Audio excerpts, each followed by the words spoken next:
Hello, everyone. Welcome back to the Maverick News Channel. Great to have everybody here. Our regular intro, um, not really running tonight, so we just had that really brief clip off the top, but that's okay. We're just going to jump right into tonight's broadcast because we have a whole bunch of people joining us tonight. A star-studded cast consisting of, Bridget Belton, mother of the convoy, is going to join us fairly soon, I think, in the broadcast. She'll help us talk about tonight's top subjects, including the court ruling upholding the decision that said that the use of the Emergencies Act to bring the Freedom Convoy to an end was unreasonable. So Justin Trudeau did not use it properly. And so Bridget's going to help us, wade through all of that, navigate through that. And Michael Bader from the PPC in Burlington is going to join us. He was at the convoy. And Angie Clowry is back. She's going to participate in that. And then also we're going to segue with her into an interview that will form the basis for tonight's second discussion on media ethics and the influence of money, and even sort of shadowy money sometimes that is being pumped into, I would say, mostly new and independent media online. And that kind of ties into what's been going on here in a sort of a strange way here at Maverick News, with some donations that came in over the past week that you guys I think, are aware of. And we're going to have a broader discussion about what we maybe should be doing with that money that I said I didn't actually want, but the donor dumped it in there anyway.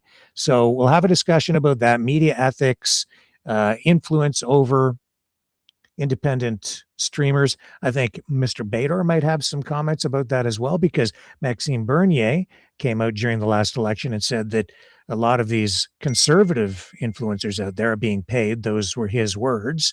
And, we'll get Michael's thoughts on that, because I would say that Michael is probably one of the most prominent and most well-known candidates within the People's Party of Canada, in all of Canada, if not the most popular outside of Maxime himself. So he's kind of like Maxime's right-hand man, in my view. So we're very fortunate to have him joining us again here tonight. And then we have, I think we're going to be having another person join us as well, who can contribute some information maybe that you wouldn't get anyplace else with regard to those donations that were coming in, not just here, but also over at that crazy ostrich farm, which is just the story that just won't go away. So stay with me. We've got a lot to unpack. Greenland, Venezuela, Cuba, just the usual stuff with the president of the United States just trying to take over 1/3 of the world. But other than that, what can I say? It's situation normal. Hang with me. We'll come back on the other side and start digging into today's top news stories.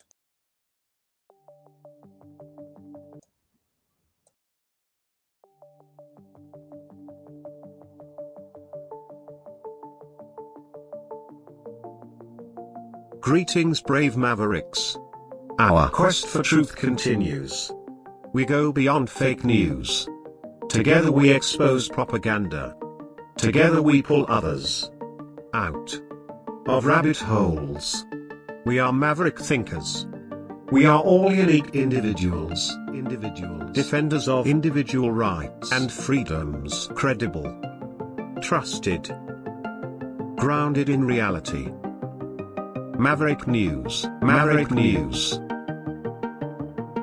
Defending free speech, free speech. Donate at freedomreporters.com. Do it now. Tomorrow may be too late. Maverick News.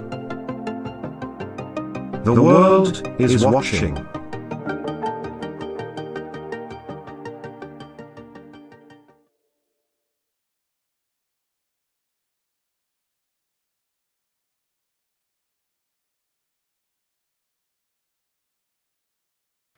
Okay, let's bring in our first two guests of the evening. First of all, Michael Bader of the PPC in Burlington, and Angie Clowry is back again. Can't get rid of her. Or should I say she can't get rid of me, because I keep asking her to come back.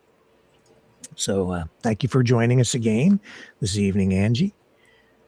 And I have to get your thoughts, just both of you. First off, on this court ruling today on the Emergencies Act. It was an appeal by the federal government.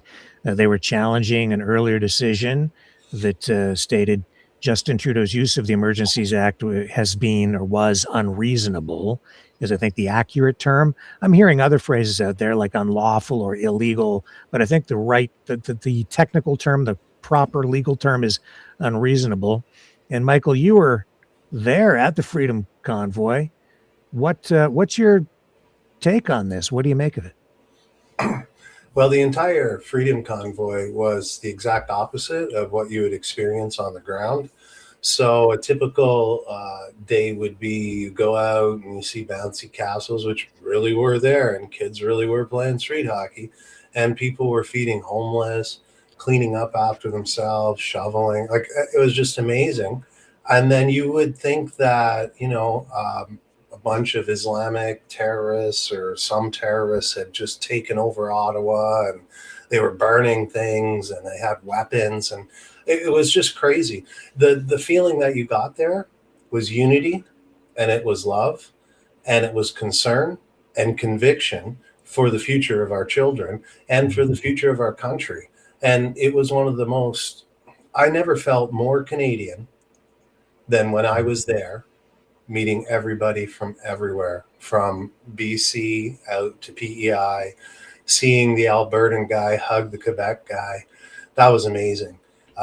They've always been trying to play East against West, divide and conquer. And seeing that was just amazing. You just, that Alberta guy and that Quebec guy just standing right there, giving each other hugs like, we're Canadian, we believe in the same thing. And it was amazing. And the media, exact opposite.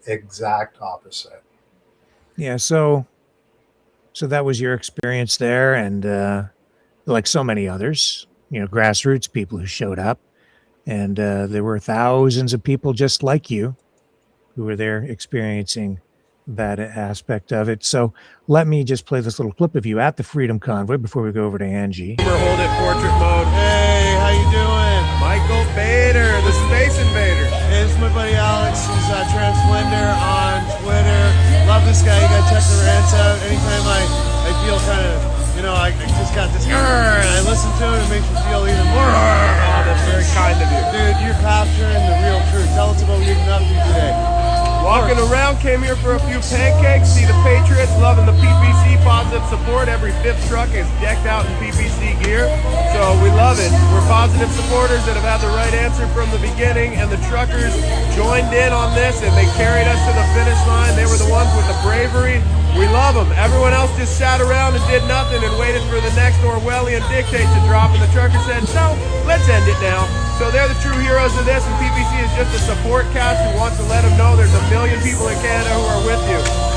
That's right. Hey, you know what we did, eh? So we've been doing supplies from Hamilton, Burlington, Oakville. Amazing. So check this trip out. We got socks, coloring books, underwear, jerry cans, good fuel, Tylenol. I was blown away by the generosity of the people. Legend. Amazing. Have you been feeling the love? Yeah, of course. And all those people that can't be here and they're doing the support and letting Michael come and speak for you guys, we know that everyone that can't be here is doing their best. Even a conversation at a water cooler to not let that normal set in of like, yeah, I heard a top doctor say something. Say, you heard a Nobel Prize winning doctor say that it's destroying all our immune systems. How about you react to that, guys? Carry our normal, guys. If you can't be here, it's amazing that you're sending support. I forgot to tell you. We got a whole bunch of Valentines, and we went out yesterday and delivered about 500 Valentines to all the truckers. From little kids, grandmas, you name it. It's beautiful. It's a beautiful beautiful show of support, and the truckers love it. Anytime the batteries get a little low during the week, they say we're waiting for the weekend, and all these supporters that can't be here all week come on the weekend, and they just show them such love. So the Valentines just add to that. Thank you so much, and all the children doing this, they feel it. They see you guys. All right, thank you so much. My hand's gonna fall off, dude. Yeah, it's too cold. We're gonna go and talk to you later. So Yeah, pretty crazy. I like his comment about everybody else just sat around waiting for, what was it, the next Orwellian Dictate. dictate? Yeah. Well, I felt like it. I mean, you're just sitting Yeah, there yeah. going, okay, this doesn't make sense. That doesn't make sense. Hey, That's you true. guys are lying. Like, what's going on? And it was really great running into him up there. And like I said, Who was that? That was Transblender? yeah, Alex. It's Alex and Transplender. He was up there almost the whole time. Jody Ledgerwood was another rock star up there. Sherry San Luis, she set up the headquarters for us. You had other guys like, what was his name? Chris, for the trucker from in Alberta. I mean, there's just so many amazing people. The pig roast with Randy, and we had the pancakes, and I just felt like it was a big, huge family reunion where everybody, extended family, cousins, we all came together and got together and really had a good time fighting something evil together, and had a really the best sense of community I've had in maybe my entire life. So, Angie, what's your reaction to today's court ruling? Well, super excited for all my right-leaning friends. I'm assuming a lot of my left-leaning friends are very upset. I have friends on both sides of the aisle. I have had many messages from the right. I have not spoken to anyone on the left. It's interesting because I have started to connect with some people that live in Ottawa that were frustrated with the horn honking and all of the frustrations of that. And so I don't know, I try to see both sides of it. I think it's really important to go through court processes. Like, I'm a big fan of the legal system in some ways, and I hate it in others, right? It's not for the layman of us. You have to know the law. And, I trust that, like, this is a big deal. It was a peaceful protest. Was it? Well, if people say peaceful, trucker horns, yada, yada, yada, that's not peaceful. Well, I'm a trucker's daughter and a trucker's sister for that matter. So I have to admit, I was not involved in any of that. We had a rally here in the Okanagan Valley. My brother was in it. I wasn't really for it or against it. I would have to say I was neutral at the time. But I'll tell you this, when my brother drove by in the logging truck, I bawled my face off, because I was like, here's my brother involved in something he's passionate about. And here I am going out on a limb supporting something that, not for it, not against it. And I think that was, when Michael, you were saying you felt community, like I felt a bit of that just standing there. And I've heard from numerous people that were involved, that go down to our BC legislature, that, we're rallying together, that's really what it created, was a sense of community. And, people keep trying to create that in other ways, or with other organizations, or with other rallies and such. So it's interesting, but I would like to hear from, some of my friends on the left, which I have not yet, because it's been a busy day over here. Yeah. So, I mean, this goes back to the previous decision with Justice Mosley, who said that Justin Trudeau just didn't have the justification for doing what he did using the Emergencies Act. And I mean, I'm on record. I was pretty emotional at the time. And I said when Justin Trudeau did that, he was making a huge mistake, that it was an improper use, that well, I said that on that day, at the moment that was announced, I said that was the day Canada died. I'm on record. That's what I said right at that moment. And ever since then, I feel like the entire country has been in peril, under attack and under stress. And it's given people who would like to attack this country all kinds of ammunition to come after Canada, and with some justification, right? Because it just did go way too far. I don't know. Maybe I never, like, I do understand why he did it, but it was just a huge error in judgment, like all the other mistakes that he had made since the pandemic broke out. And I'm still on record. He's the worst prime minister in Canadian history. Just failed to bring the country together, too authoritarian, very tyrannical, and just betrayed the trust and the faith and the hope that people had placed in him. And it's his. I believe that it is because of him that this country, in many ways, just left itself vulnerable to attacks now that are taking us to the edge of destruction.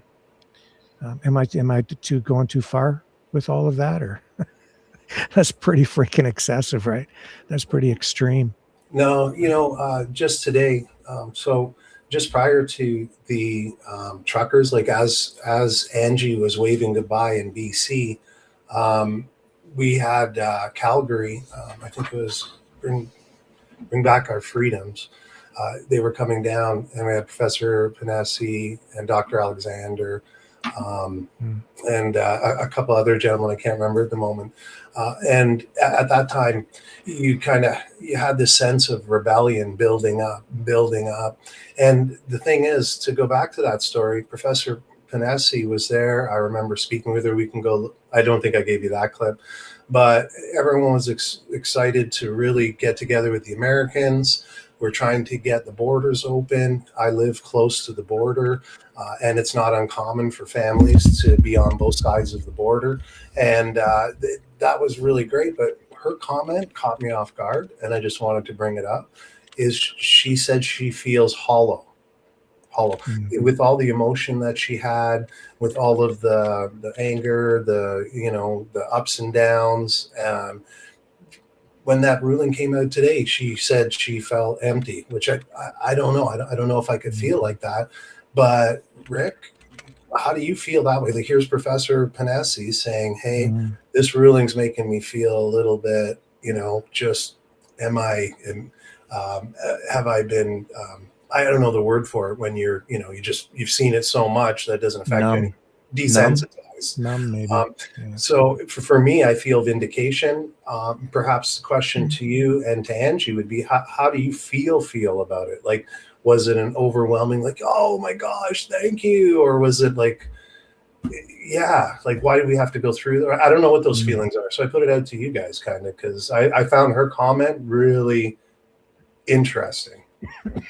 Go ahead, Angie, if you want to. The first thing I did is I messaged a couple of my friends. I have one friend who supported Tamara Lynch in hosting her Facebook group. And quite frankly, I messaged Pat King's partner, Sophie, and said, hey, this happened. She's like, hey, you're late to the game, sister. And I'm like, well, I recognize the fact that it was injustice. I believed it was injustice, but it's just another, celebration for all of my friends that are on the right. I'm happy for them. I do like to hear both sides of the story. Like, that's kind of where I'm at. And I do have lots of lefty liberal friends that are probably going to, be upset and frustrated. And, I think it's really interesting because people want freedom, and then people also want, organized freedom, if that makes sense. So, and I just think that at the end of it all, I think we all want similar things. It's just how we get there.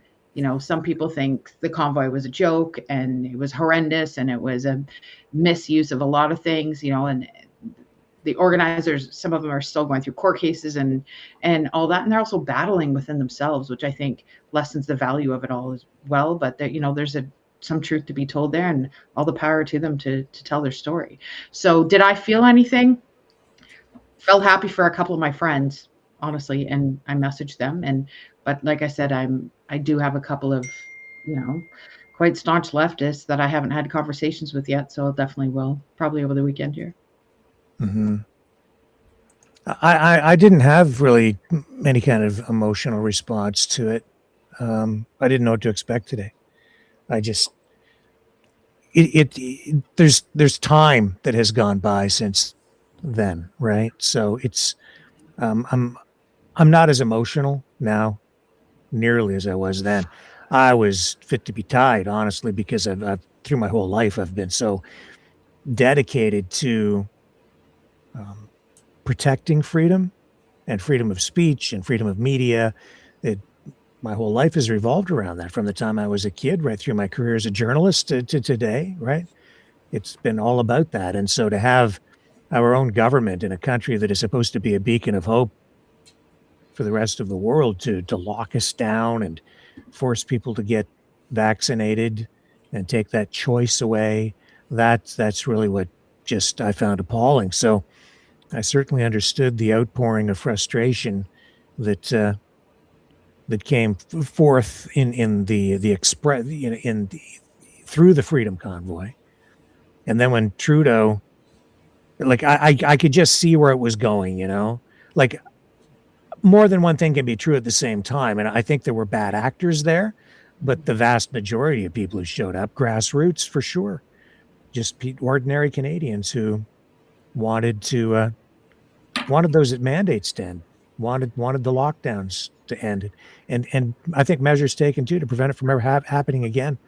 And I don't think that has happened at all. I think we've taken our eye off the ball, partly because time has gone by. But yeah. I just wanted to interject there too. I made a promise in September 18th, I think. I can't remember when the election was in 2021, to never let it happen again. That if I could get into Parliament, I would ensure that we would respect people's individual decisions over bodily autonomy, whether you close your business or not, whether you see grandma or not. Those are personal decisions that belong in the hands of individuals. And if you look at our society, the most vulnerable individual, the most vulnerable minority is the individual. So I started a thing called Bader's Bills. We talked on it, one of the previous podcasts we were together, but I did address that. I'm not a lawyer. I tried my best, and it's out there on my Substack, but that would be one of the first bills that I personally, if I had the opportunity, would bring to the House and try to get that passed, so that people don't have to go through lawfare. They don't have to go through bankruptcy, suicides. All the signs were there, and nobody was listening, and the censorship was hard. And how you know there's a psyop or you're being scammed is when you can't question something.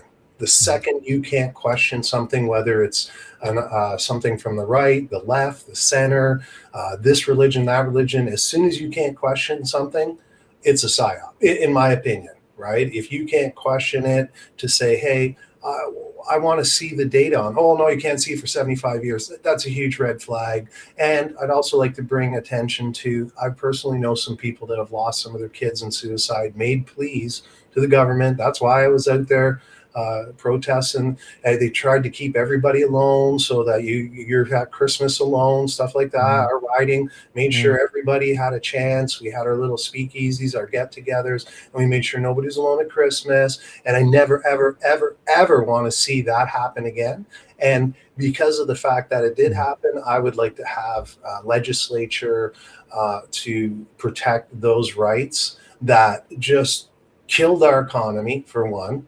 That's predictable. They killed our children, right? You look at Dan Hartman. That's what I wanted to bring up as well. And he's not alone. Other people lost their children to suicide. They lost it to potentially the mRNA vaccine. And he's finally maybe going to get some justice, right? He was a good guy. Everybody was a good guy. They did everything because they wanted what was best for everybody, right? Like opening the door for somebody or helping somebody with their package, or their kid runs in the road, you grab them. That instinct is truly Canadian. And I think that they abused that. They took our good nature, our trust, and they threw it in the garbage. Right. And I never want to see that again. And that's why I started with the Bader's Bills, the first bill I would do, so people know what I would stand for when I went to Parliament. So thanks for letting me interject. Sorry to soapbox a bit there, but No. I think people forget too that I think it was only the PPC pretty much that came out and took a stand against the lockdowns and the mandates and the masking and all of it. The Conservatives were in lockstep with the Liberals and the NDP on all of these policies. And I think people have forgotten that, especially in conservative circles, as they rally around Polyev, and, the time goes by, public memory is short. I haven't forgotten.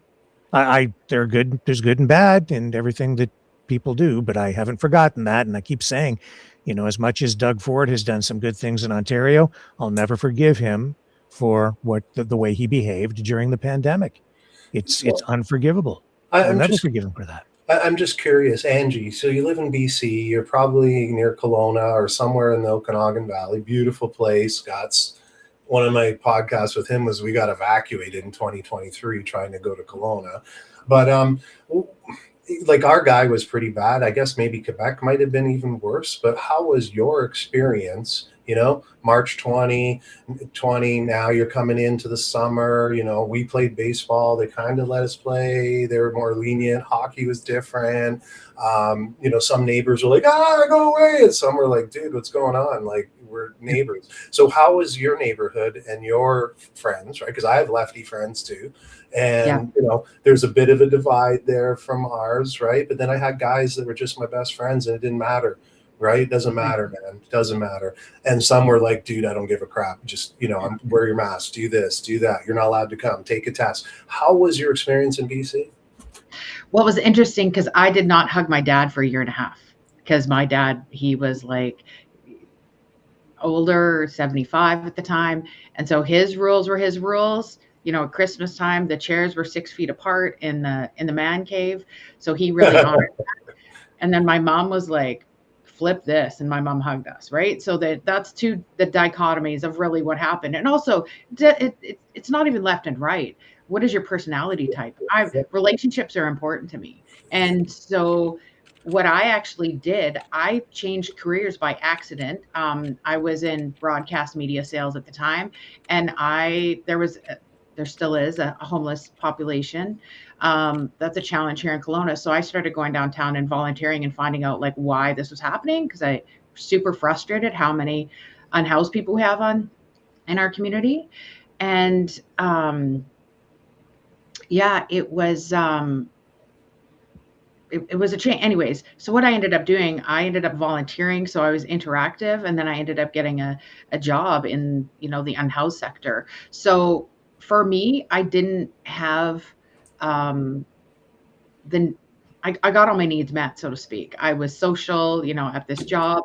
It was interesting though, like my corporate job, you had to have a vaccine or you got let go. For the unhoused population, you didn't have to have a vaccine. So it was super interesting. My neighbors and we'd meet at the end of the driveway. I remember we had Thanksgiving at my house. We all sat outside for it. Thank goodness it was nice weather.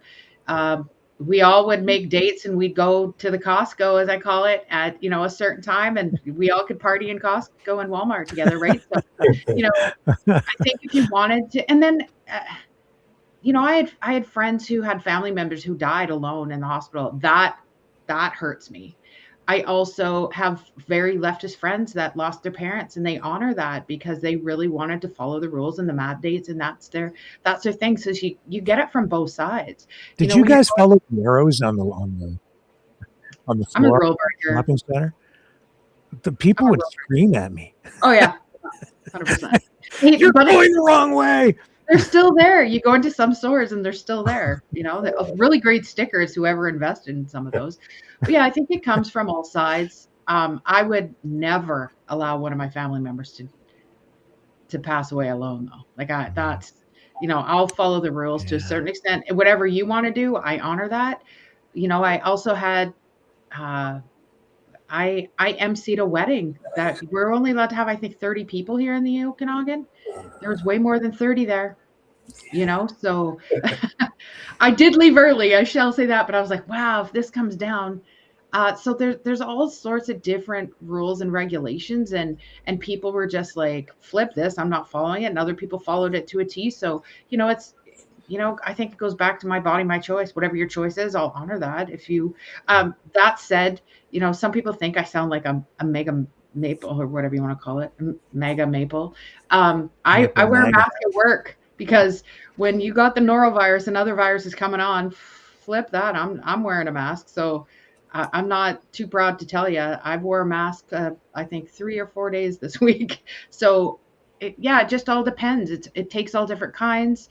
Even people at the dog park were wearing their mask. And to be transparent, when I had COVID, I went to the dog park and I did wear a mask because I thought it was the right thing to do because I was sick as hell. I needed to get out. I needed to exercise. I needed some sun. So I knew I had it. And it was the second time I think I had it.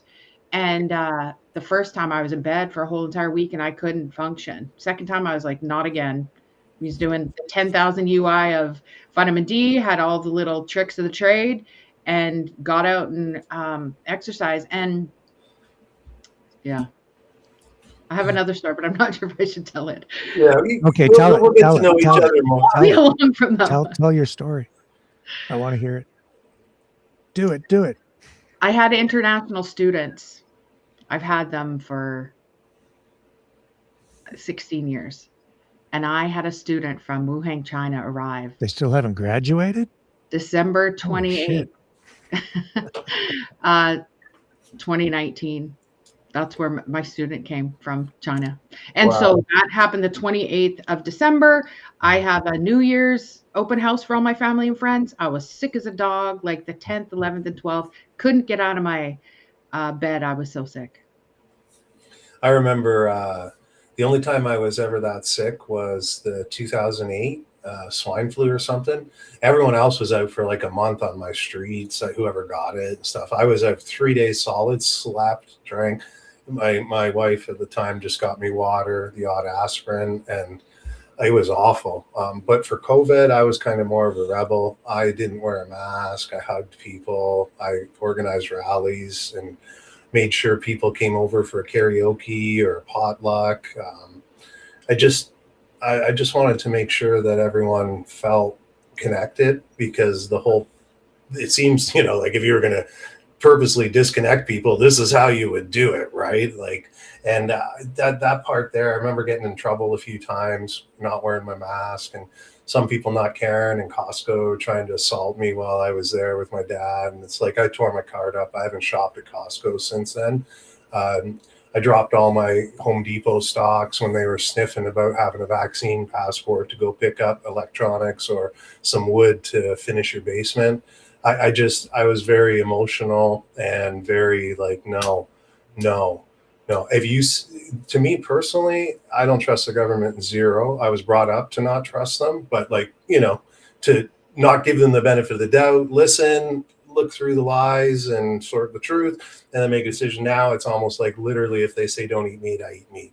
If they say I don't need a gun, I get a gun. If they say wear a mask, I don't wear a mask. If they say eggs are bad, I even eat more eggs. Right? If the arrow says go this way, you go the other way. Well, the arrow thing was so stupid. I'm an efficient guy. I was a waiter growing up through school. So it's all about, I'm going to get this. And then at the corner, the milk's over there, but then I can get cereal here. So I don't care. I just like, I'm just going through it, being friendly to people. And they'd look at me like it's a mental case, or put their mask down below their nose, or just weird things. And one of the most cool, too cool. Since she shared, I'll share a little. But I'm at going out to get some cigarettes, right? My buddy came, and I'm an occasional smoker. We're jamming. So, grab a couple beers, have a couple of smokes, and we didn't have any. So I go in, he goes, dude, put your mask on. I go, I'm not putting my mask on. It's a freaking pack of cigarettes, dude. Oh no, man. We're going to end up going to 18 stores. I just walked in. Guy goes, hey, where's your mask? And I go, I'm following the science, not the $ science, my friend. Because that's my opinion, right? And other people are different, and I'll respect them. Some people tell me to take their shoes off at their house. Some people go, please don't, like I have dogs or whatever, leave your shoes on. I respect rules the best I can, but sometimes stuff's so crazy. So the guy gave me the cigarettes. I said, seriously, you're going to go and freak out and everything, and you could just give me the cigarettes. I got the cash. Thanks. Boom. Out the door. And then another time at the beer store. So I go to this one beer store, and he wouldn't serve me. And then we call the manager. Manager comes, I'm not serving you. It's a mandate. And I go, mandate's not a law. And now you know how you would. I was really mean. I was like, if you were in Nazi Germany, I know what side you'd be on, buddy. And I walked out. I went to the liquor store, and nobody said anything. I talked for a bit when he gave me the mask. People heard what I was saying. One person backed up. 2 people came in closer and a couple clapped, right? That they had let that. So that, like I said, it wasn't all rosy. I did have to go to 5 beer stores sometimes, but I really felt that it was important to kind of stand up that way. And, from what I know and, how big holes are and viruses are and stuff like that, I personally took that route, and I wanted to try to give people hope and spread the truth, because so many people were getting censored and didn't know anything that was going on. And then I'd bring them in. Hey, here's a nurse. Oh, I didn't know that. Oh yeah, the floors are empty, like, dude. Like, and you're like, wait, they're telling me it's overloaded on TV. It's overloaded. And then no, here, my brother-in-law's a fireman, man. They haven't had any calls. He's normally busier. Like, so those things really tipped me in May 2020. Because I was the guy the first 2 weeks, dudes. I have dogs, so I had the poopy bags always in my pocket. So I would put them on like a glove to go get gas, to go to the store. I had my mask on. I was all, in it. And then just, pieces of information. My brother-in-law, fireman, hazmat. That's the special unit. They have 2 in Toronto. All right. That means if there really is a virus, he's trained to deal with it. If it's electrical, if it's a chemical, like any weirdo stuff that happens, that's him. They've got all the special suits, the special chemicals, the foams, the disposal units for viruses, and they didn't do anything. So in his head, when he told me that, I was like, whoa, dude, like, huh? And I that was my journey. I wasn't a guy that came out of the gate like some of the guys that were coming from communist Romania or Poland that knew right away when it happened. I kind of slowly did it. And the most important thing I love about Angie, we probably would have hung out too. We may not agree on a lot of stuff, but it's about community, it's about friendship, and it's about relationships. And you really found out who is truly a good friend. Like one of my best friends stayed a best friend, and he's one of my most leftist friends, right? Mm-hmm. I got my right-wing friend. He just dropped me like a bomb. Like, shoot, oh, that's it. Oh, see you later, buddy. That's it. No. You got to have a test. You got to do this. So it was dividing. And I don't know. I'm more of a rebel. I don't like to do stuff that doesn't make sense. I'm kind of more of a C+, B+ student. I'm not that, I'm going to memorize it, tell it to you. And like, I think about it. And if I agree with it, I say it, and I get in trouble for saying my feelings. But it's more important to me to say my true feelings and the truth of how I am, because if both people are like that, you're going to come to a much better conclusion about the topic you're talking on, or getting to know each other better than to get your back up all the time. So I was kind of more of a rebel. Those are my 2 stories. Doug Ford said, don't have anybody for Christmas. I did. And thank goodness, because my aunt ended up getting dementia the next year, and that was our last Christmas. So yeah, before I get a little too emotional, that was me there. How about you, Rick? Like, I don't know. Were you a bit rebel? Were you in the middle? Did you catch on? Did you not? Oh, I was I was a passive rebel. I'll put it to you that way. And passive in that I just wouldn't go in places if I had to have a mask on. So I just didn't go. Curbside pickup if I had to have something, and I found out which stores would. I found the stores that were actually honoring the mask exemptions under the actual law, right? And so there's a grocery store near me, and they didn't ask any questions. You could go in with a mask or without. They didn't care. And so that's where I would shop. I still shop there regularly today, because for me, it was about choice, right? And there are some stores I will never patronize again because of the way they were treating people. And some of it was awful. I couldn't believe the behavior of so many people. They just became vicious, angry, sometimes even violent. And so I haven't forgotten that. Things have not been the same since in our communities. We have more in common than we are different. Angie, that stuck out. I took notes on that earlier. I think that one of the things that people really are missing in Canada, and I'd love your opinions on this as well, both of you, is truth, right? It's the rule of law, right? That is what we're missing. We're having a guy, I'm going to give him only this little sentence because, I don't want him to get deported. or, oh, you're oppressed, so this or that. And I think it's like they're just pitting us against each other so that we don't look at what the real problems are. Because when we have a conversation and we find those things that we're more in common with, and we don't get our back up so quick, right? Let a person express themselves, try to understand them. We're powerful. We saw it in the trucker convoy. That scared the crap out of them. And that's why they did the Emergency Act, right? They're scared that, oh my gosh, everyone's waking up to the fact, right? And I think with these frauds going on around places, like Chrystia Freeland, the empty office that Andy Lee found. Like, I don't know, it's just really, really crazy. And I think this moral relativism that comes from the DEI and the SOGI, and maybe foreign policy, we need truth, right? Like if Angie crosses the line, she should get the penalty of crossing the line. I cross the line, I should get the penalty, whether I'm Trudeau or whether I'm the lady that was a single mom who donated $20 to the convoy, right? That's what we're missing. God's equality, like real equality. Like you get to choose for yourself. You get to choose your own path. You live by being kind, treating your brother with love. Those are the things our country was really built on. And I feel like it's diminished a bit. And it's things like COVID that really opened that crack up, I think. But I don't know. How do you feel about that, Angie? We do have so much more in common.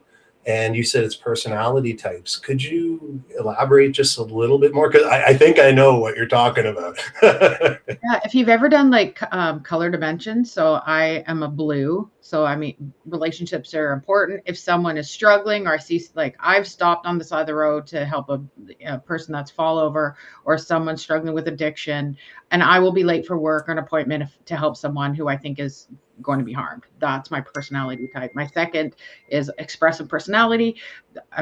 Can be late all the time. I kind of go with the flow. I don't like organization, don't like to be locked down. So then I have, other siblings who are extremely attention to detail, always on time, always have to have 100% of the plan in place before they can go. So I think that plays a lot into it as well. But I also, one of my best friends was unfortunately dying of brain cancer at the time. And so I remember we went to Costco. The toilet paper trials of COVID were uneffing believable. And I remember going, nope, we're leaving it. I'm not grabbing it. And I walked away. Well, my poor friend, Kevin, bless his heart. He stood there because he was fighting because we each needed a thing of toilet paper. And then everyone bitched us out on the way out because we had two. I'm like, we are best friends. We live in separate places. He literally he would take his hat off, and because he had a hole in his head essentially, and he's look, I have brain cancer, she's driving me around, we live in two different cars. So here we are defending our truth, right? That's the issue that I had with everything is, and people are just so unkind, and that is the word. I can call people a lot of things, but if I say you're unkind, that is the worst thing. And if you have someone with health issues like I didn't realize the importance of immune compromised people until I went to Costco with my friend. I wore the gloves, I wore the mask because that's what he was doing. I mirrored whatever he did. I was so frustrated with everyone in Costco. I was like, that's the only kind of toilet paper I buy, and I was going to give it up, damn it. But it also shows the worst side of humanity, right? You're fighting over frickin' toilet paper. Well, hey, we had headlines in the paper, polls done where people said that they wanted people who were unvaccinated sent to basically some sort of a camp, right? That was a real thing. And was that the leftist that was encouraging that, or the right? Well, that was the poll. So I think it was more personality, like you said, right? You have my buddies that are kind of center right or whatever. They're not, they're more conservative in the sense of fiscal responsibility. Maybe a couple of, church going, this and that, just kind of that side of the right? Then you kind of got crazy right like me. I'm like you. I don't really need to schedule. I do if I'm going to do something big. I want it planned and everything. But everyday life, I understand things. I was a quarterback. I got 2 championships. And that you run the play. you don't know if it's always going to work. And if you're that person that thinks that everything has to go to schedule and it throws you off, you're never going to win a championship. You got to be able to take the shot. You got to be able to adjust. And maybe it's personality. I was always trying to crack that personality, right? What message could I get to people to allay their fears and to show them some of the things that are incorrect, right? Because some are. Right? It's hard because you get truth with lies, and it's really hard to figure out which one's which, right? And I don't know how we can get through to people, but we just seem to be taken to the cleaners with elbows up and axe attacks, and oh, just look at a headline, he's got wavy hair. Oh, that soundbite, I totally forgot that person did that 8 months ago, and now they're saying this. It's a lot to go through, and I don't know how to message, except the fact of just keep trying to run into people like you, Angie, try to run into other people that are kind of that more easygoing, caring. It's more about people and more about relationships than it is things and money. And maybe they turned us into a materialistic society. Maybe it's not just, moving from the rule of law, but maybe it's also our commercials, propaganda, buy, get this instead of the Jones and do that. And I think if we take ourselves away from, our phones and all of that, and we start talking to our neighbors and we start going out and say hi in the grocery store. And I miss that. I miss the mom and pop shops. So, I'd probably shovel your snow too, maybe, right? Because you seem like a nice lady that you might water my plants when I go to the cottage. Don't get her up. She's nice right now, but don't get her back up, boy, or you're in trouble. Speaking of somebody with a strong will, there's Bridget Belton, mother of the convoy. That's how I refer to her anyway. Welcome back. Thank you. Yeah, it's a big day. We've had this court ruling on the Emergencies Act today, which I don't know. You've been on the road, so have you heard about that? I did. I have heard that there was a win from Chad and Chris Guerra. I think they were the ones that were involved in something about that. Okay. So what's your reaction? I'm still trying to digest. I'm like, what does that mean for me? What does that mean for my husband, who was in the U.S. at the time they invoked the Emergency Act and, took his bank accounts that were linked with mine. So what does that mean for him? Does that mean that, there's open for legal issues for the banks? I don't know. What does it mean at this point is where I'm at. I don't know if it means anything, honestly, because I don't know that the government can be penalized or held accountable in any way, other than it sets a legal precedent that helps raise the bar, I think, on what the government needs to do to justify the use of the Emergencies Act in the future. As Michael was saying, I don't know if it was before we went live or after, but Michael was saying, the decision was based on what the law says. And in order for the prime minister or the government to use the Emergencies Act, certain thresholds have to be met. And the bar is supposed to be pretty high. You have to have the existence of threats to the security of Canada. That means things like espionage or sabotage against Canada, foreign influenced activities within the country that are clandestine, that represent a threat to national security. And it has to be on a national scale. And I think what the legal arguments have shown is that, at least in the eyes of the court, and the government failed to prove that it reached a national level. There was concerns that within like the Ottawa area, and maybe the politicians, because they work there, were sort of myopic in their view.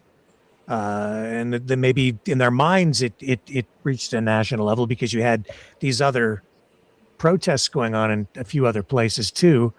But even, the testimony from OPP and RCMP is saying, that they could have probably handled the situation without the invocation of the Emergencies Act. So these are legal arguments. What we're talking about here is our personal experiences and the emotions that, you know, we went through during the lockdowns, the pandemic, all the things that sparked the convoy and kept it there as long as it lasted. And Bridget, I know you went through some horrific experiences that were devastating emotionally, and you lay those out in your new book, Consequences, that of course is for sale on Amazon now. But get your copy. Right. Thank you for the plug. Yes, absolutely. And it's not only on Amazon, it's on Indigo, it's Kobo. It's actually indexed in our national university libraries. So it'll be available there for hopefully historical purposes. It's available at Books and Noble, at Booktopia, Whitewater in the UK. I mean, it's everywhere. So our story is everywhere. I think it's the first convoy book by a leader or organizer or somebody that was very close within a net that put it out, right? So everywhere. Yeah.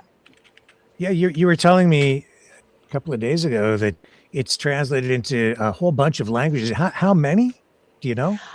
I don't know how many. I'm still finding them. I've got what do you call it?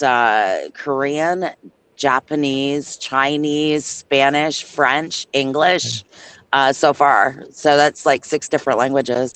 It's kind of cool. It is kind of cool. It's a real achievement to write a book. It takes discipline. You actually have to put your butt in a seat and actually write the damn thing, right? So that takes real discipline. It does. It's not easy. And just near the end, my husband got me a new chair. And I was like, well, that one's kind of finished. He goes, yeah, but you've got more on the go. So, but yeah. And there it is. Look, it's a beautiful cover. The rising sun, the fire on the road. Yeah, it's great. Yeah. And it's one that it will be the first in a series of books that Bridget is writing about. Yeah, the pandemic and then the convoy, all of that, everything that we've been through, but from her personal perspective as the originator of the Freedom Convoy in Canada. And there's some dispute over that, but I think you bring receipts to prove it. I think I do. And, if you don't like the receipts, that's not my problem. I bring it out. If you don't like it, well, it's not my fault. You were lied to. So what do you want me to do? I can't do anything if you were lied to. But yeah, so, and I mean, there's a whole difference between myself and some of the others. They have a whole media organization behind them, and I'm just me, and it's just me doing it. So there's a big difference. So to see what I've accomplished with the book and the release in such a short period of time is actually quite amazing, being a first-time indie author. So it's really good. But why didn't Ezra Levant offer you a job as a Rebel media reporter? I don't know. Maybe you need to ask him, because I've been asking on X, but he blocked me. And other people are asking on X, and they're like, why not even just have Tamara interview her? I mean, I'm available. But nobody seems to, they can't get an answer. You mean Tamara Litz, she hasn't taken up the offer to do an interview with you about your book? No, and I even wished her a Merry Christmas. I mean, how sad is that? I don't know. Amazing. I just don't know. Maybe she's just got too many news stories on the go. Just wait for a slow news day, and maybe she'll give you a ring. Well, I mean, now that the book that I have is indexed throughout the colleges and universities, which she plans to go to and talk at, maybe she'll be able to answer some of their questions that the rest of us can't get answered. So who knows? Excellent reference material for the students. They should maybe avail themselves of the book before she comes to visit. Yeah, and then they'll know what kinds of questions they should maybe ask. Right. Yeah. Now, we were talking also about this, the legal precedents here that was set today. Yeah. And I've been doing some research. My father-in-law is John Arthur Belton. He actually testified in Congress. I didn't realize he had done that. When he was telling me all the stories about what was going on, I thought he was just a conspiracy theorist. Okay. It turns out he's quite the guy. And he knew another guy by the name of Ari Ben Menashe, who I've met. My dog didn't like him, but I've met the man. And he's dual Canadian citizenship. And he wrote Prophets of War.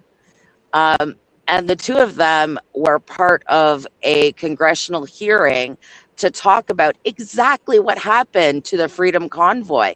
So it's very interesting that in the 1990s, these guys were going and talking about software with backdoors that could seize bank accounts, that could take away the rights from citizens through a piece of software that was had a backdoor for governments. So I'm just like, I remember the stories. Now I'm researching, right? So it's very, very interesting. Very interesting. So I think it's going to get intertwined into our books that are coming out.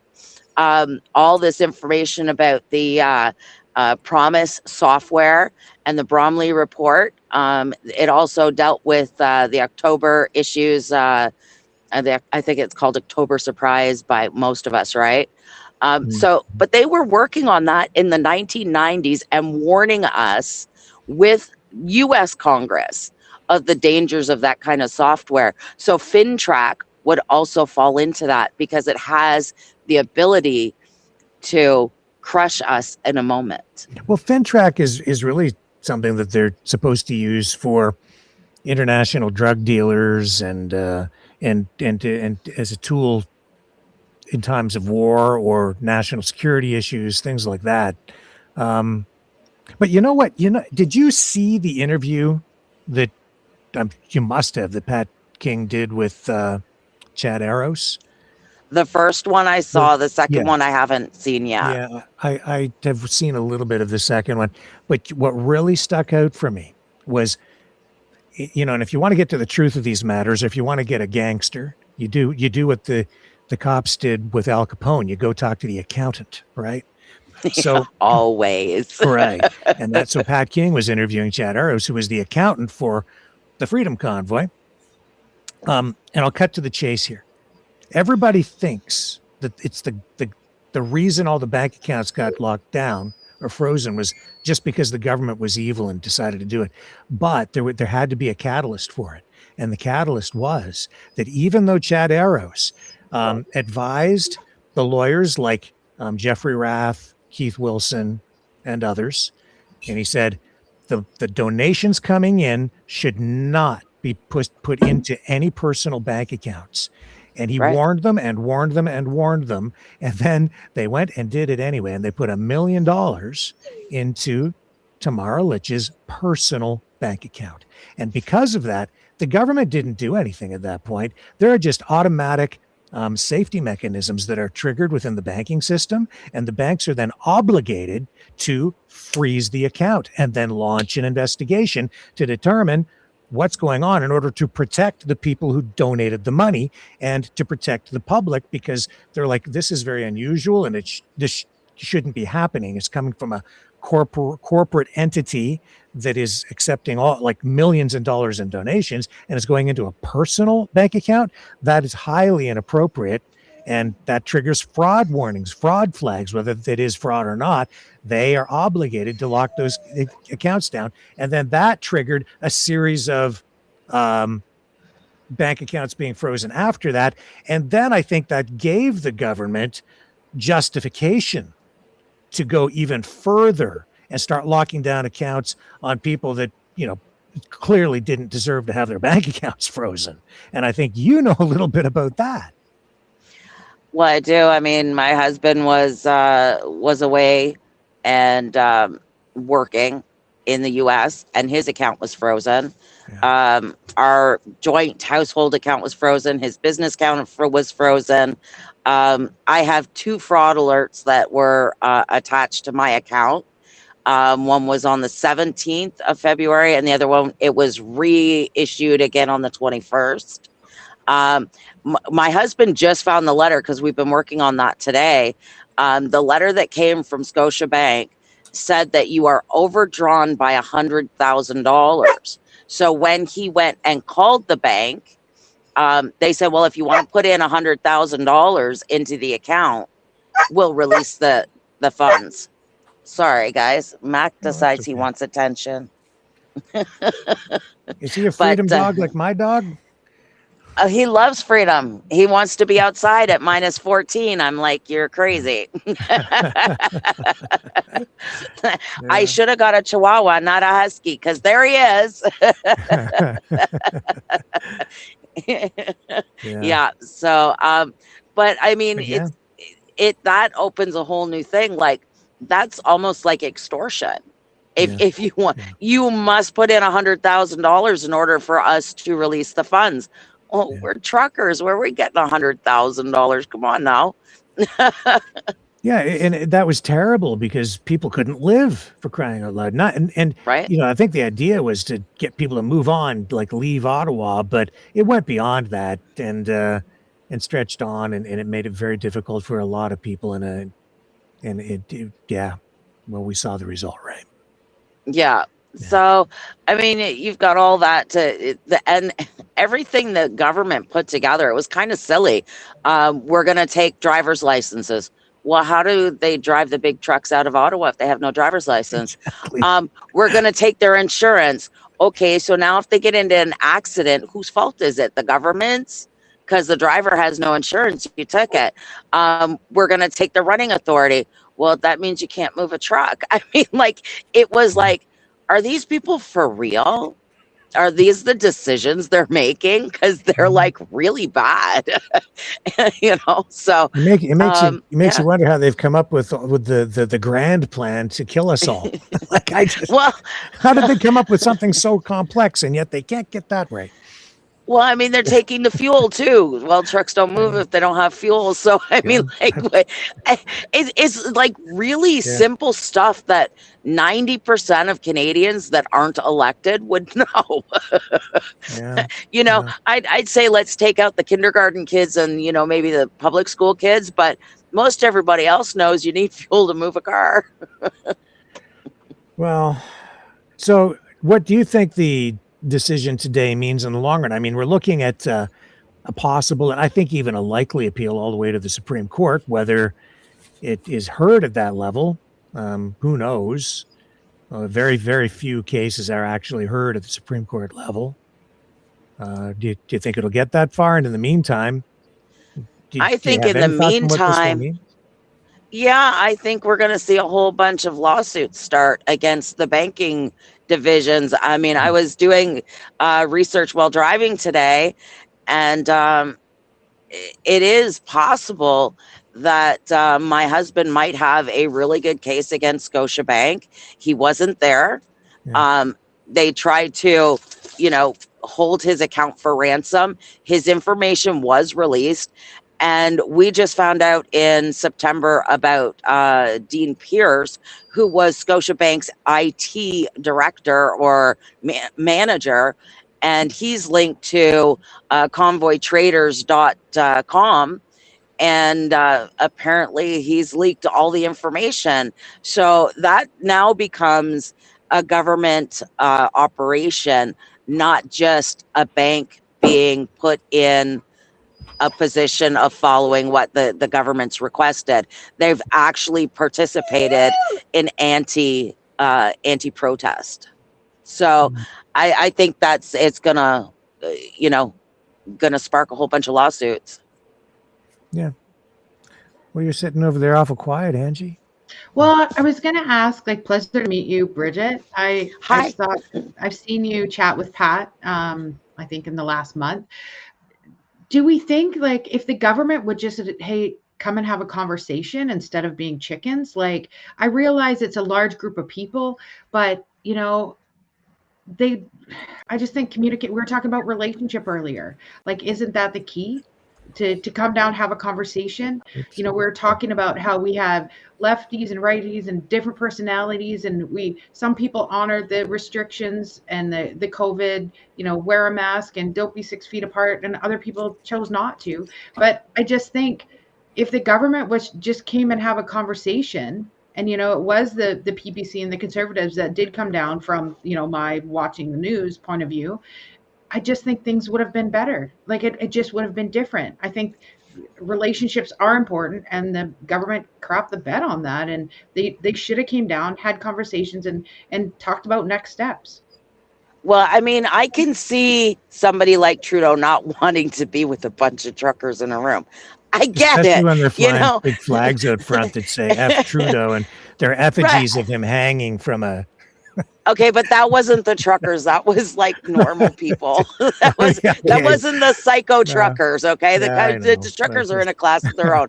But I mean, like we'd look at it. People. But I mean, truckers are we're kind of honorary people in a sense. We're not going to let you blow smoke up our butt. We get that every day from dispatch, right? So, I mean, like, hey, no, it's not snowing on the camera. No, there's 2 feet in front of me, man. I can see it. No, keep going. You're good. But, we live through this on a daily basis. We live through coercion on a daily basis. So we're not taking that kind of stuff. It's a whole different ball game for us. But if you wanted to do a Zoom meeting and have your heads of each, in the room with you, we'll go around the table, we'll talk, we'll see what we can come to, right? Mm-hmm. That would have gone 100% better than the way it did. The city had no right to get in the middle of a federal issue. And a lot of people go, mandates were provincial. For most people, they were provincial. But for transportation, they are federal. The cross-border was federal. That was not provincial. People really need to learn how we're regulated. We're not regulated, by MTO provincial. We are to the fact that they give us our license, but after that, it's all federal. Yeah. But yeah, I would have talked to him. I would have been polite. I would have used sir. I wouldn't have called him names. I would have said, but we need a solution. So how are we going to work towards a solution? I need to work. You're not offering us any CERB. You're not offering us anything for losses for any of us. And yet you're giving people that make, cakes at home $2,000 a month, and they only make $5,000 a year. No, that's not fair. So how about the people that actually keep the economy running, pay the tax, get the benefits to those things that we're putting in? We would have found some way to come to some sort of agreement that we could have lived with, maybe not immediate, but pretty close. I mean, it's a negotiation to get the mandates dropped. I mean, I would have loved it that day, but it probably would have taken a little back and forth. Michael, you have something to say? Yeah, just if I look at my family and I say, hey, we're going to go golfing, and I make them all golfing and they all say it sucks and I don't want to do it, why am I going to do it? So if the country is speaking up against these, what I would consider tyrannical breaches of freedom of speech, association, movement, almost every one of our rights, then the government has to go, right? Like running, hiding, and using jackboots is a coward. He should have come in, like Bridget said, face the music. What you're doing is wrong. We have tons of evidence to prove that kids are dying from suicide. We have tons of evidence to prove that there's something weird going on here with this vaccine, the initial rollout and the VAERS. We're seeing people lose their businesses they've had for 80, 90 years. Some of them, one in Oakville there, everybody went there to go get their tuxedo for graduation. And then you went to Ma and Pa's shop there, hang out a bit, and they destroyed that. 250,000 businesses, small businesses. And who made the money? The corporations. It was the greatest transfer of wealth in human history, from the poor to the rich. So when the people called him out on that, he had no honor, no integrity, and no morality. He's morally bankrupt. At that point, he should have resigned, and he could have saved face and talked to Bridget or Tamara or Max or Dr. Alexander or all the people that were sitting there that we wanted to speak for us, right? And well, I don't think I would have wanted Max or the doctors to speak on behalf of the truckers. That's the thing. Truckers don't want suits speaking for us. We want to be in the room. We want to be included. So I think that was a mistake that was made. Some people assumed they could talk on behalf of truckers. We're a whole different breed, and half the people that were talking on our behalf didn't understand what we do.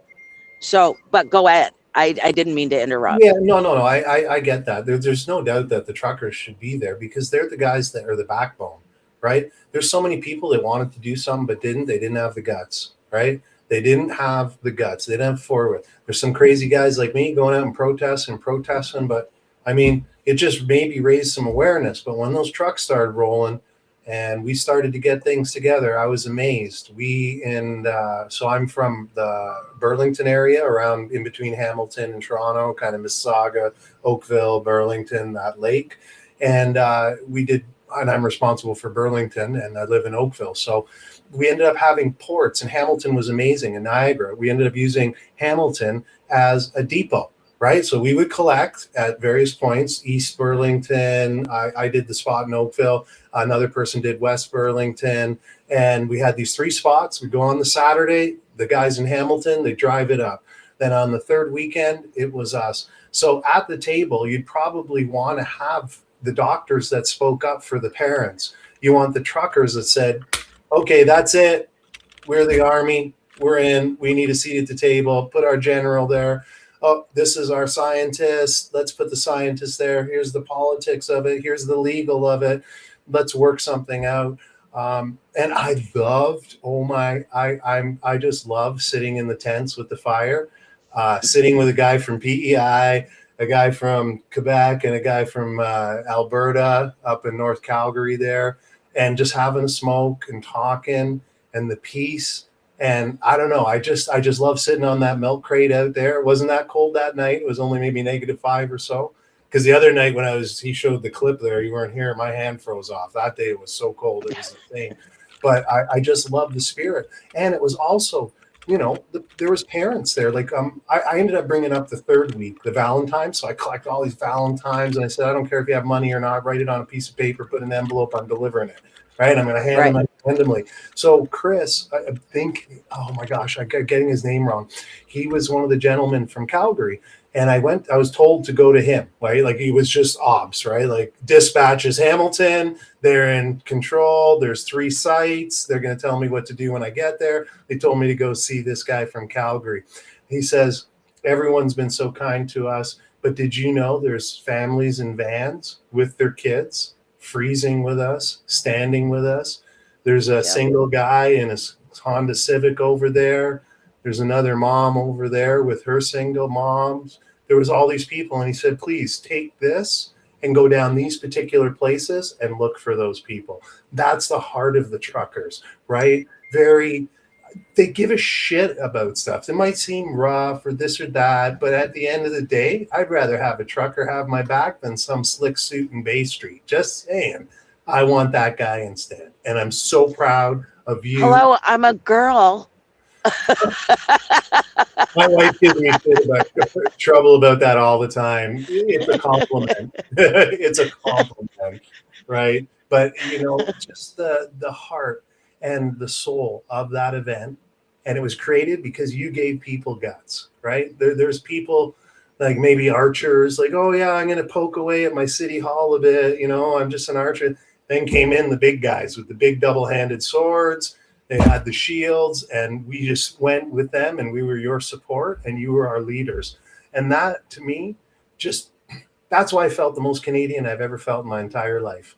Being with truckers, doctors, scientists, single moms, families, all sharing the same thing, wanting our freedom to choose and live our lives according to what's best for us without hurting anybody else. That's all we wanted. Leave us alone. And you guys, if it wasn't for you, we'd probably be triple jabbed and have those camps. So thank you.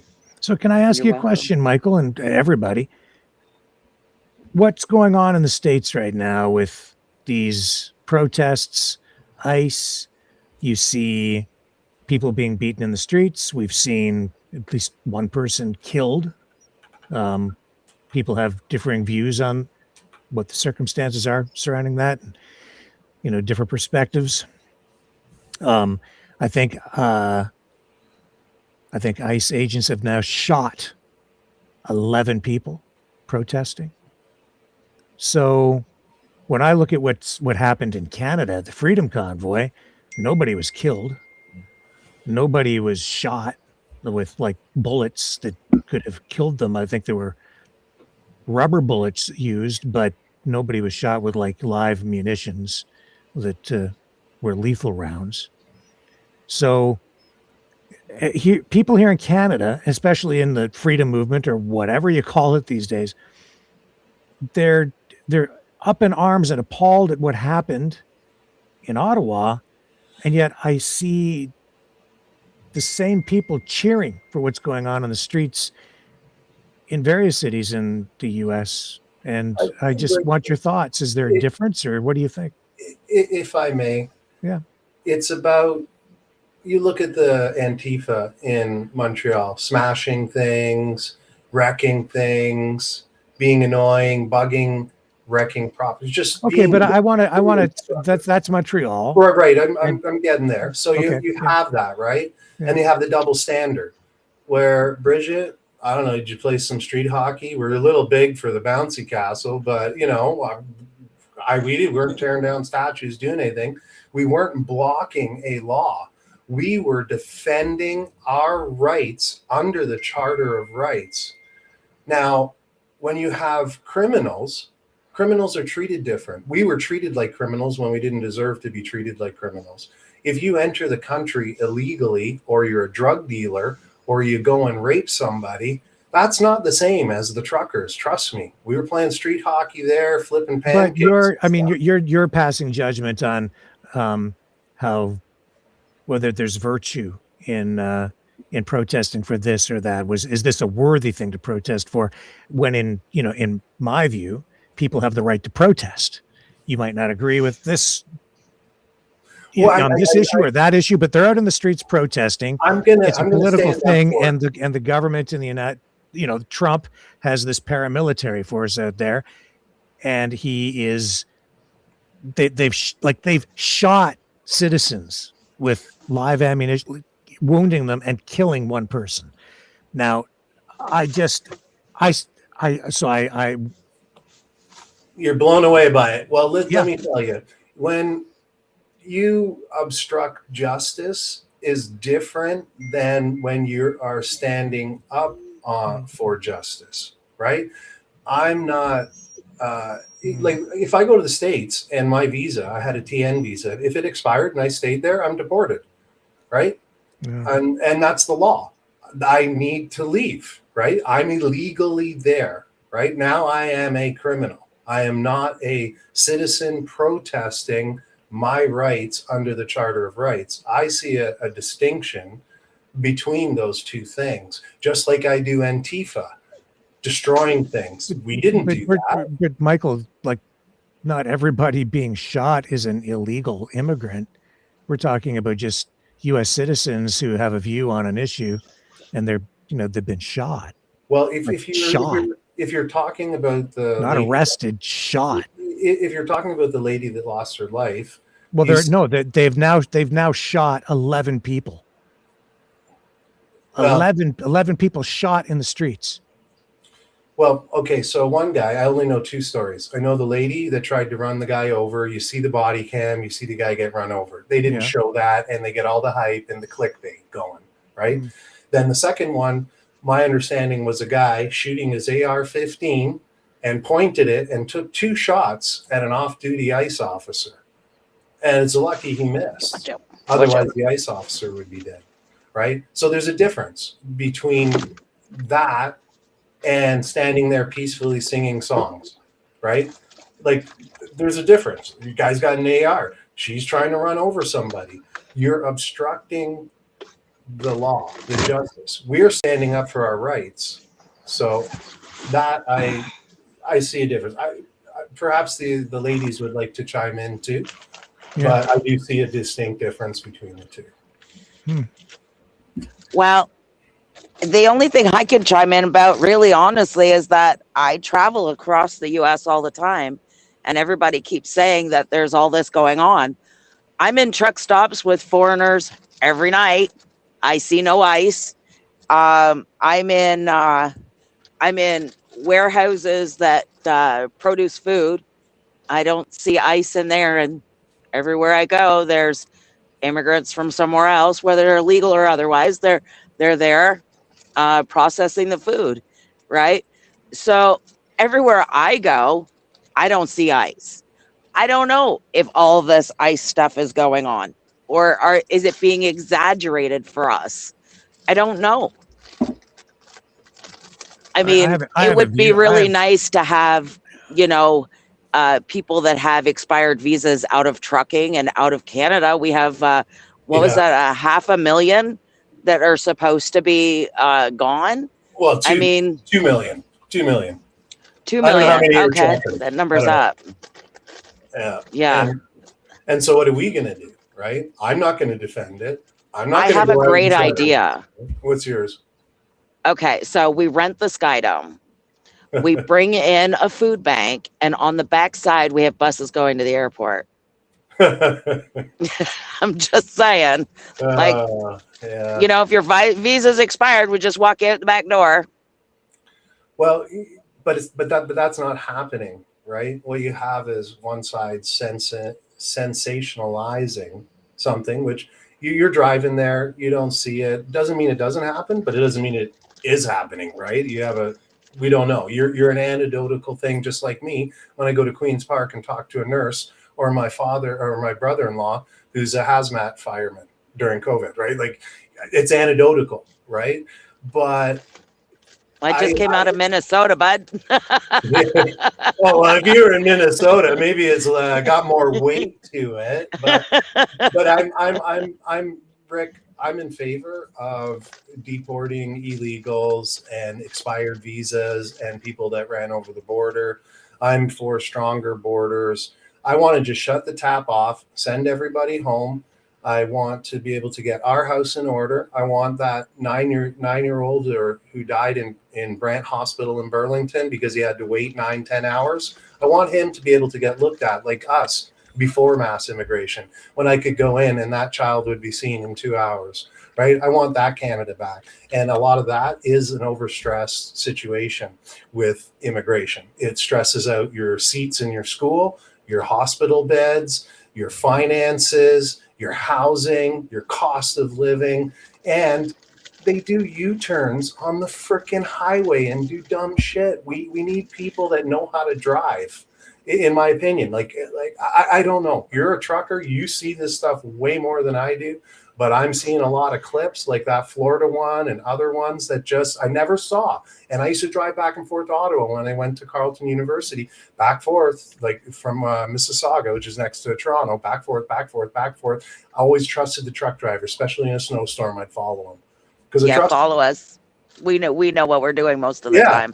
Yeah. But I mean, the other problem is, if you look at the actual numbers to truck accidents, 90%, I believe was the rating, is caused by the four-wheeler, and that's what happens. Now, is it inexperience by some of these drivers? Absolutely. Is it inexperience because they don't know how to drive or they got a fake license? Yes. Yeah. But I mean, but that's administration. Why are we allowing people to tell it? Like when I got mine in 2015, I literally had the MTO officer tell me, oh yeah, the guy will come in, we'll tell him his documents are no good. He'll go out, call his buddy, he'll come back in with a new set of documents. So why are you processing those documents? You know they're not legit, right? Yeah. And there was a whole story about that. But I mean, that's the people at MTO needing to take responsibility, and they're not. So, everybody's just like, whatever, I don't want to deal with it. Well, people need to start dealing with it. There's a clip I saw about 2-3 months ago. I might have it somewhere. So a gentleman, he's born here. He's a Sikh. He doesn't have his turban, but he's born here, Sikh family. They came over, just like my dad. They came from Poland, right? And they were Polish and he's Canadian, okay? He hates it. He says that they're wrecking the industry, right? You're getting a bunch of guys in that aren't doing the maintenance. They're not paying people. And they're also underpaying like crazy. They're just driving prices down. As a trucker, you see what's going on. How is that affecting you as a trucker with your shifts, safety, just your normal life? You've been doing it since 2015. We're here 10 years later, and we're seeing really weird stuff happen with trucking. Trucking is a shady industry just to begin with, right? But if it's the most shadiest industry I've ever worked in, to be quite honest. But I'm one of the 1,500 this month. We'll be parking our truck and eventually selling it. So I'm losing my truck, right? Because of the industry. But it's not just the Indian people. Everybody says, oh, it's the Indians. It's not just them.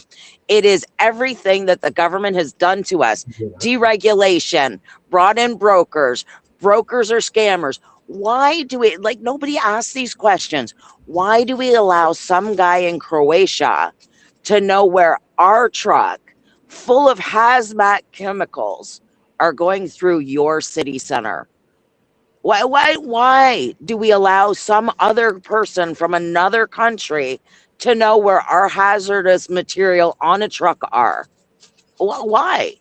They should not know, right? That's a danger. We're not allowed to take certain routes. We can't go near the airport, although I've done it once by accident. Sorry, that was in Chicago.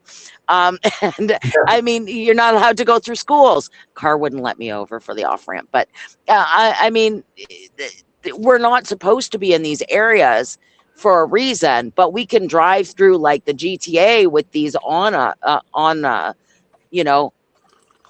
these trucks, but the load was scheduled by somebody in a different country. Why do we not demand that it is only Canadians that know where our Canadian freight is, right? Brokers should be limited. They should have a cap, because we do have to take care of maintenance. We can't do everything at the rates currently.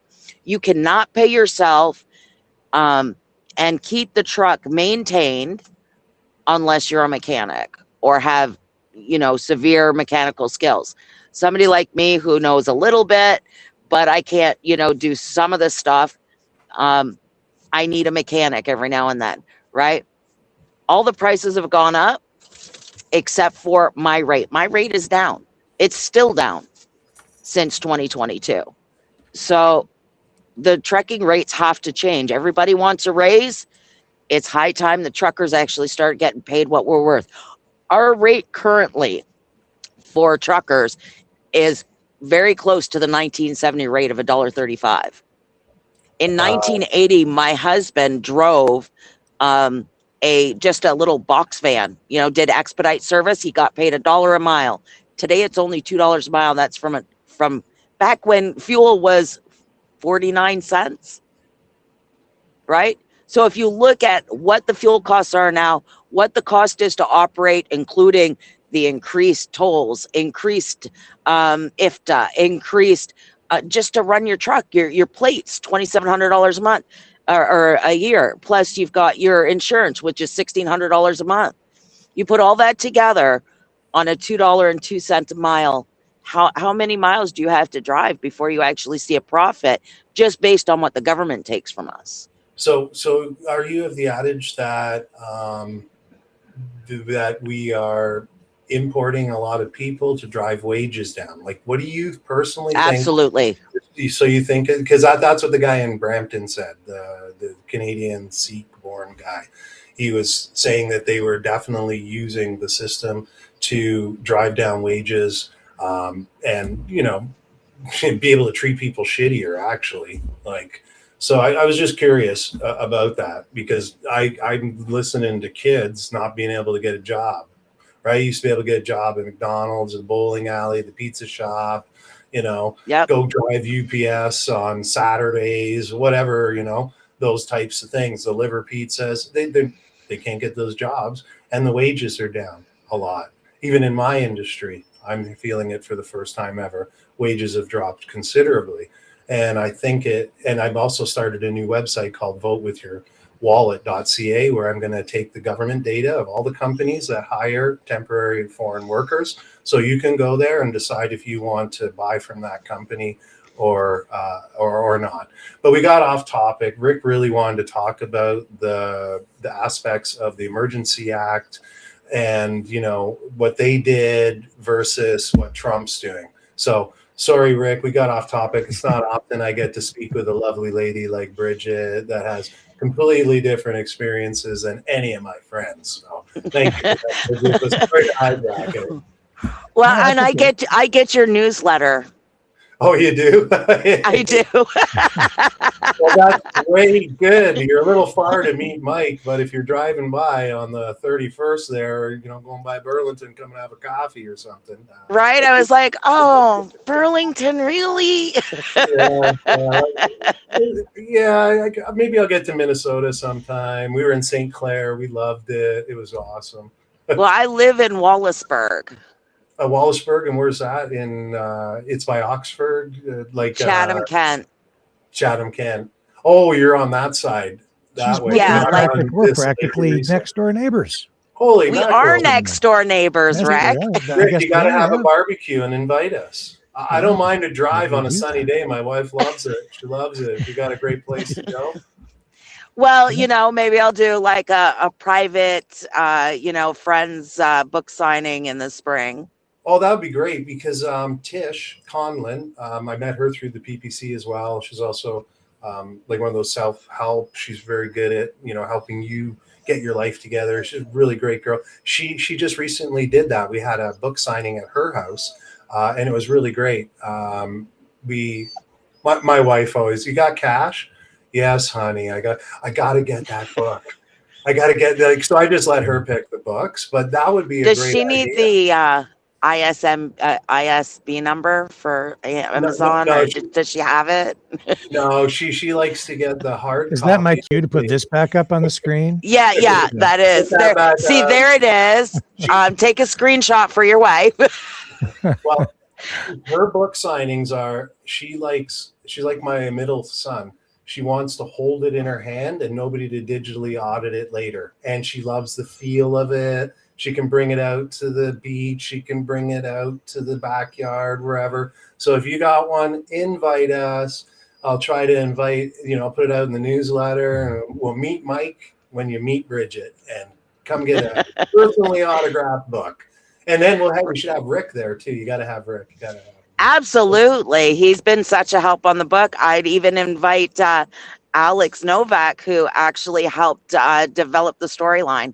So I don't know if everybody knows who that is, but he is a historian in the U.S. and is very much into politics and civil rights and stuff like that. So he actually was the first guy that I was talking with to put the book out. So that was really good. Yeah, this is a good segue into our next topic of discussion tonight, which is media influence on new media, of money, donations, the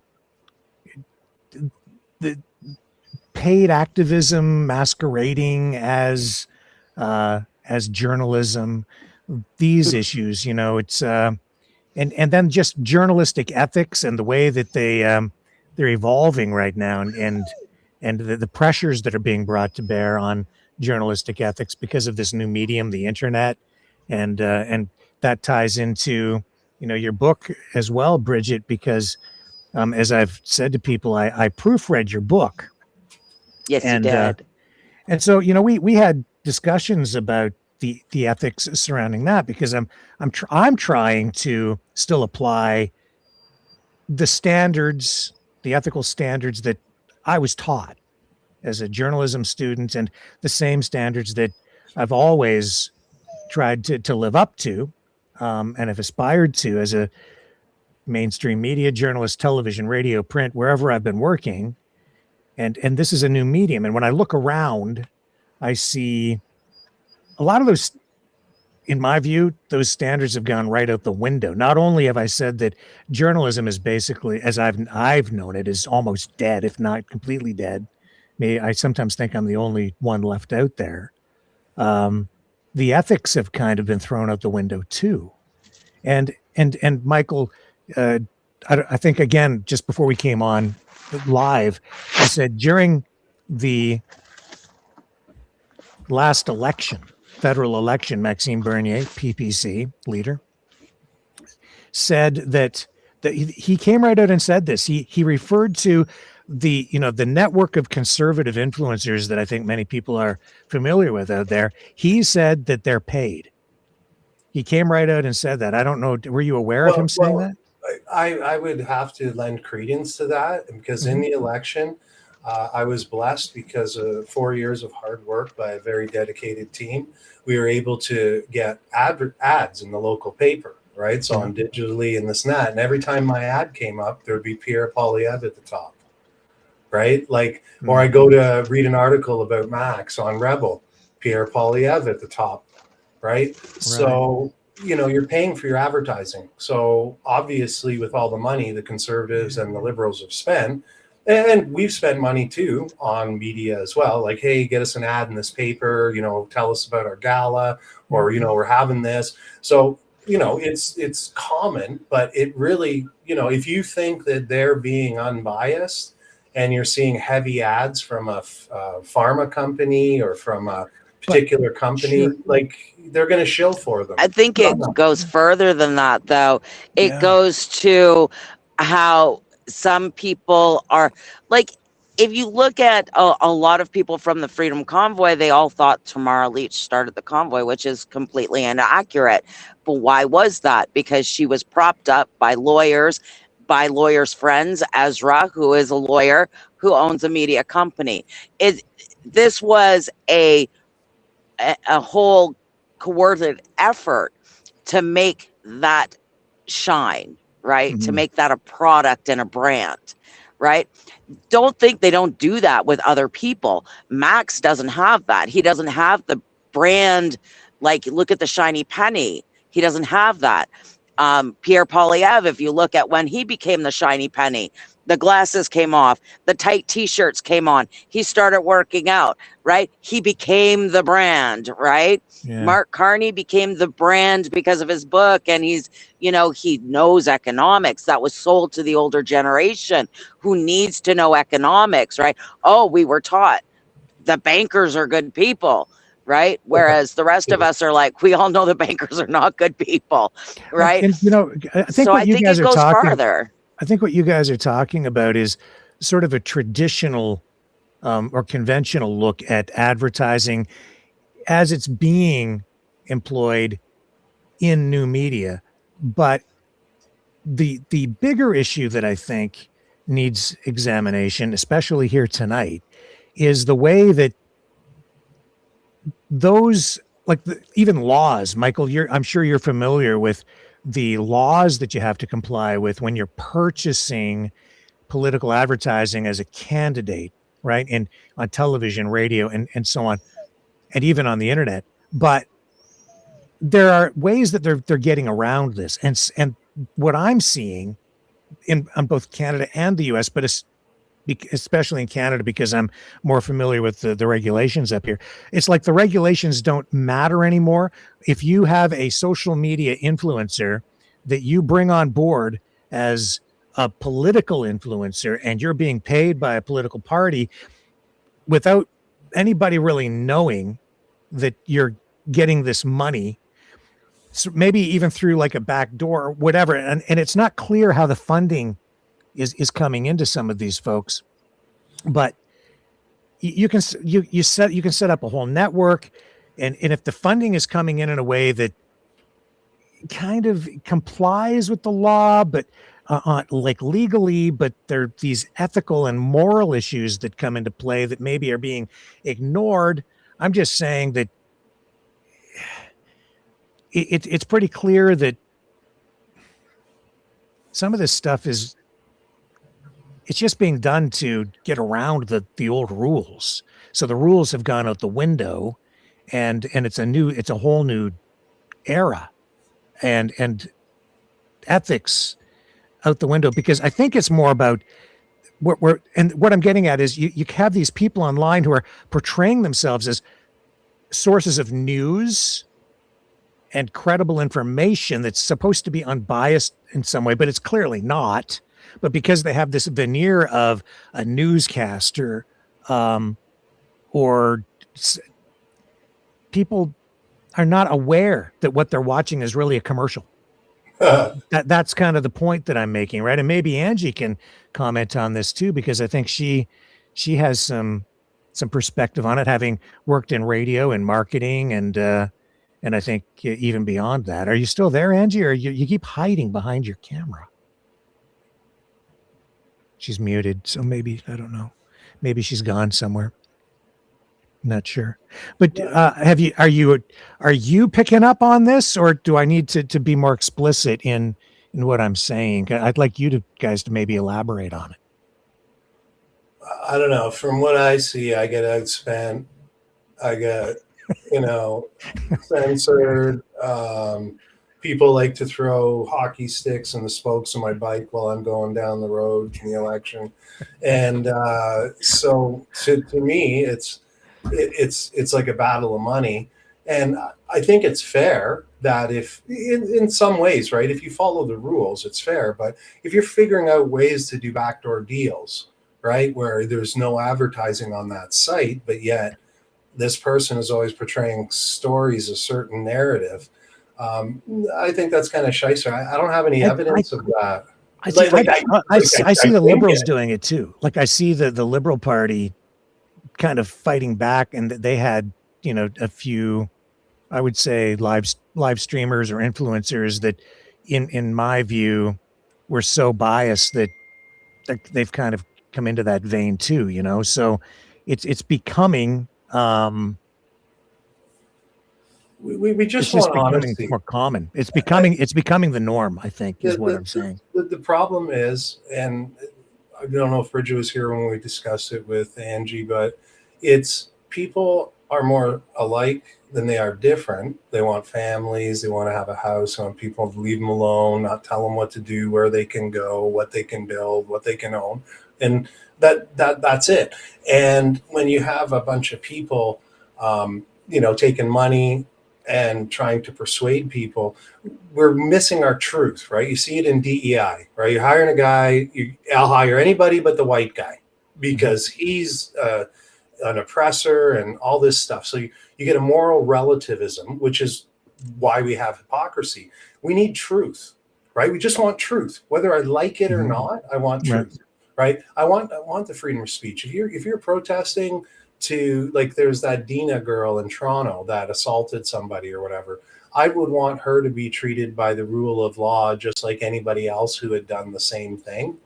And I think that's what we're missing in journalism as well. Our whole country is missing truth and equality, right? Where people have honor, moral values, and conviction.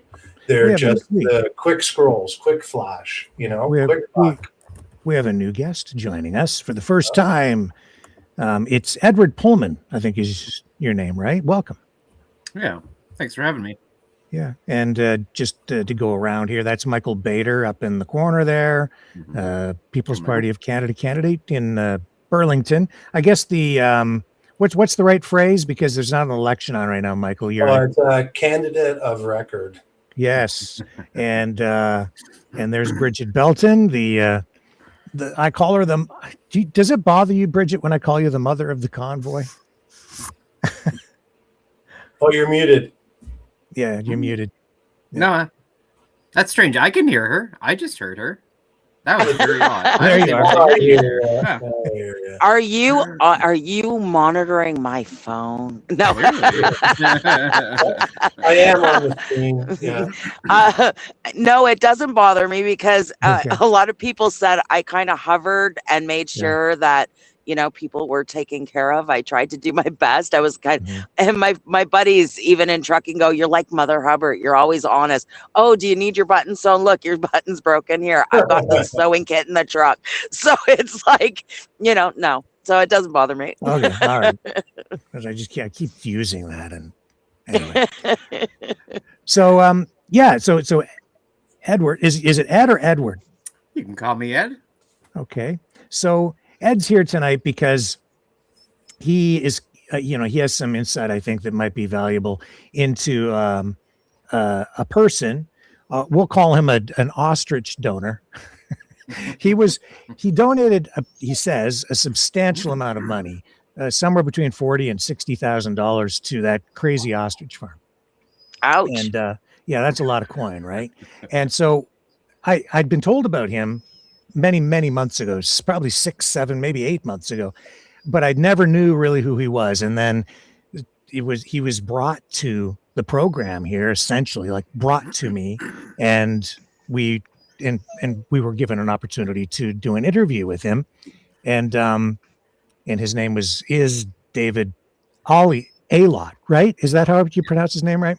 Alot, yeah. Yeah, and Ed is an old school acquaintance or friend, maybe of David's, and the whole thing, frankly, with David has been a little bit weird because, and this is what precipitated this conversation tonight, because David is very active politically. Obviously, he somehow has, he's wealthy enough or has access to funds or whatever to the point where he can donate money to that level out at the farm.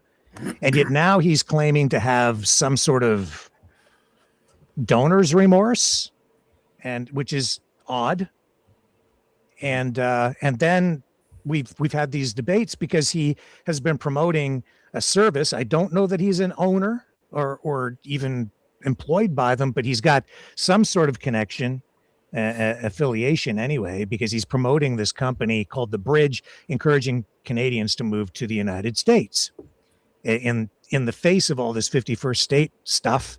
And then on top of that, he's advocating on this platform and elsewhere, I guess, for Canada to become the 51st state. So I've been highlighting the U.S. connections to that particular protest. It concerns me because of the foreign influence out there. I've never, as I dug into the background on that farm, it became apparent to me that in my view, it really has very little to do with the birds, and it has a lot to do with political activism, a lot of different issues, international foreign affairs issues. That's why you're seeing the intervention and I'd say interference from RFK Jr., Dr. Oz, Mr.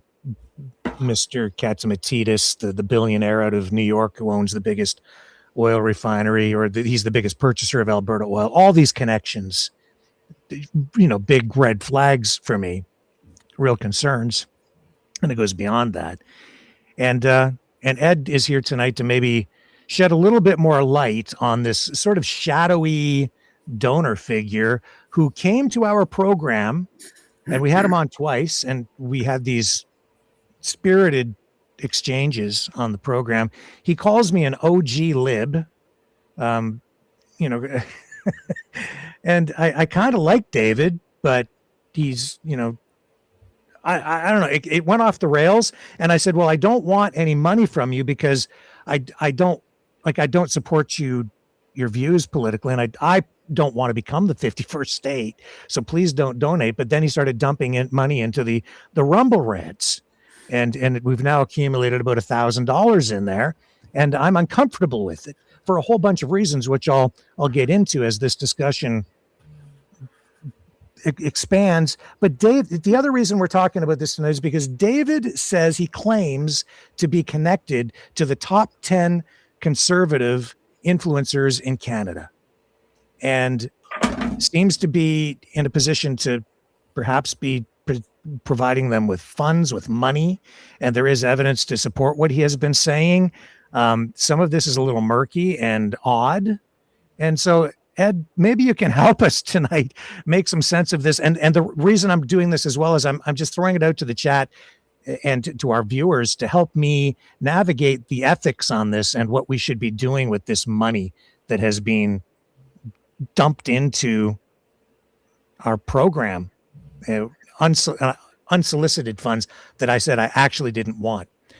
So first of all, how do you know introduce yourself, I guess, Ed, and then tell us how the heck you know Mr. A-Lot. Well, for sure. I'll just quickly say I live in Victoria, which David, I don't believe lives in anymore. But yeah, I was connected to him through our time at University of Victoria. And could we get you to tilt your camera down just a little bit so we can see more of you? A little less headroom. There we go. Perfect. How's that? There we go. Yeah, excellent. So yeah, with David, we went to school together. I mean, I didn't actually meet David until I enrolled with I worked with a number of student activists on a slate for a student society election, and he kind of threw himself in there, when he was a student union guy. He was wearing costumes and playing guitar and singing about lower tuition fees, and he was really he actually came up with the name of our slate, Team Fast for a Sustainable Tomorrow. So Dave was and is somebody who has a lot of energy and creativity, and at the time he was very focused on sustainability. That was a really big buzzword for him, and that was the world at the time, right? We had Al Gore's An Inconvenient Truth. We had lots of discussion around climate change, lots of concerns around conservation. So I feel like that was very eminent in a lot of the discourse, and I think David really picked up on that. But it's funny actually, because David he didn't stay his full term, and he got married. Well, he had a kid at some point, got married, moved down to Texas. Didn't keep in super close touch with him, just knew he was down there. Was down there for a while, clearly did well.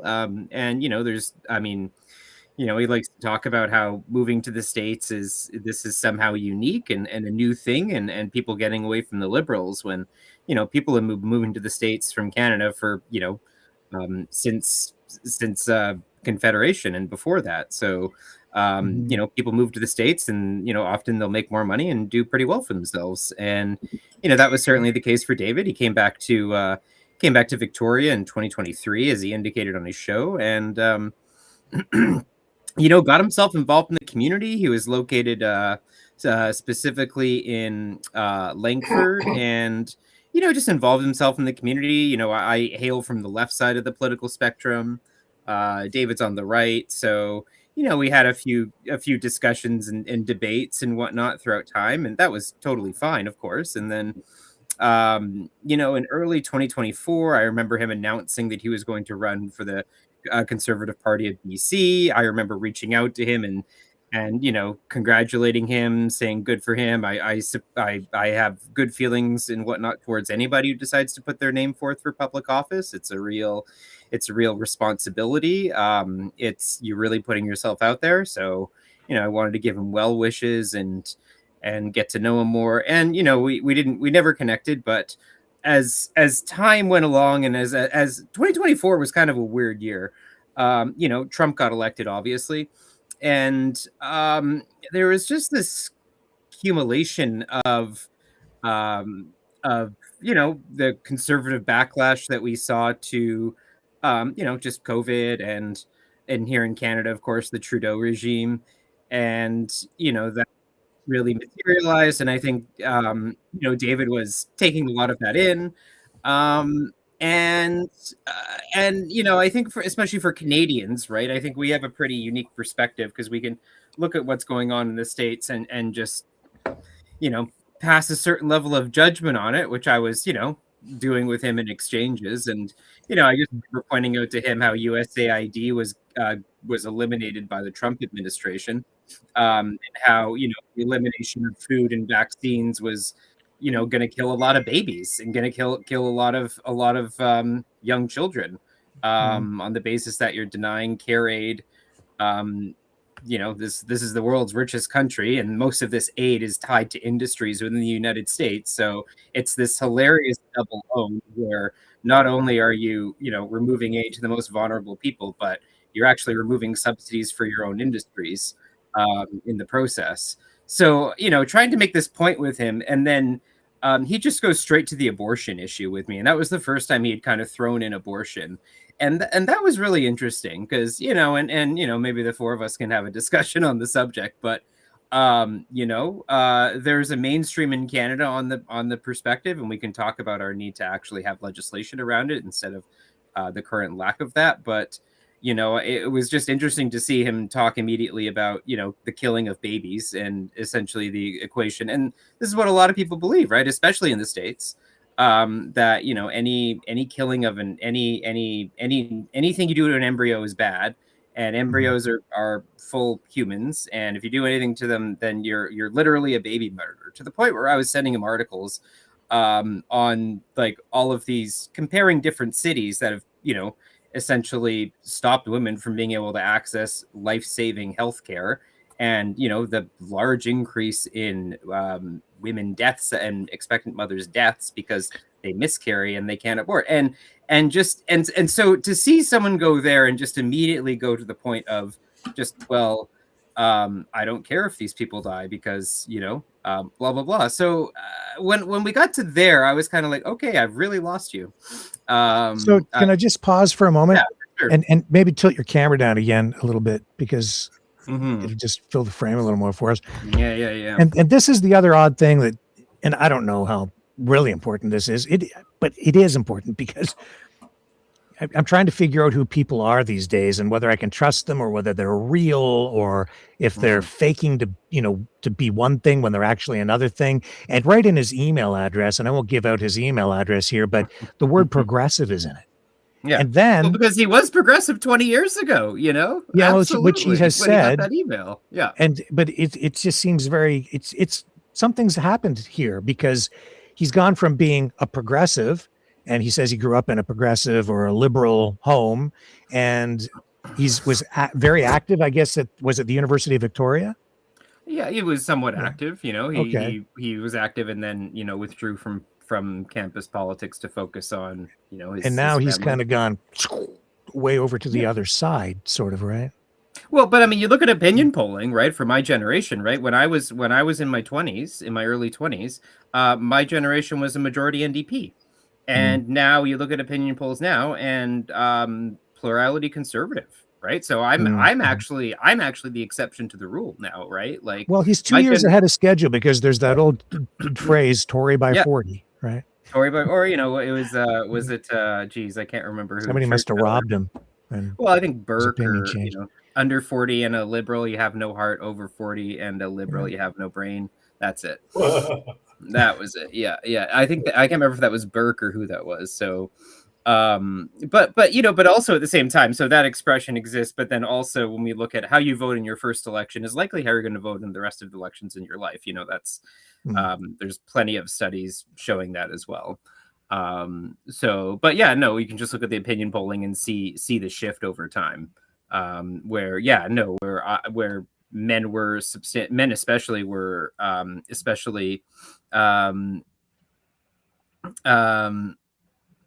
oh wow, interesting. Money for charity. Move to America and build a better life or live in Canada under boomer squalor. Canada has left Gen Z and millennials behind.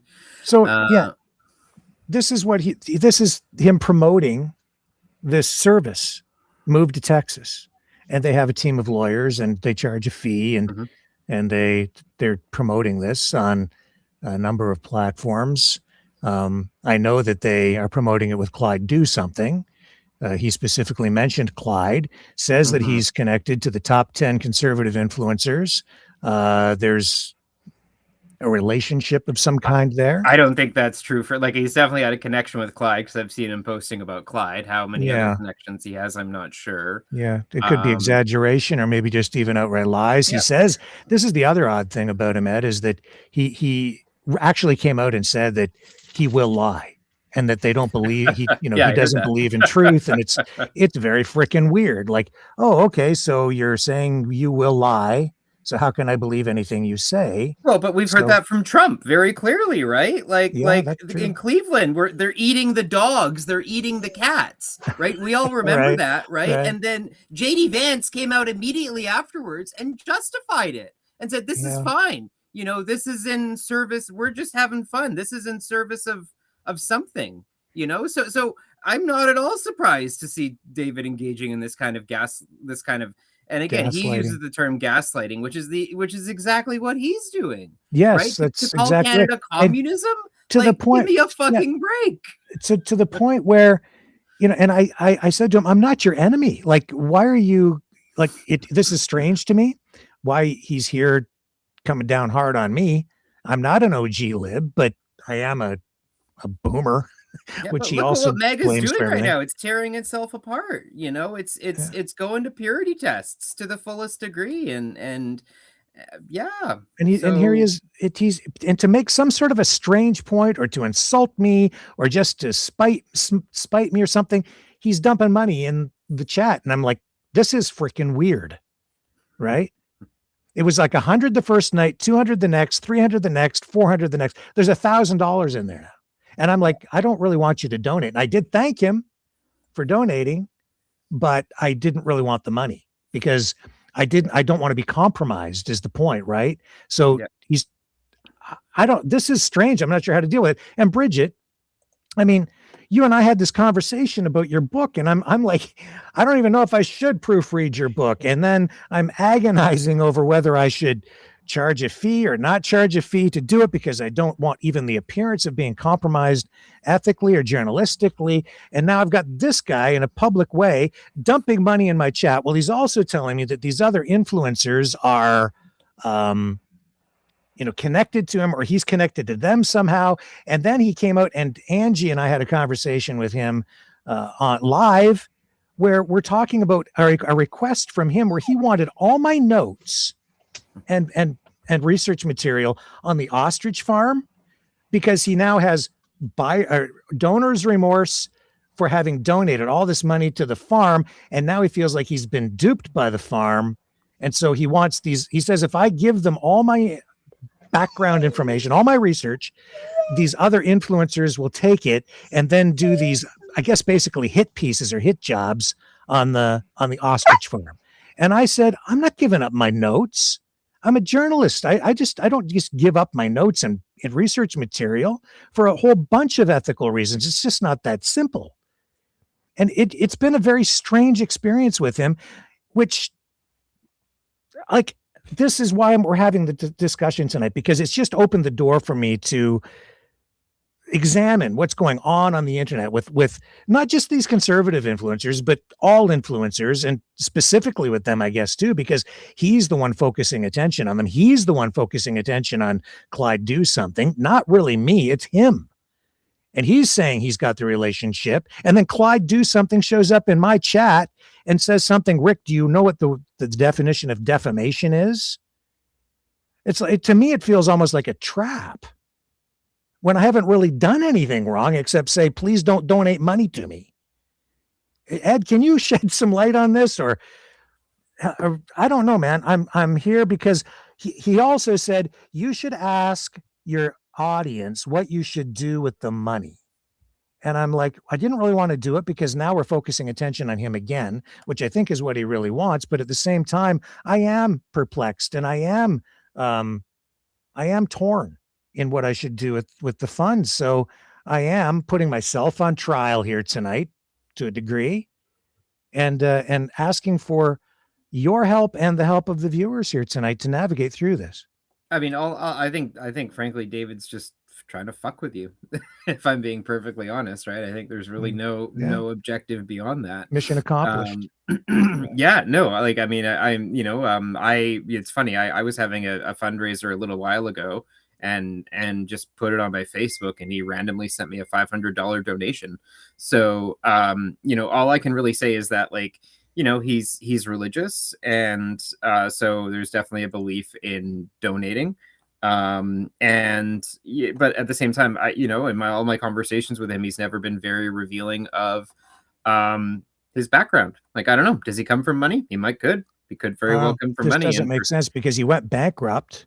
And well, yet now that's what he told you. That's what he told you. That's what he told me, right? Well, exactly. And That's what he told you. So, but here's the other reason I am concerned about it, because he puts this in the chat. Hopefully, Rick will disclose what he does with the dirty money. Mm-hmm. Now that puts me in an awkward position, doesn't it? And him. Is he joking? Is he serious? Is he lying? Or is he telling the truth? And where does that leave me? Now I have donations that he's calling dirty money. What kind of dirty money? Does that suggest that that's money that's not legal? Or is it just morally or ethically dirty? So what am I obligated to do at this point with this money that this man has just unsolicited funds? Like, I didn't ask for it. I said specifically I didn't want any money from him. And then I get these donations. Like, now what do I have to do? Because he says it's dirty money. Do I have to take this to police? So here's the other thing with David, right? Is he's partly reacting to the culture of sincerity and seriousness that, I think was a hallmark of the older generations, of saying what you meant and believing it. And like, again, like I said this to you earlier, Rick, on the phone, like, you look at Pete Hegseth, you look at the people in the White House, you compare them to Dick Cheney and Donald Rumsfeld, and that whole, the neocons of the 2000s versus the MAGA Republicans of today. They're not remotely serious. These guys are serious. They don't stand for anything. Their agenda is just owning the libs, and that's it. That's literally it. It's Michael, you're kind of in that vein. Like, is that what's your assessment on this? Because I think you're in a different place politically.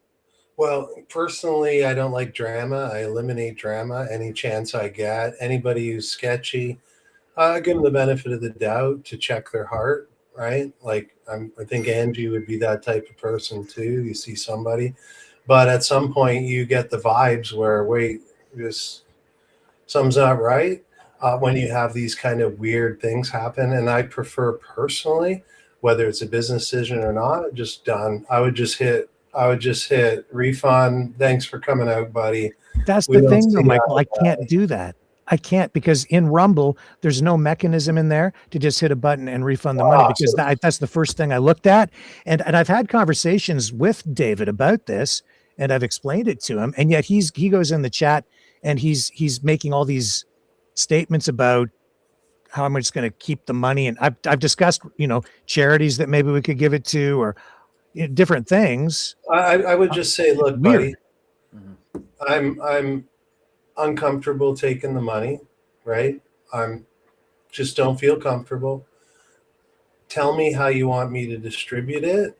If I don't find out in 10 days, I'm giving it to my favorite charity. And probably there's a food bank that would really like that. There's a church that's feeding people that would like that money.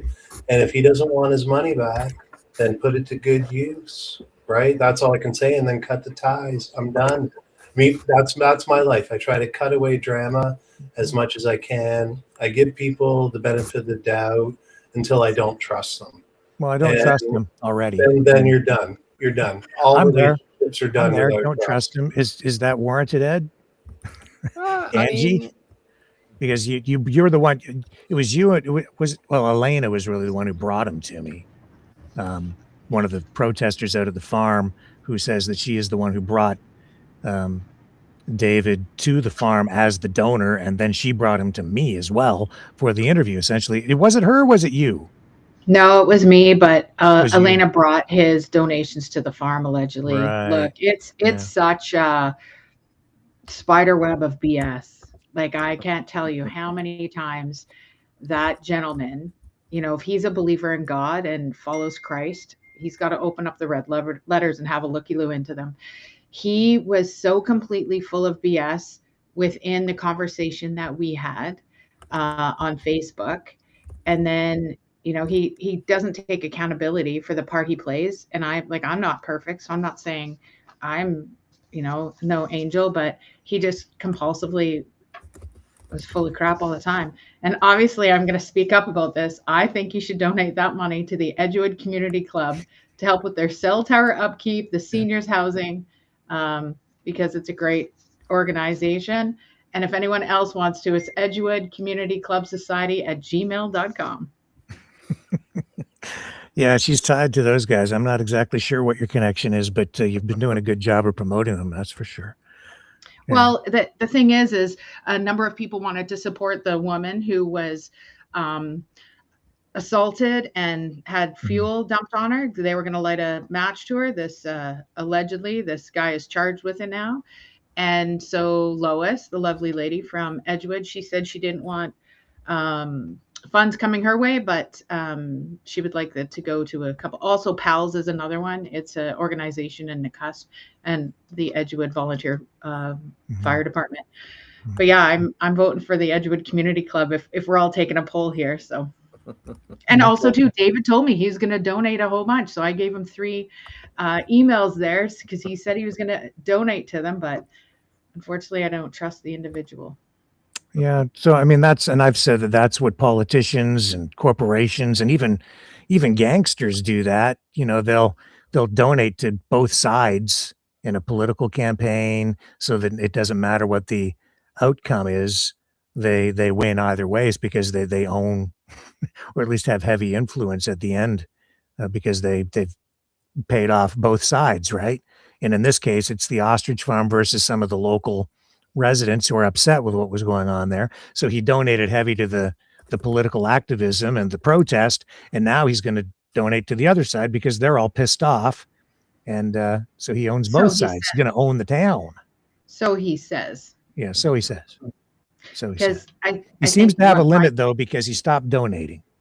Oh, I think we quit talking about him, too. So who knows? Well, here we are. I don't know if he'll show up tonight. One of those things where you say someone's name 3 times and they show up. I think where my challenge is, like some of the stuff he says is valid. It's very hard to own a home if you are, a young adult or coming up.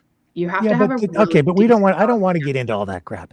But no, I'm just saying crap. And part of that, but the problem is his delivery and every other thing he said, like he does not have receipts for the information. And he also doesn't admit where that money came from. So he said originally it was all from him and then it's not from him. So anyways. See, the other problem I have is if I donate the money in any public way, people will know where it came from. So if I donate it to these people out in Edgewood, he gets all the credit. And yet he's been kind of a dick about it all, to be blunt. And I don't think that he deserves the praise because of the way he has gone about it, which is actually to attack me, damage me. It's been an insult to me. It's taunting me, right? It's to mess with me. He's not going to get that, actually, Rick. You're wrong. To exploit the platform, to cause a bunch of disruption over here. And he's done a lot of damage anyway to the community in some ways because, my views on that ostrich farm are, and I have the receipts. And I'm a fairly lonely voice in the avalanche of information warfare that's been conducted out there, as you know, Angie. So, I'm just, that's why you guys are here tonight, to kind of help me navigate this thing, because I also have charities that I have in mind. I've even mentioned them to David and places that money might also do some good. Some of them attached to some of the things we've done here on this channel, and also very worthy causes. And, so I'm looking at all of that, and I'm going to look in the chat here in a moment too, but I'll throw it out to the floor again for comment. Nobody knows what to say. I'm chatty patty, so I'll step up and fill the vacuum. But if you feel uncomfortable, right, you got to back off. Your gut usually is correct, and if you feel uncomfortable, just get away from it. There's a lot of shenanigans going on in this world. We've lost truth. What we really want is honesty and truth back, whether we like it or not. If I mean, that's how I coached for 22 years. I'm honest with the kid, right? If you shot the puck up the middle, it ends up in the back of our net. We're going to talk about it, right? Hey, we were working on, shoving the puck up the boards, hit the guy on the hash, try to get the breakout. But I would do it in a way that I wouldn't point the person out. But you really have to be honest, right? So that people can get better. That's one of the problems with DEI. It blames everybody. It's someone else's fault. It's the white guy's fault. It's the religion's fault. It's Trump's fault. It's someone's fault. And people need to start taking a look after themselves, right? If you've got a toxic relationship, get rid of it, because it's just going to cause toxicity to you. And seek those that are transparent and tell the truth regardless. And people that honestly want to do better. There's people that pretend that they're like that. You sniff it, you ditch them. That's the best way you can live your life. Surround yourself with people you trust. And if you don't trust somebody, get rid of it. So Bridget, I reached out to you and I had a brief conversation with you about this the other day because I was seeking your advice because I trust you. And I seek your advice again tonight. Do you have further thoughts? Because that I was like agonizing over the ethics surrounding just proofreading your book. But there's that's actually there's work that was done that warrants, compensation because it's actual labor, it's earned work, right? Not just somebody dumping money into something. This thing with this guy, this is weird. But even over on your side, because there's a political element to it, it's about the appearance of being compromised politically or having bias. Anyway, I've come to terms with that, and I don't need to get into all the nitty gritty on the stuff surrounding your book and the work that I've done with you on that. But this thing is just so freaking strange. Just like the whole damn story out there, that Ostrich Farm. Anyway, everything surrounding that place is just a circus, and it's bizarre. Thoughts? Well, I remember when we first talked about the book, and I literally had to beg you. I said, look, I'm not asking for your input. I'm asking for you to make sure the spelling is correct, to make sure that it flows. I'm not missing a word. I'm using the right word. So it wasn't that you were writing the book, because you didn't. It was you just correcting the book to make sure that it was accurate. And from a media standpoint, following what happens with media, paper or voice media, it has to be accurate when you put something out. So I didn't find there was an ethical violation there, and I didn't ask you to do it for free. I said I would pay you. So, it was a paid job. That's all it was, right? So with this, though, I find it almost like he wants to buy you, to buy what you're going to say. And, and then he wants your documents. Does he feel that he's paying for those? No, that's not how things work. And your documents are your research. If he wants the research, he needs to go do the research, right? You don't just buy people. People aren't for sale. I'm not for sale. That's for sure. And I would not give up my notes and documents and my research, because if I just give them up with no conditions, he just wants me to hand the stuff over, and then he's going to hand it over to somebody else. I lose control of that. And That's right. He doesn't know what's in there. And there is information in there that is from people who probably have some expectation of privacy. So I'm not inclined to do that, because I don't know how it might be used by other people, right? So I'm just not going to give that stuff up, period. Well, and the fact that he says dirty money, that to me, that's like, what are you, an NGO? Are you getting money laundered? Are you, You know, I mean, I think you and I went down this rabbit hole. Does that mean you're responsible if the money's dirty? Right. Like we went through a whole bunch of scenarios, and I was like, I wouldn't want dirty money. Like, you know, but if you don't know if it's dirty money, but he has made the statement it's dirty money. So it's like, there's kind of an ethical thing there. Do you want dirty money if you know it's dirty? Probably not. I don't think anybody does. So, well, most people don't. I mean, there's probably a percentage that would take it anyway.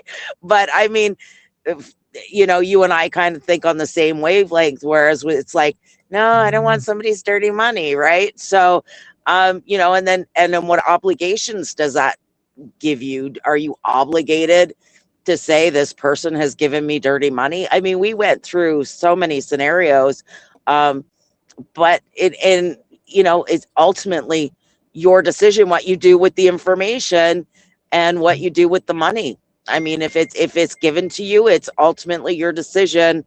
If you decide to accept it, what you do with it. Yeah, I mean, that's the thing. At this point, I don't even know if refunding the money is the right thing to do. Well, if it's dirty money, you're giving him back dirty money. Did you clean it for him by doing that? I just don't know. So I'm struggling with it. What's the right thing to do? So, yeah. And you know, yeah. And there's a reference to Clyde being I think in the chat the other night. I did see when I dip in from time to time. I don't stay on there all the time, obviously, but I did notice he was in there. But this is the other thing that complicates it for me is Clyde, for whatever reason, was, you know, a veiled threat, maybe. Rick, do you know what was the quote? Do you know the meaning of defamation? Like, excuse me? Is that where we're going? I mean, defamation. I mean, you're telling your story on what's happened. You have notes where this guy has said to you that, you know, he's bought podcasters or, you know, suggested he can buy podcasters. I mean, that's you just reporting what you've learned, right? That's not defamation. Yeah. And you're a reporter. I mean, that gives you a different level of the ability to say things than it does somebody like myself. I mean, I can't go around saying this person is a bought person unless I can kind of prove it. Yeah. So you'll find this on his social media, and you see, right. I'm sure that you guys will recognize some of these guys. And Angie, help me out here. You've had more contact with him than I. What do you want me to say? I shiver. I don't know, man. It's your fault. You brought him to me. You're right. But it's your fault. We're talking about it for the third night, Rick. So I know, and that's the thing, right? So, you know, there's another thing in media that I can tell you about, and it's called pay for play, which I'm sure you're familiar with in radio, especially, right? Mm-hmm. You want airtime, you want to put on a show, they'll sell you the airtime. Yeah.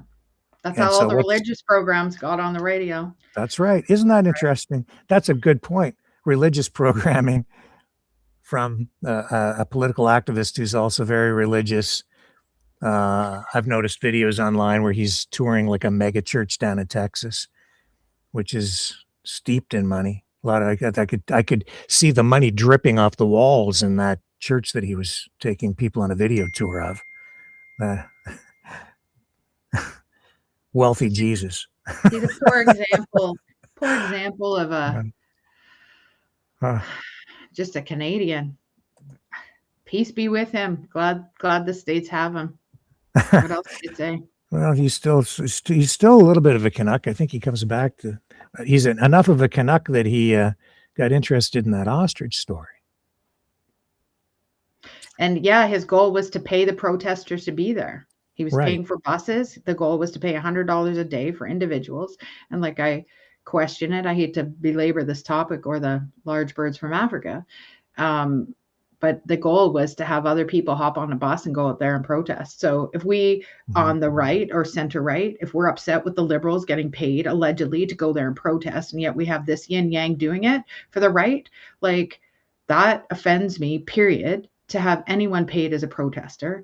And there's numerous people that we didn't want the birds to die. And I've had many people go like, should we just go out there and live a free life? They can feed us. Like, I'm like, I come with my own trailer. Like, shouldn't I come with my own food? But no, it's just a weird scenario. And like, I think we've talked about it so many times where it's not necessarily the government, or I don't want to say government, but dollars and cents, and these US people come in and pay for things. But it gets a little eerie when something gets to be as size as the ostrich farm came, and then you get funding behind it, and then like we're still talking about it today, right? Like, and he's not the only. I mean, I was told that it was a U.S. donor, and then it turns out to be him, right? And so he's not really a U.S. donor. He's a Canadian with a business who is living most of the time in Texas, which also raises red flags for me if you're talking about somebody who is donating to for political purposes and to political influencers. And he's doing this here with me and donating to some sort of a protest out in BC where we see these US connections. So this is a guy who probably has bank accounts on both sides of the border. I'm not saying anything illegal has been done at all among any of these people, but I have to be careful, especially since what were we talking about earlier? Bank accounts being frozen, right? So Yeah. I've got a guy in my chat dumping money in there, calling it dirty money in public. I'm saying, please don't donate. He's also using some sort of a name in there called, what is it, money for charity? Well, one of the oldest tricks in the book is to launder money through charities. Yeah, So, NGOs and charities, and people are paid protesters. I mean, this has been going on for quite a long time, paying for protesters through NGOs and through funding. After Convoy, I was in Mallory Town, and a bus came in full of paid protesters from Toronto heading to Ottawa. I was like, really? You get paid to protest? Oh yeah, we get a free bus ride, we get free meals, we get a free hotel, and then we go back the next day, back to Toronto. I'm like, and actually in my book, one of the citations that I talk about is actually how I'm a paid protester. How do I know protesters are paid? I'm a paid protester. It's in the book in one of the citations. So this is all part of the book that I was talking about. And in Freedom Convoy, in Consequences, and it's the same stuff that Ari Ben-Menashe and John Arthur Belton testified in front of Congress in 1990. The links are incredible. So I've been placed in this very awkward position. And he's asking for some sort of transparency from me. Well, I can tell you that my finances are private. I'm a private person and my company is a private corporation, which was set up years and years and years ago to do my television program. Just like Rebel News, I'm not obligated to disclose anything financially, but here I am doing it. Right.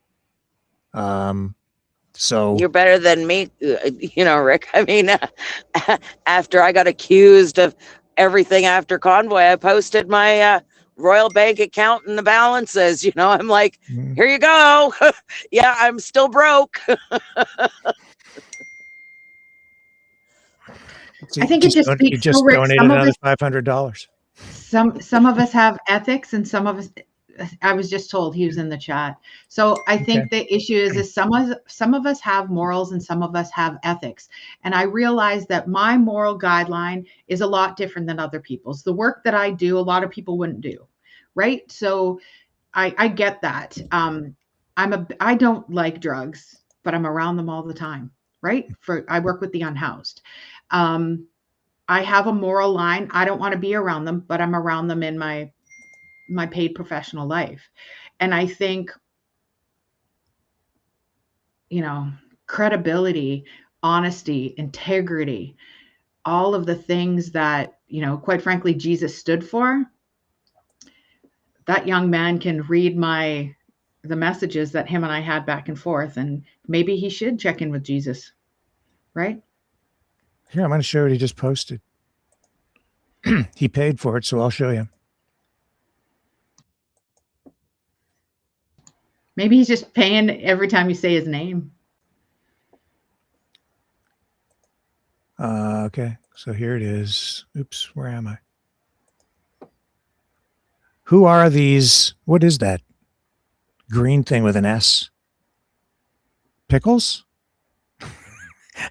I don't know what that is with question marks. Okay. I just don't know what that symbol means. I'm sorry. One supports murdering babies in the womb and hates Zionists. Did that even come up tonight or any night? Zionists, like Palestine, Israel. One is a greedy OG lib. One is gossip. Who these other two are, I don't care. Fickle Rick will pocket the money. Maybe he should talk to his wife and see if it's okay that he's giving all this money away. I'm pretty sure she probably knows, but everything is speculation. I don't know. I will say, thank you for the donation, David. This is really weird. It's very strange. I'm still not sure what the right thing to do is here. It's going to go to good use. I'll talk to you. I'll say that. The other thing is, I'm not your enemy. I'm not, and you misread me. You keep calling me an OG lib just because I'm like 60. And you can assess any way you want, but I think your logic, your arguments are flawed. You blame the economic problems facing today's young people on me, people like me, a group of people like me, because we have so much equity. And I don't think people even know what that word means. I keep hearing it thrown around, especially by progressives and liberals. They want equity. I don't even think that you know what it means. Equity means accumulated wealth over time. It's wealth that you earn over time and accumulate because you put money away for a rainy day and for your retirement, which is what responsible people do. And you buy a home and you pay your mortgage every single month for like 20, 30 years until you hopefully pay it off. And then you have equity in your home. And there's nothing wrong with that. That's what people are supposed to do if they're responsible. But you seem to view that as some sort of a sin that is holding back young people. You have to understand, and you're a smart guy and you seem to have money, so you must have some understanding of finance and economics. You have to understand that when you're starting out, like I was, and we were talking about this the other night, and Angie, when I got into media, I was sleeping in my car because I didn't have any equity. I didn't have anything. I didn't have spit, just like everybody else. And I slept in my car because I was working in 3 different cities at different times in the week. Television here, radio over there, and everybody thinks it's glamorous. So glamorous, I was sleeping in my car just to get those entry-level jobs so that I could work my way up the ladder. I was paying my dues. And that's a long frickin' time ago, man. And I went to school and I paid my dues like everybody else. And everybody I know, Angie, like all you guys working in media, everybody pays their dues. And Bridget's paying her dues right now out in the road, working hard, hoping to have enough to scrape by when she retires. Like my parents upstairs here, right? Like everybody. It's not like the young generation, there seems to be this, you know what it is? It's because things are so affluent in today's society because everybody has a damn microwave oven and a 40-inch color screen, flat screen TV, because the efficiencies and the economies of scale have improved so much that everybody has this stuff now. Stuff that, a TV that's on the wall over there that's like a few $100s used to be 10 grand. But I think the problem is they don't know the difference between need, want, and desire. Yeah, and earn, because the boomers earned what they have and invested and now they have the equity that's been built up over time. When you're young, you don't just get equity, man. You know what you get in a properly functioning society, and Michael touched on it here. You get opportunity if things are working properly. You get a chance for an entry-level job and an opportunity to better yourself and climb the ladder and build equity as well. But those opportunities are not available for our children today. I disagree, Michael. I think if I may, and because you touched on all this earlier, it's easy to point fingers and blame this group or that group or say that you can't get a job for that. But economics is not a zero-sum game. Economic growth increases even as population increases. Now, I understand that, the temporary foreign workers program is not functioning properly because the money is there in an improper way, providing improper incentives, and it's being abused by employers like Tim Hortons. Okay. And there are a lot of issues surrounding it. I totally get it. But the point is, I'll give you an example. And I'm sorry, son, if I talk out of school here. All right. But my son has 2 jobs. He works in the car industry, making a crap load of money because he's worked his tail off. And he's got a second job. And I won't tell you the big company that offered him this big job. He showed me this contract yesterday that he has with them. And he said, can you just review this because I have to get this thing approved. It's like a contractor position. And I read this thing because he's going to leave the one job maybe or something. I don't know what he's going to do, but he's going to have to do something, I guess, and pick between the two. But he's got this proposed contract. It blew me away, man.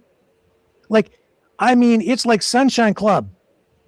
And I'm like, holy shit. And it's a media job online. And I'm like, I never made anywhere near that working in mainstream media. And I was at that freaking network, right? But if like my daughter, the way I brought up my kids is that all my kids learned how to do their laundry. They always had to be involved in chores and stuff like that. Mm-hmm. My wife at the time, my first wife, sometimes would say, oh, don't let them crack the egg or make scrambled eggs. But I was always encouraging my children to be involved when I go gardening, help out. And all of them had to do their laundry by 12 years old. You start teaching them. So by grade 9, they can do it themselves, right? And you give them all these tasks slowly. But what I'm finding is that our cost of living is hurting people. I know guys out there with $30 an hour jobs that can't live by themselves. My son's one of those. Don't tell me about it. I was at Shoppers Drug Mart today, Michael. It was like $5.75 for a can of soup. I was like, holy shit! What the hell happened? This my is middle guy. guys. I get it. My middle guy's struggling. So my kids are 40, 30, and 20, right? So my youngest daughter still lives with us and stuff like that. And she's elected to drop out of school. She's always been on the farm since 12 years old. She's learning how to do heavy machinery, whatever it is.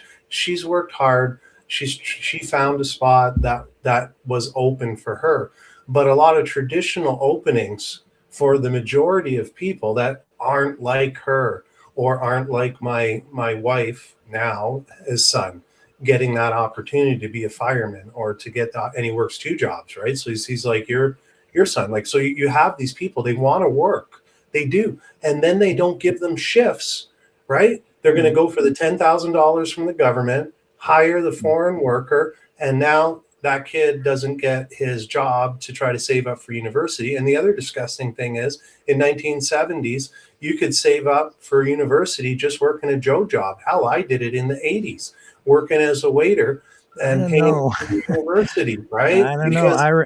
I remember the 70s, and I remember the Jimmy Carter era, and I remember lineups at gas stations, gas shortages, high inflation,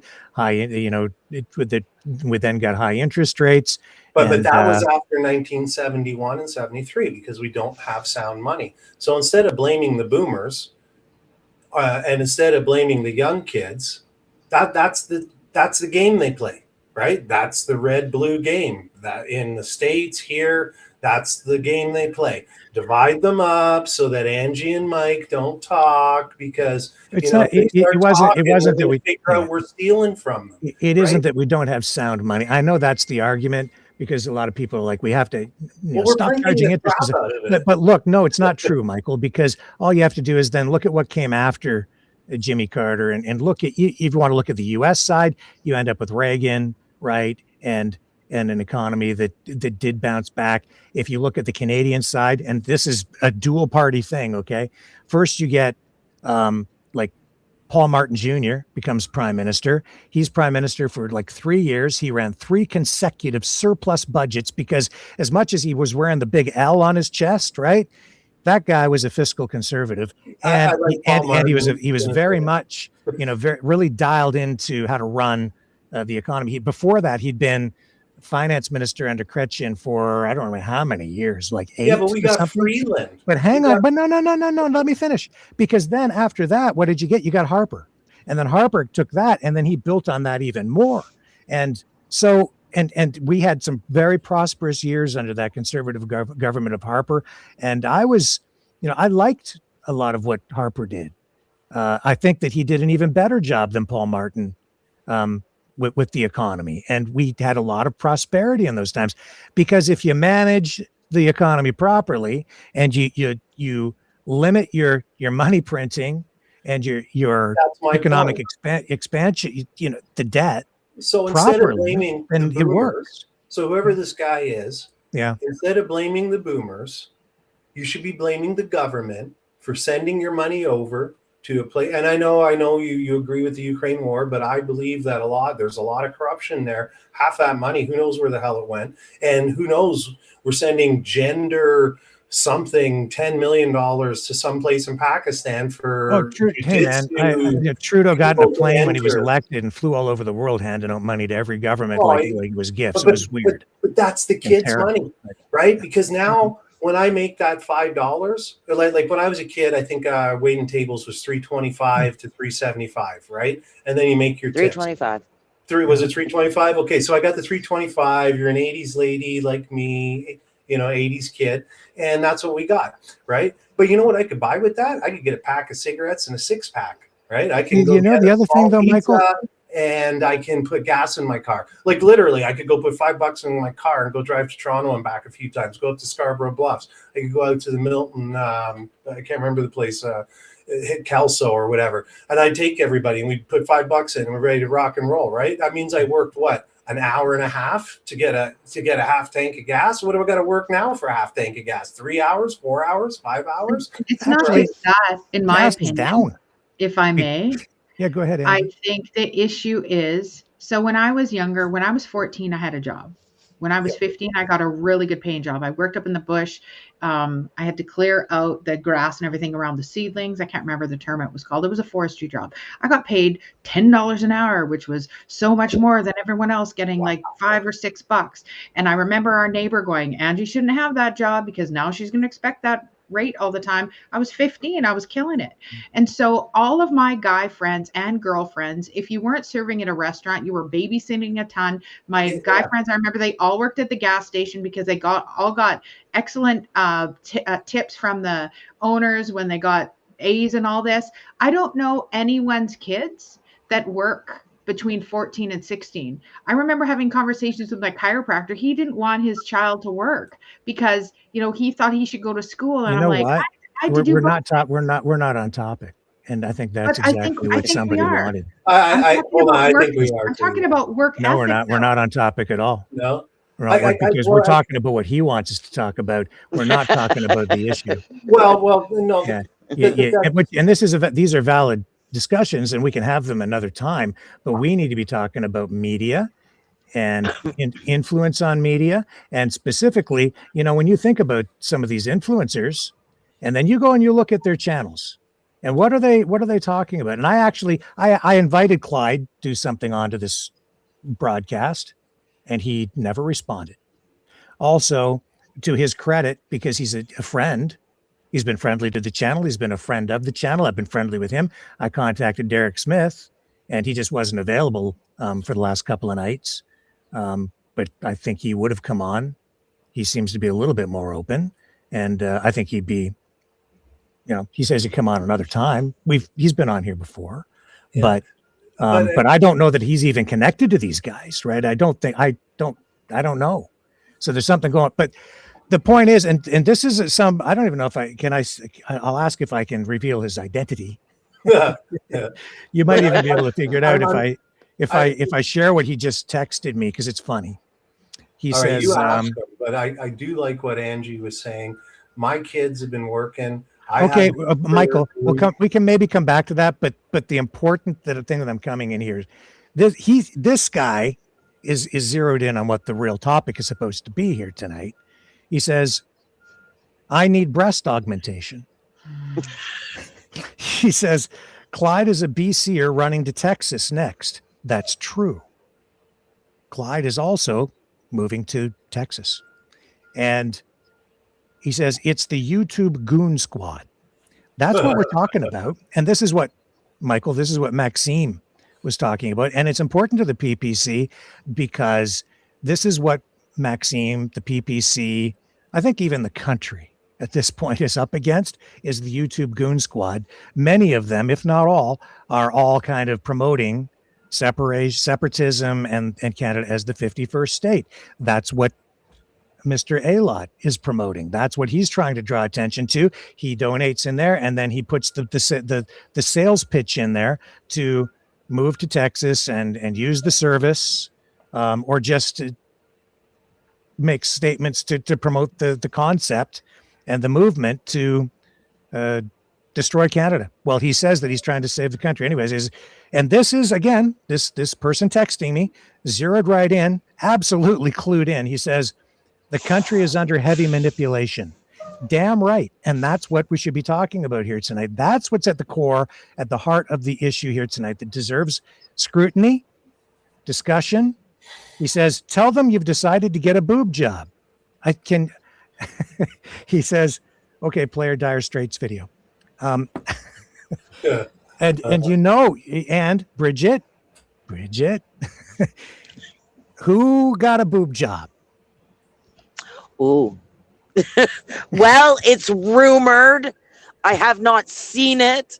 I have not inspected it, nor would I want to. But apparently there was a lady by the name of Leach that got a boob job. I don't know. Maybe it was just a good bra she got. I don't know. I am going not to speculate, but apparently. And her lawyer likes to hang out in Texas because that's where he likes to fish. And while she did 43 days in prison, he went fishing, and he came back and dealt with her and her legal issues when he was done fishing in Texas. So, yes.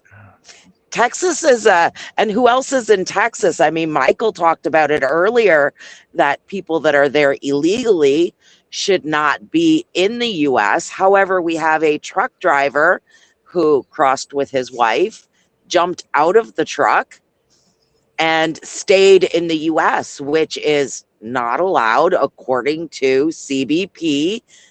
And, you know, if you look at the FMCSA, you're not allowed to do this. He says he did not do anything illegal while he claims asylum. Political asylum. Yes. So, and his hub is also Texas. So there is a Texas connection. We also have the oil and gas influencer that was Canadian, but that now lives in Texas doing oil and gas. And she frequently promotes whatever she feels is best for Canada. However, she's no longer in Canada. So do we listen by the way, to... Do you know where Alberta oil is refined?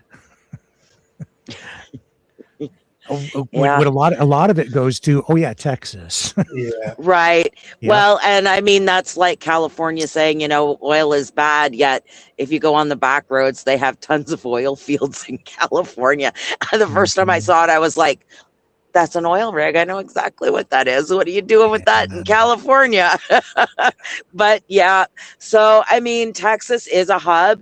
Even when you look at Prophets for War by Ari Ben-Ashi and the stuff that my father-in-law was talking about, John Belton, in their documents, they talk about a connection to Texas, oddly enough, way back in 1990. So I mean, the research I'm doing is fantastic. I'm like thrilled right now, but you have to wonder, where's all the money? The money's in taxes. It's always been.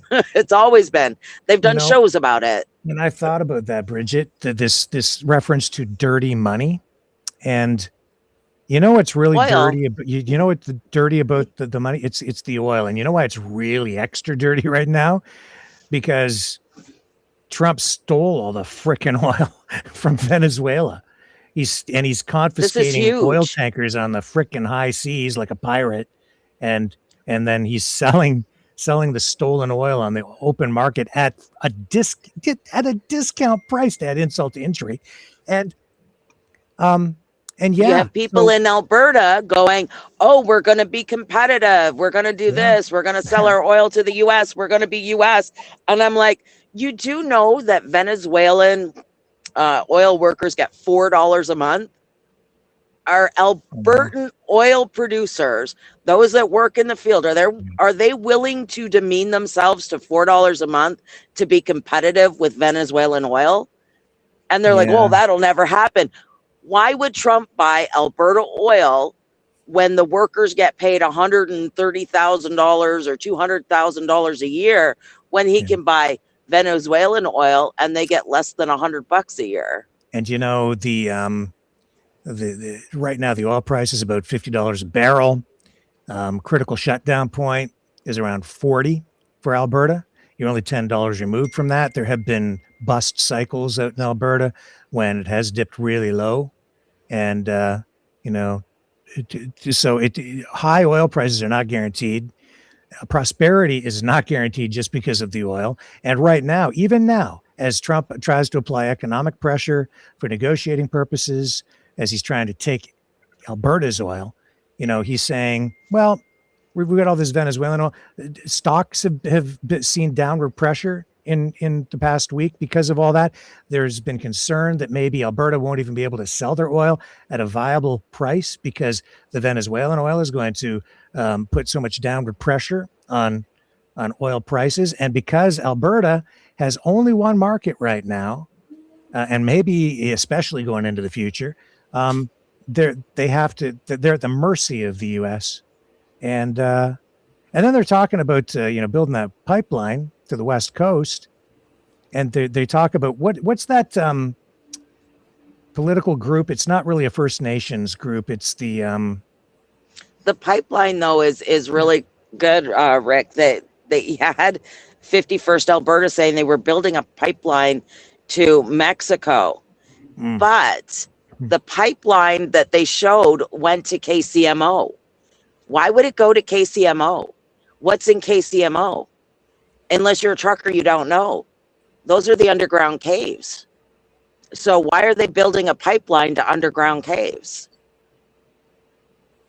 I don't know. But it was funny. Go ahead, Michael. Yeah, I just wanted to make one observation, and I just heard it. I didn't go and verify it and double check the crude and everything, or with my buddy that works at Petro. But apparently, the refineries in the Gulf are in tune with the oil that comes out of Alberta, and they would need significant tooling changes, which means downtime, to accept the Venezuelan oil as is. So it gives a moment of time to react. Can we get the pipeline? Can we get a deal? Because right now, if they decide that, hey, you guys, it's costing too much, like you said, or it's this, and they retool those, then Venezuelan oil just goes bing, gas, bing, gas. So we need our pipeline to get there. And me personally, from an energy point of view, I think we should have the pipeline going out to the east. And I think we have to go to the west and the south. Why are we holding Alberta back in that sense? Why are we holding them back? Well, I'm going to government. Yeah, right? I'm going to suggest. No, when I say we, I mean even our government. I'm going to suggest something to you that I think is absolutely freaking true. That the reason I brought up that First Nations. It's not a First Nations group. I can't remember the name. People have been talking about it this week, and they're saying that it's funded by environmental groups or whatever. Yeah, that's true. You see, but the reason, what's really going on there, and this has been going on for a long time. These environmental groups and First Nations groups that block and are opposed to pipelines in Canada for environmental reasons and other reasons, they're funded by these environmental groups and so on from the states often. The truth of the matter is these environmental groups are actually oil groups. They're getting money from big oil so that they engage in environmental activism to block the pipelines so that Canada doesn't get the pipelines built to the coast. They buy people politically so that they put forward an objection or some blockage legally, or for whatever reason, environmental reasons, First Nations rights reasons, whatever it is, to stop the damn pipeline, not for those reasons, but because they're getting paid off, in my view, so that the Americans, I love America, okay, I do, but you've got big U.S. oil companies with their own interests in mind, so they're going to fund the other side, just like we talked about. They fund both sides. They're going to fund the other side, the environmental activists, to stop the pipeline so that Alberta's still stuck with only one customer, the U.S. All the oil has to go to the United States. If you think for 1 minute that Trump is sincere when he says that it's good that Carney did a deal with China today, that's crap. It's good for him because it gives him an additional pretext upon which to justify invading the country or taking Alberta oil under national security concerns. And this has been a ruse, a deception, since probably the 1970s, maybe before, maybe since the time oil was first discovered and exploited out in Alberta. U.S. oil companies don't want those pipelines built east-west. They want them flowing south. Even Kevin O'Leary has stated that he wants to build an oil refinery in the United States. He's got a plan. He's talked about it on television. And why do you think he's down there at Mar-a-Lago with Danielle Smith? Because that's his plan. He's got investors. He's got a plan, baby.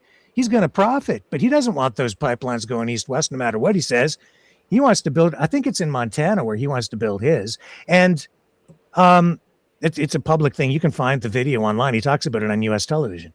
And that's the way it is, man. The Americans are doing everything they can to stop those pipelines east-west.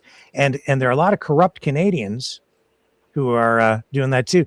And by taking that Venezuelan oil in this timely fashion, the reason the timing is important is because Trump is going to starve out Alberta, just like my source here, who is dialed right in, is saying he's going to starve Alberta out so that he can take the damn oil.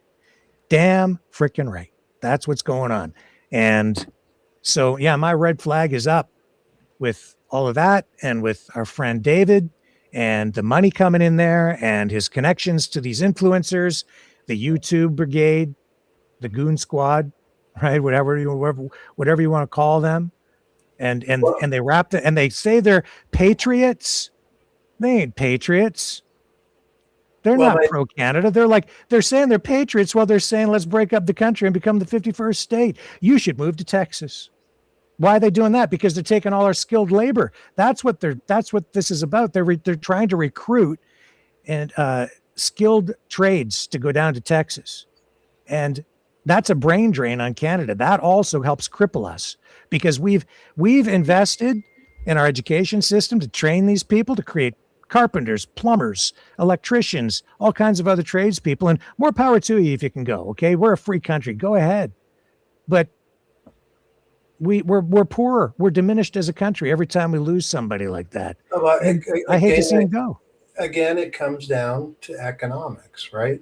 And I just wanted to share an anecdote and information warfare to convince people of things that aren't really quite true. Well, that's where I was going to go with my anecdote. Like in 1980, when Russia attacked Afghanistan or whatever, just after the Iran-Iraq war or whatever. In that time frame, I went to my dad and I said, Dad, these Russians are bullies. They're assholes. They're just going in there. And then my dad goes, you know what? The U.S. is maybe even a bigger bully, son. And all of them are telling you lies. You don't trust politicians. You don't trust lawyers. You don't trust CEOs. You don't trust anybody. You trust truckers, farmers, the guy next door, people without money in the game, because they're going to lie to you. They're going to have little smidgens of truth to get you going, oh, maybe they're saying something right. And he just said, you got to go listen to the Russians' point of view. You got to listen to the Americans' point of view and other people about it. And it's your job to find the signal in the noise. It's your job to sift through the truth and the lies, and just don't trust them. Always ask why. Keep asking questions. And that's what we're doing here. And we're finding out that, yeah, big money has been corrupting the normal man because we've lost moral values. We're valuing money more than people and relationships and building community. Instead, they're just trying to divide us off. Oh, yeah, you don't want to like have your family and your grandma live with you to save the money on daycare. No. Everybody should go get their own place so I can tax you, right? And so I can tax all your 3 brothers and sisters, right? And I can tax each of their houses, and I can tax each of this, right? It's that's the game. And a lot of us, because, we want to do what's right, and they play on our emotions. Right? COVID, great example. Oh, I don't want to kill grandma. I don't want to cause a problem. There are people that are immune deficient. There are vulnerable people. Wow, I trust the guy in the white suit and the experts on TV. But when you look behind it, you're finding what Rick's kind of talking about. Paid off influencers, paid off guys that look like they're on your team, but they're not. They're just reeling you into this area. Hey, you want to save the planet? Awesome. You're my perfect, useful idiot to stop East and West so that I can have Alberta's oil, so that I can win the next election. So and the money flows in a way that you can't see really what's going on behind the scenes. So you don't understand what the influence is. And you end up blaming a First Nations group or an environmental group, but the real culprit is, or even your own government. And in reality, it's a foreign government with its own vested interests that is influencing the politics and decisions that affect the destiny of your nation in a way that's covert, that's probably maybe even illegal because it's foreign influence. And I don't care if it's coming from the United States, China, Russia, or any other place.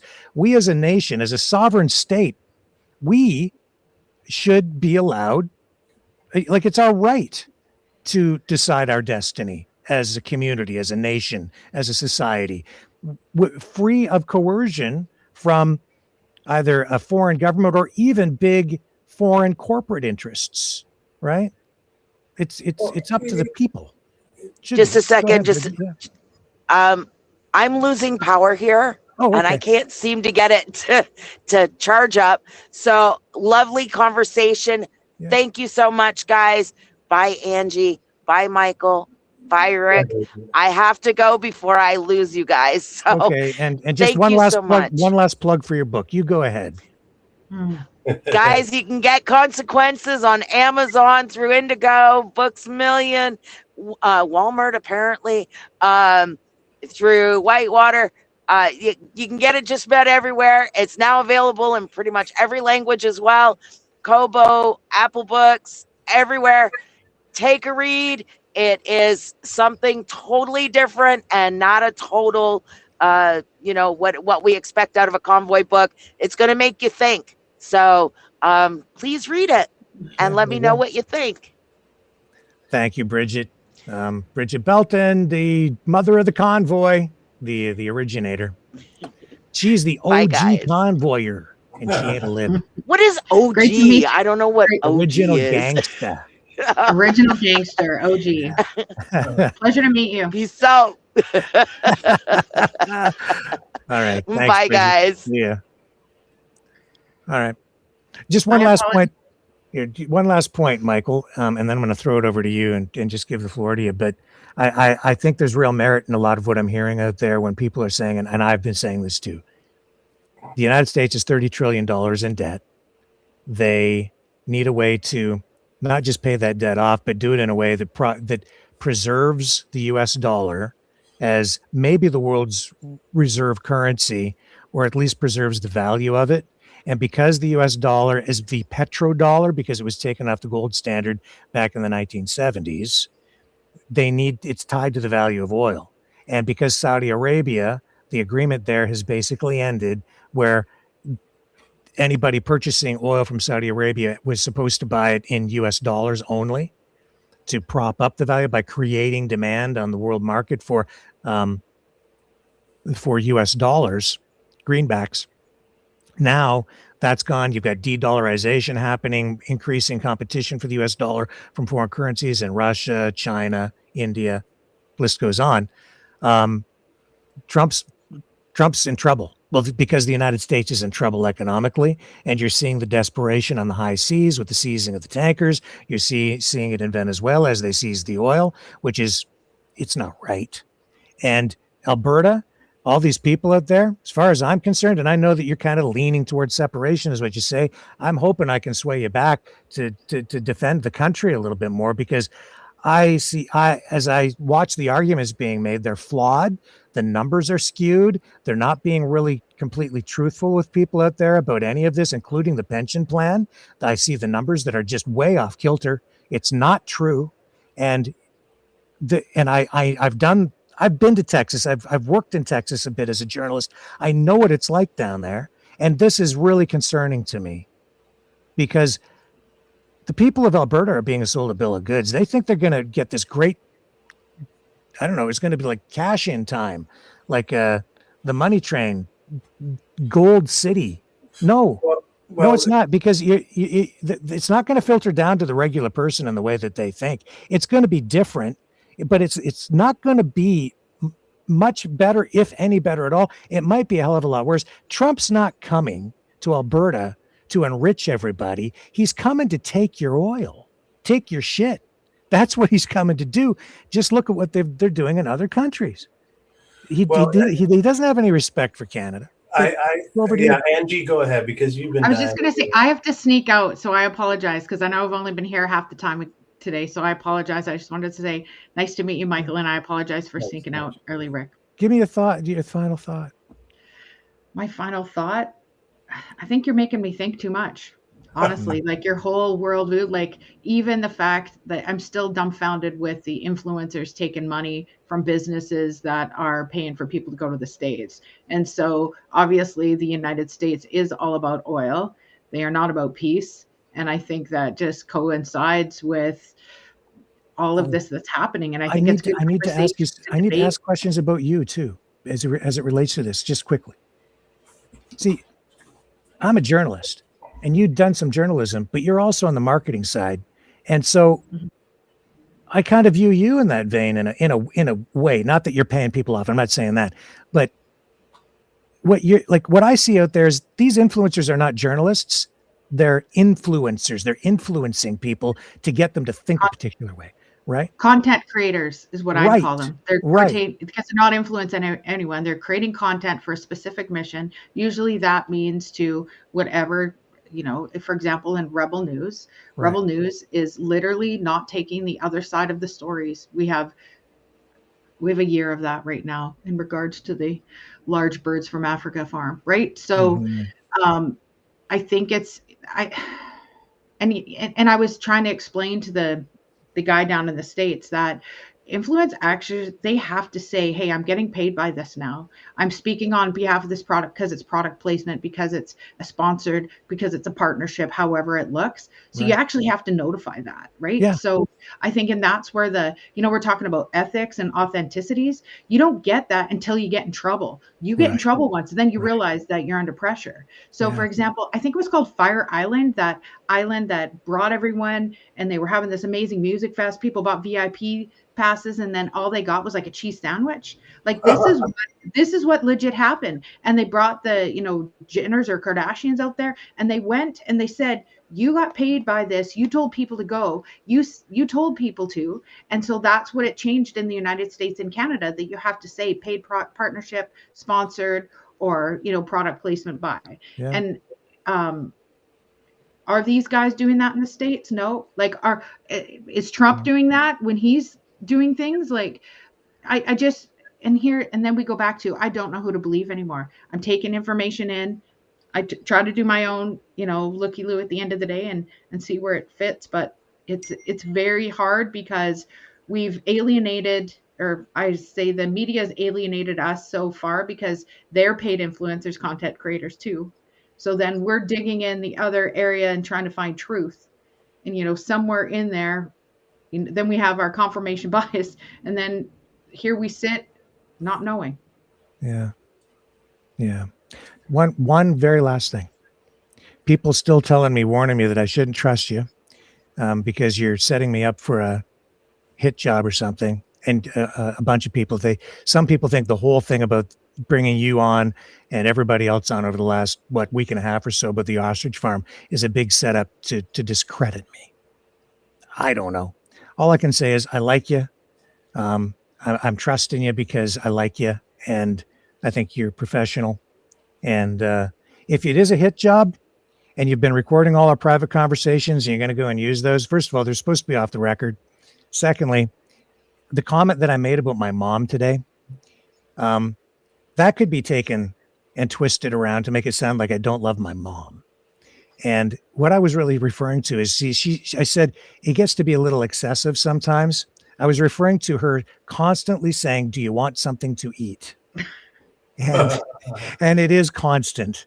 And I have to admit that when I'm at 60 years of age, my mom, her mind doesn't work quite the same way as it used to. But I know that it's really coming from a place of love. And so while it does get a little excessive, I guess I just need to learn to appreciate it while I still have it.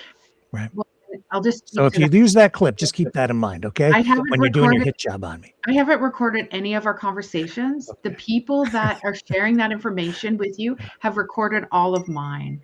So I wish them well. I just don't wish them around me. Yeah. And it's terrible that we're in this position where nobody can trust anybody and everybody's warning me about you and everybody's warning you about me and Michael. I don't have anyone warning you about me, actually. No? So that's fake news right there. Are you kidding me? So remember, I came to you because I wanted to, and here's the truth of this. And it's gonna all come out, I guess, tomorrow. But I have a group of, I call them my fan club now. So they have taken information from me. They have taken pictures of me. They have, made their own little videos. Like, bless them. The paint job they did on my eyes is atrocious. And so that's why I came to you, because they were coming after me. And I wanted the local Edgewood folks to be able to have a secure voice to tell their story. And they did. So at the end of the day, I was done. That's all I wanted to do. I've said it every day since we've had what's his name on from the States, that I'm done with the story. And then you know what happened today? I had, sorry to hijack this, but I talked to a number of locals, and they're concerned because there's content creators in Edgewood right now. They're driving by, took a video of the Edgewood Legion where they caused havoc there Thanksgiving weekend. And so I spoke to numerous people today, and they said, we really like what you're doing, Angie. We don't like what's happening there.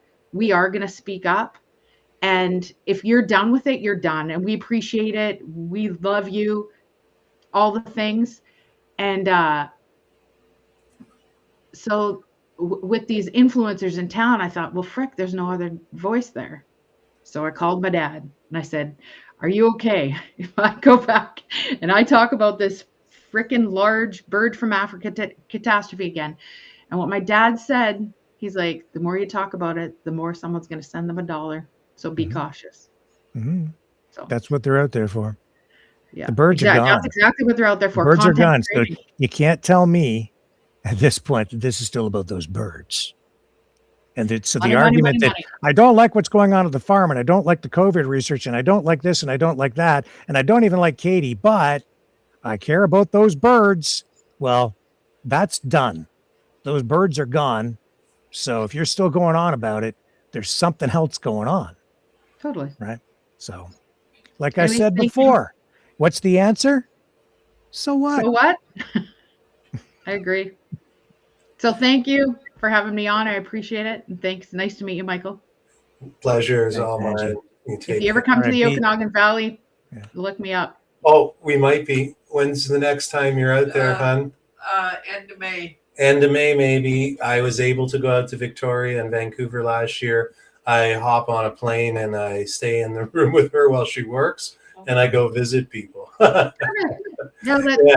Rick will share contacts. That'd be great. Yeah, that'd be great. Rick, set us up. Hopefully May. I have to check my schedule, but see if she can take me along again. And I wasn't too bad. I tried to help, and I thought I was a good companion, so maybe she'll take me again. Okay. Awesome. Pleasure to meet you. Thank you. Thanks, too. Angie. Take care. See you. Bye-bye. Bye. So yeah, speaking of talking to people and trusting people, you know why I was you guys over the PPC, you came to me and I was privileged to be able to live stream the PPC State of the Nation Gala. And how can I put this? It just comes out of this. A lot of other people in politics right now won't talk to me because they think I'm on this side or that side or this side or that side. And some of the stuff with the PPC, I agree with, and some of it I don't. But Max still talks to me. And you talk to me. Everybody at the PPC talks to people because it is a party of freedom, and that's important to me. And we got nothing to hide, right? And for the most part, we still are young and vetting people and stuff, but for the most part, really, we're just a bunch of guys that were just wanted to be left alone, and you didn't. You came after our kids, you came after our incomes, you came after our jobs, our freedom. And once you see that, you can't unsee it. And ever since I've been a little kid, I've always just wanted to talk to people, right? Whether, when I was doing that Million March and we were there one day, I was talking with a young lady. She was upset a bit. I'm trans and stuff. And I just sat cross-legged on the grass and said, why don't you sit with me? I told her about myself and asked her to tell me about herself. And then we started talking about, we're not against this or that. We just don't want this introduced at a young age here. And we don't, I don't know, I'll just go talk to anybody. I invited the counter protesters to speak in Burlington at the second Million March, but they just yelled at me, right? Mm-hmm. And we're going to lose our country if we can't have these types of discussions, be respectful and understand each other, right? And know when to back off, and don't get your back up all the time. Just listen to people, right? And then, speak. And that's what I like about Max. He's just, I know he blocks the trolls and bots on X and everyone gets on him with that, but I can't handle it when they do that to me. And I only have a fifth or a 10th or a 25th of what he has. And he's always willing to come out and talk to anybody, even, if it's a little edgy, it's a little edgy. He's going to answer the questions the best he can. And that aligns with my values. And maybe if you've talked to other PPC guys, it aligns with their values: honesty, integrity, fairness, and truth. We're all trying to figure out the truth. I'm not perfect. I just want to say my piece. I want to hear your piece. Maybe I learned something. Maybe you learned something. Maybe we figure out that maybe we're too far apart here, but this is also a problem, and maybe we agree on that, right? And I'm a typical guy. I compartmentalize things, right? And I also have a bit of Teflon skin. The wife gets mad at me because I take a lot of crap sometimes, but a lot of times you just, the way my dad raised me, you don't know what that person went through, right? You might be there at that moment in time. Let's take a little break. We're not going to stand too much longer, but we'll come back on the other side, and then I'll have Michael help me wrap up for tonight. Is that cool? Yeah, it's cool. We'll land the plane after this next promo. All right. I'll be right back.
Maverick News. The world is watching. Okay, I'm back with Michael. So I thought maybe what we do is just scroll through the chat a little bit here at the end to give those guys a voice, and I'll get you to help comment on that stuff. See where we are at. Because I did ask for their input tonight, so I better pay attention, right? Yeah, I'm trying to read through some of it too. Somebody said I was too much into the trans stuff and we should have been more in the economy. But me personally in Burlington, and I don't know where you're from, I'm more focused on immigration at the time. We put out 3,000 flyers. We visited all those houses, 2023, 2024. And a lot of the times the parents were telling me that they're scared about what's going on in the schools. So those are the people I represent. I'm supposed to be their voice. I'm supposed to understand them, which I hope I do when I listen. And I hope that I speak for them. And that's Burlington parents were very concerned in 2023 with the drag shows and those types of things. So, maybe you're right, maybe you're wrong. I don't know, but I represent the people of Burlington. That's who I hope to go to the House of Commons to represent.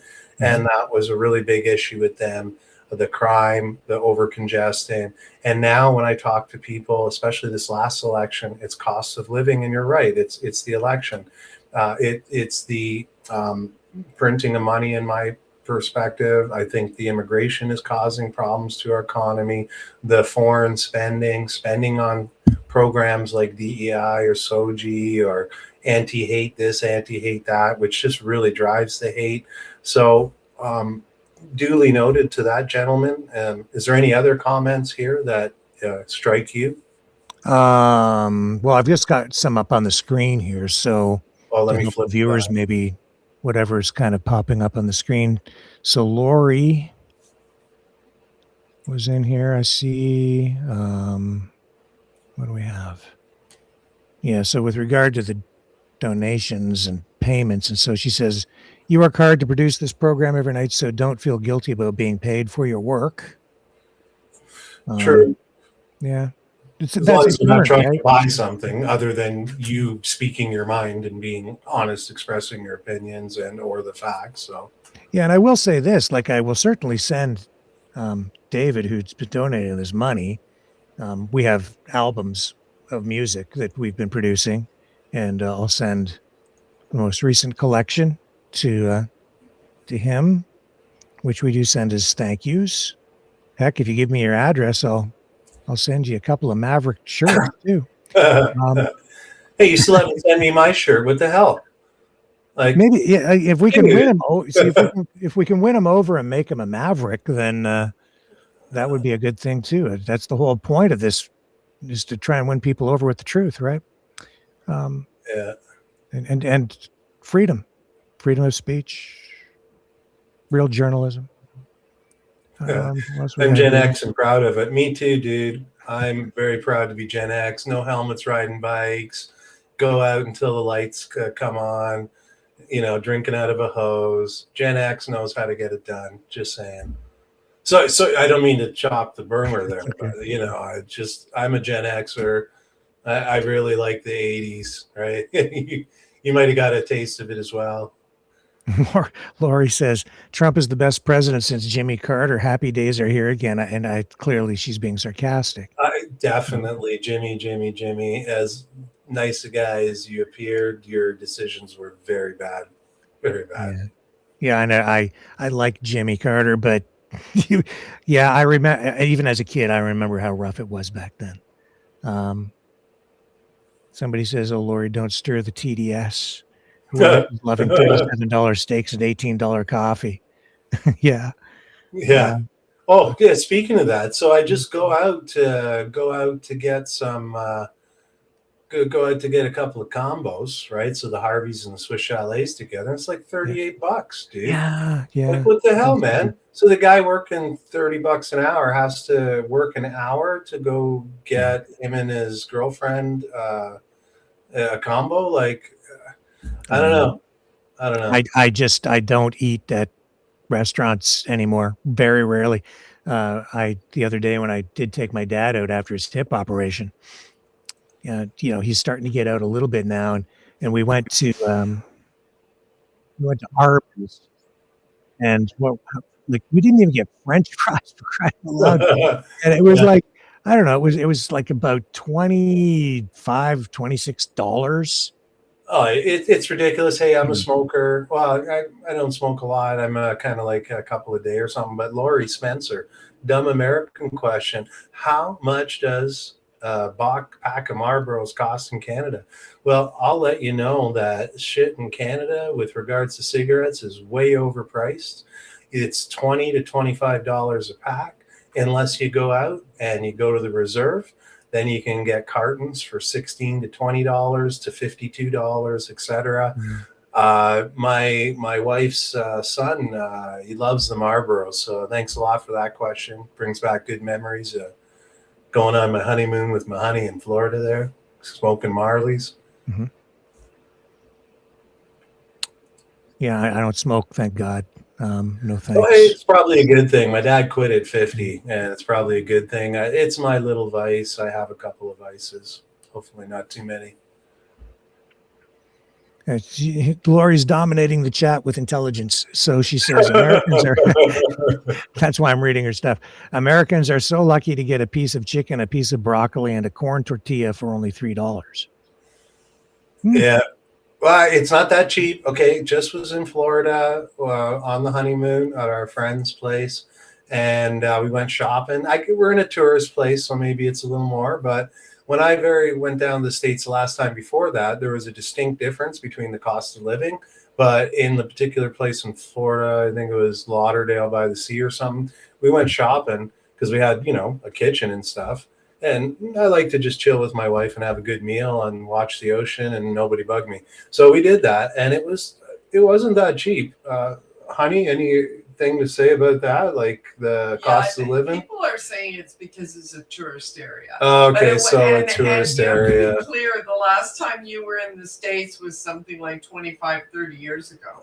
It wasn't that long ago. I did do hockey tournaments in Niagara Falls with the kids, and I remember being able to go to the Hard Rock Cafe, and me and Marshall and my daughter and my wife at the time could go out and drop $100 with a tip and have a couple of drinks, and everybody's happy. Now, I can't do that stuff as much as I used to. So let's find some more words of wisdom from the comments. This is their segment. Let's get it going. Yeah. Oh, what'd Cindy say? She's pink there. Looks cool. It's Cindy. I believe this. She had work. I worked for oral surgeons who did that work too. She responded to somebody else about something. Oh, about the boob job. Oh, the boob job. Oh, I got to tell you the weirdest story ever. This is just bizarre. So I go to my friend.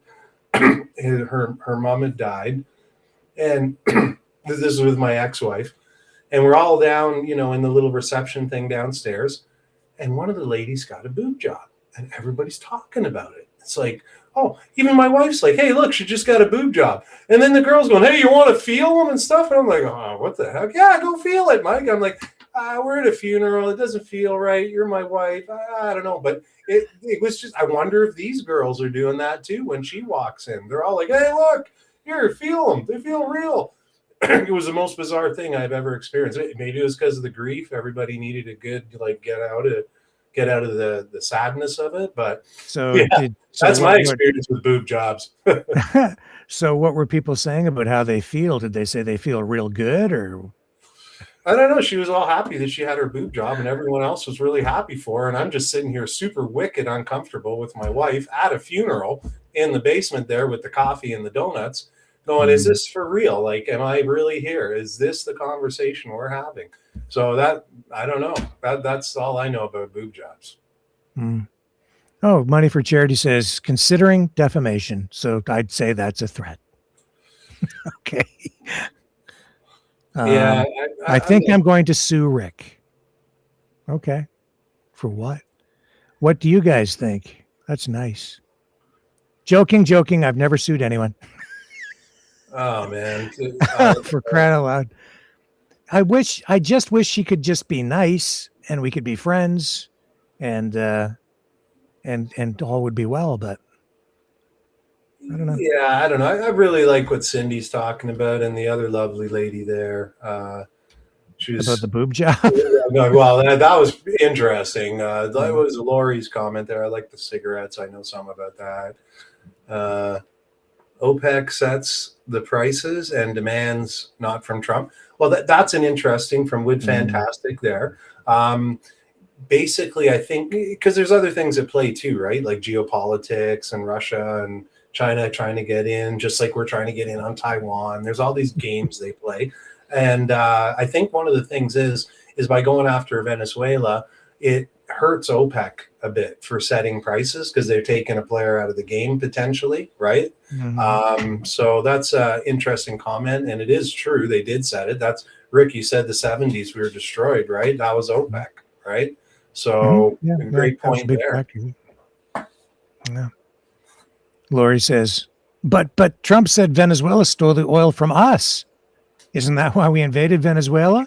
That's complicated, Lori. We got to have a beer sometime. We got to have a beer in with Rick too. He keeps promising me. I promise him we'll get there.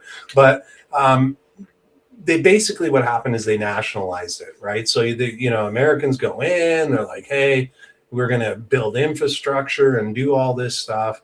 And then I guess the Venezuelan government realized or felt that, hey, this isn't coming back to the people, kind of like what you said they'll do to Alberta. So then they nationalize it, which means they lost all that money, right? Like your future returns on investment, all your capital assets are gone. So it's weird. They didn't really steal it, but I don't know how you say that, right, Rick? Well, because the companies went in, they invested, they had contracts.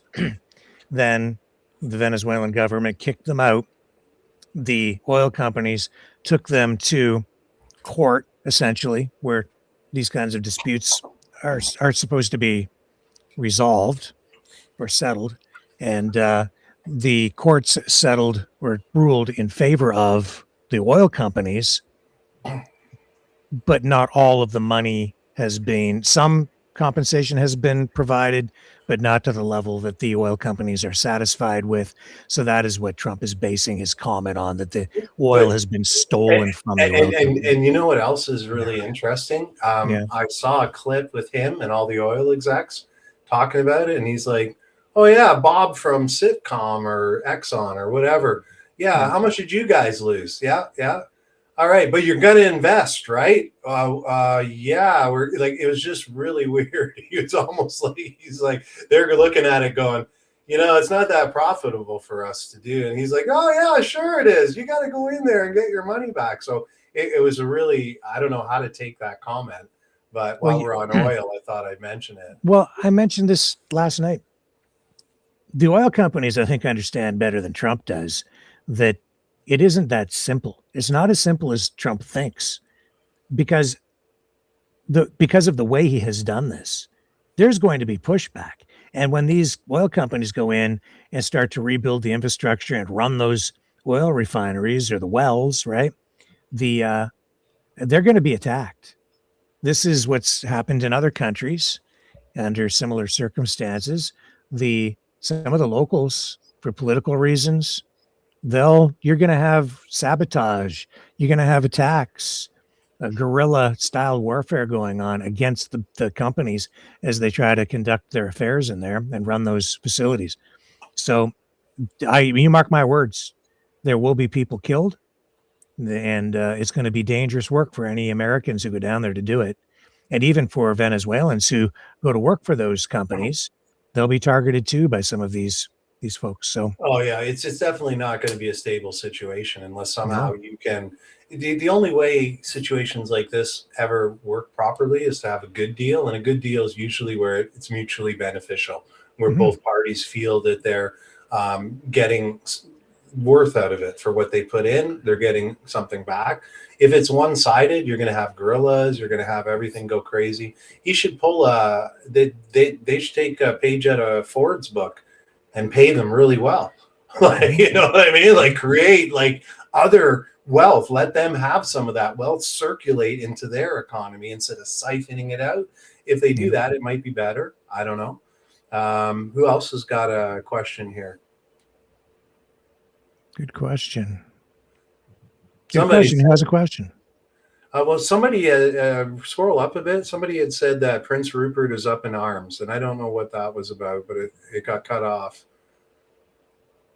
I don't know which person it was. There it is, Prince Rupert.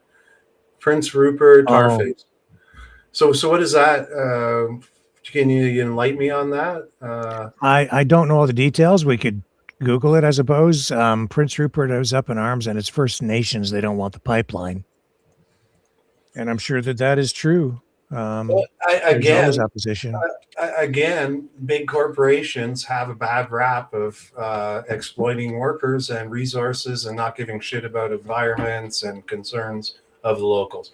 Like, it's just, they just go in and they throw in a chemical factory, or, the Love Canal thing in Buffalo in 77. Like, they don't have a good corporate record. And I think that if you truly want to be able to build a pipeline, you're going to have to make it so that it is environmentally friendly. And I'm not saying that, make sure that you don't use watered down cement, don't take those bribes, like where my dad used to think that they watered down the cement for the 1976 Olympics, right? We don't need those types of shenanigans. If you can literally prove that if something happened, you could protect the environment, you allay those people's fears. You hope it's, you got to do it within the economics. Then you've got other people that are like, holy crap, I lived here all my life. You just wrecked my situation. That's really hard to see where you grew up change so much. I know it because I grew up in Mississauga. I've seen it happen in Burlington. I don't like it. Building stuff where I don't want it, high rises. So you have to be able to make everybody a winner at the table. My dad always said the best deal is always the deal where both people walk away feeling that they got something out of it. And, because he pointed out that if you go in, a guy doesn't know what something's worth, you rip him off, it's not good. It's against, Christ's laws and rules and morality. And two, you're just never going to make a deal again. And it's going to get around that you're a shyster, right? Which is the corporations are fighting that. So I don't know. I believe there's going to be it is possible to have a solution. Whether the parties are too greedy or not, I don't know. That Prince Rupert comment is just referring to the Coastal First Nations story from this past week, which is, on just a the NGO tied up with American funding to make sure pipelines go north-south, not east-west. It's that, but it's also specifically the, the environmental concerns on the coast there.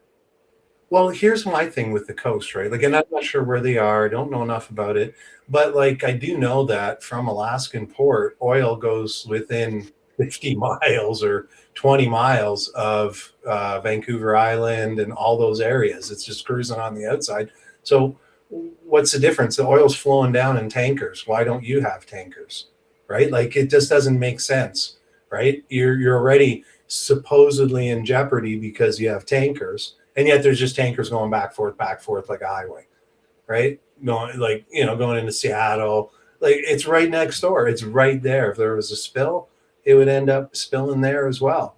So, you could say, oh, well, I want to decrease. I don't know how close to those other tankers right now come to the actual shoreline, though. On a bigger map, it looks maybe closer than it seems, but they're definitely just circling around BC coming from Alaska. So, I don't know. And the other thing, like I said, too, you have this beautiful piece of land and people come and wreck it. Right. So there are those issues to be overcome. Right. Some of them, like you said, they're paying activists, right, to hype people up. And in other ways, it's true. That guy really doesn't want that thing going through his backyard. Right. So it's a tough call. But I think all Canadians would benefit. And if somehow you could make it to compensate people that are affected more and that they can share in the profits and prosperity, that would be the ideal situation. Yeah, well, I think one way or another, that pipeline is going to get built, especially now. I have my reservations. There's a lot of, like you said, there's a lot of shenanigans going on. So, that's true. I think the will is finally there, though, and see the First Nations, they have to be consulted, but that's as far as it has to go. It doesn't mean that anything that the First Nations might engage in would be binding. The federal government has the authority to get those pipelines built across provincial borders, and it's going to get done. What we're going to see, but I like Longmeadow here. I'm just interested in seeing telling one country to sanction another country and telling other countries to follow is the opposite of democracy and equality. Yeah, it's getting leverage in an argument. I love this other one. Our dollar goes down because Canada has decided to lump our currency in with the US instead of gold standard. Gold has been around longer than the US. Yeah, I totally agree. We got rid of all our gold. I think Trudeau sold the last of it. Harper's selling it. Everybody's just selling it. We should be accumulating it like China and India and all other countries in the world. That was what I was talking to you about, Rick, is having sound money, right? Where you have, a ton of gold, right? And it has a certain value. It can buy so much wood, so much food, so much everything. And that's your means. That's the means within you live in. As soon as we go to paper money, which I believe is what Longmeadow's saying, we're now on a fiat currency backed by paper, which it's not backed by anything. And that's then not we true. print it. That's not quite true. Well, that's why the US dollar is backed by oil. Well, okay. Has been. It's backed by oil in the sense that it's backed by the productivity of the country. Right, and what I'm saying is you're printing, you're not living within your means, right? I think that's what Longmeadow's getting at. We're not living within our means, right? We're saying like, oh yeah, I can give 8 billion to Ukraine. I can give 12 million to this, that, and the other thing. And they're just print. It's just like an endless line of credit. And then eventually you can't buy as much because now it's an invisible tax. So I would agree with Longmeadow if they are saying they want a gold standard, something to back up our currency a little bit more. Like obviously we have wheat, potash, oil, things like that. But that's only, it's not boxed. They're just line of credit on it, line of credit. Oh yeah, now Rick's got to pay $3 more. Oh, now Rick's got to pay $5 more to do his debt. Oh, now he's got to pay this. And they're just stealing from you without having taxes. So that's why that comment stood out with me. Yeah, inflation is a hidden tax, but we could get into the economics deeper. We're just brushing the top to check people's minds out here and what's on their mind. What else we got going on? I don't know. How do you read that fast, man? I don't. I just pretend to. So about the donation, I'd be careful if I were you in case of funneling money betrayal. If the money David has is actually dirty trail, but it's up to you. So I guess our friend there is concerned about the potential of laundering the money inadvertently and innocently, right? It's a good point. I'm not a lawyer. It could happen.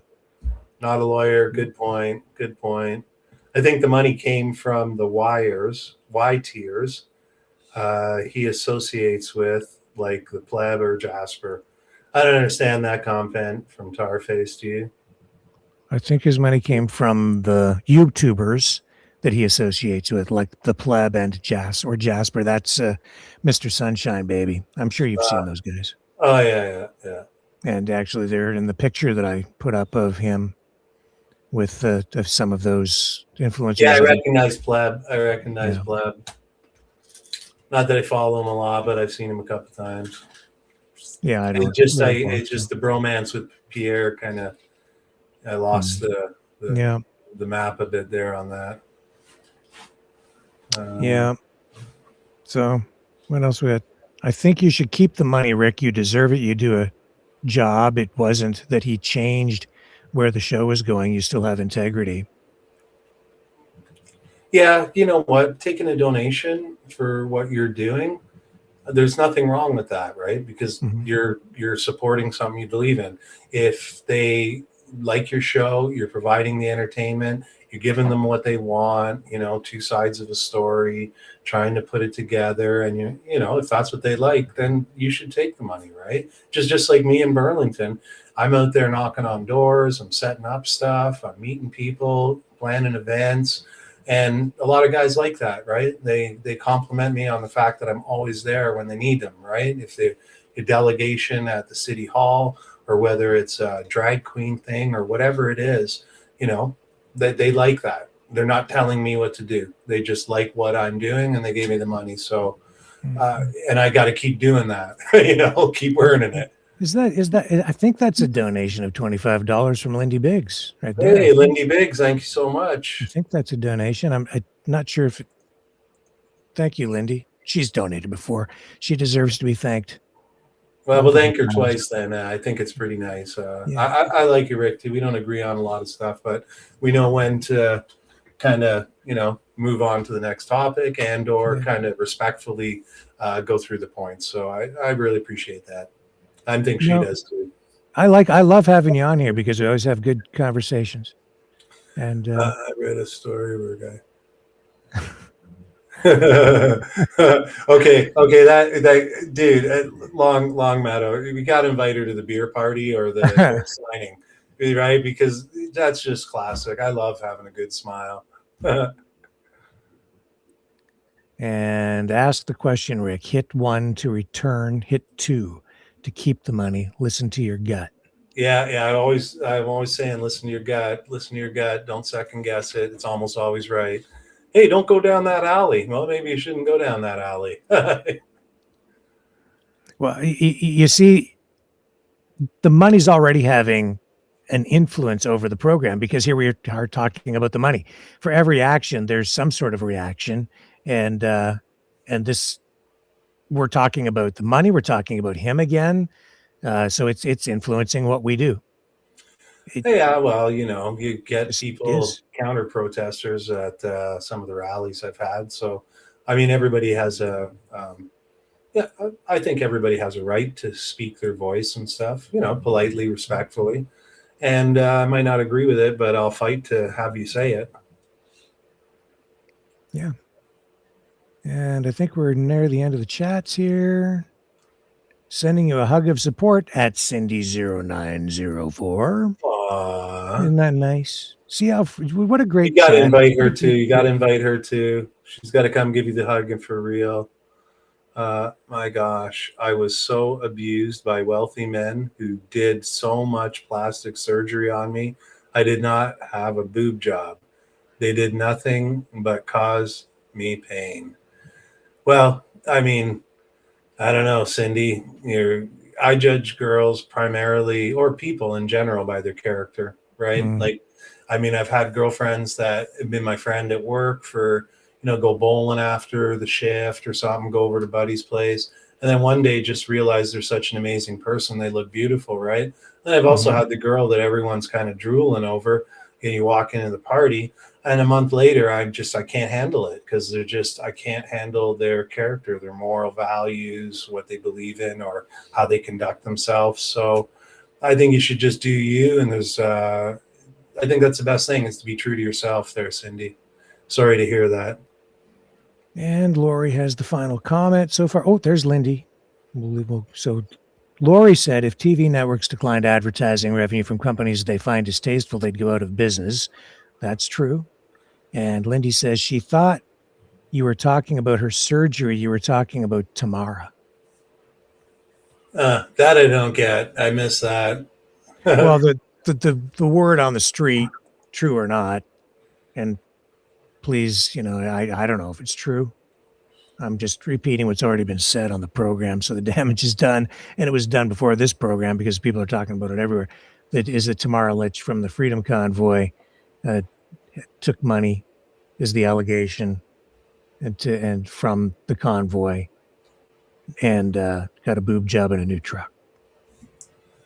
Yeah, I'm not sure about what went on there. I have no comment except my own boob job story that freaked me out. Like, dude, I was a bit wrecked after that moment. I just yeah, I'm gonna do a little research online, check out some prices, see if I can get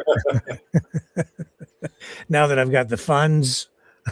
The best boob job is to just go out and do your bench presses there. Hey, get your shoulders going, do your triceps, just tighten yourself up and love yourself, right? Get to know yourself and just be you, right? Because like, who cares what anybody else thinks? They can go, fly a kite, right? At the end of the day, it's about you and finding yourself, right? And surrounding yourself with really good people that are truthful, honest, and transparent, and kind of have conviction where they're not going to whiff in the wind. Like, oh, I'm your friend. No, I'm not your friend. I'm your friend. No, I'm not your friend. Like, just surround your people with everybody's crazy, Rick. Everybody's crazy. Okay. I know I am. Things. Absolutely. You just got to find your right crazy. That's it. Right. You just, you find that person that's the perfect crazy for you and just fits that puzzle of your craziness.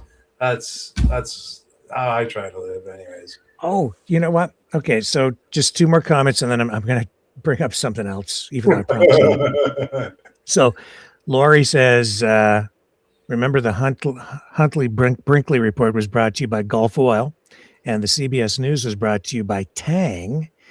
Lori and I have talked about Tang on the program before. Do you remember Tang? I remember Tang, but lately I've been field stripping lever actions, and the Tang means totally different than the orange juice that we drank as kids. The lever act? What are you talking about? There's a Tang. It's called the Tang. When you're taking apart the lever, there's a piece called the Tang. Oh, right? Like you're going like this, you're taking it apart, and now please move the screw to get the Tang. And it's like, that's all I can think of because it took me like 4 hours to do it. I've never done it in my life, but yeah, I remember the moon landing and, the Tang and pour it in. And... Well, this is good because that's kind of retro, right? And nostalgic Tang, even though I think you can still buy Tang. But 2 things, and this is Canadiana, all right? And I have to come back to this because do you know who Nash the Slash was? Yeah. Toronto boy, I believe. Saw him downtown. So Sandy Sunshine, she calls me every once in a while. She called the other day, started talking about Nash the Slash. and I saw Nash the Slash play at a bar in London, Ontario, right here, called Call the Office when I was in my 20s. And the band he was with, I don't think it was FM. It was, I don't know, that was the band that he played with for a while. I don't know who the band was, but man, they were good. And they did this version of Eleanor Rigby, and he plays the electric violin. And it was so original. It was amazing. The guy was so talented, just unfreaking believably talented. Okay. So I'm going to show you Nash the Slash before we leave, because I talked about him the other night and then I forgot to show who he is. But also this goes back to David Aylott. When he was the mystery donor, who's no longer a mystery, he was on the program and he had a guitar sitting beside him the other night. And I said, well, play us a tune. So he did, and he pretty good. Oh, you never asked me to do that. I can go get my guitar if you want. We'll do it at the barbecue for the book signing. I'll bring it. Okay. So Angie asked David Aylott, what is your favorite song to play? And he said, the good old hockey game. Oh, I love Tom Connors. And I thought, well, that's kind of weird because you have this 51st stater. He's given up on Canada. He wants everybody to move to the States until Canada gets absorbed by the US or invaded or whatever he wants. And here he is, embracing Canadian culture on the program, and says his favorite song to play is a Stompin' Tom Connors tune. Now, do you want to know what the real irony is in this? And here's a little history for you, David, from an old geezer, a boomer like me, who destroyed the country, apparently, to a young whippersnapper like you, who needs a little history lesson still. Here's the irony. Do you know what Stompin' Tom Connors used to call American musicians who came up to Canada to play? I personally don't. Puddle jumpers. He called them puddle jumpers because they'd come up here and you'd appreciate this. They were like foreign temporary workers. Oh yeah. Okay. And and came up here and they were stealing jobs from the Canadian musicians. So he'd call them puddle jumpers. I don't think David probably knew that. And Stompin' Tom Connors was, as Ken Dryden said at his funeral, he was unconquerably Canadian. I thought, wow, that's a way to describe someone who's incredibly loyal to Canada. And that was the other thing I said the other night. David said that he's a patriot. And I keep hearing that phrase, and I keep saying, that's not the right word. If you're patriotic, if you're a patriotic Canadian, the word patriot is not the right word.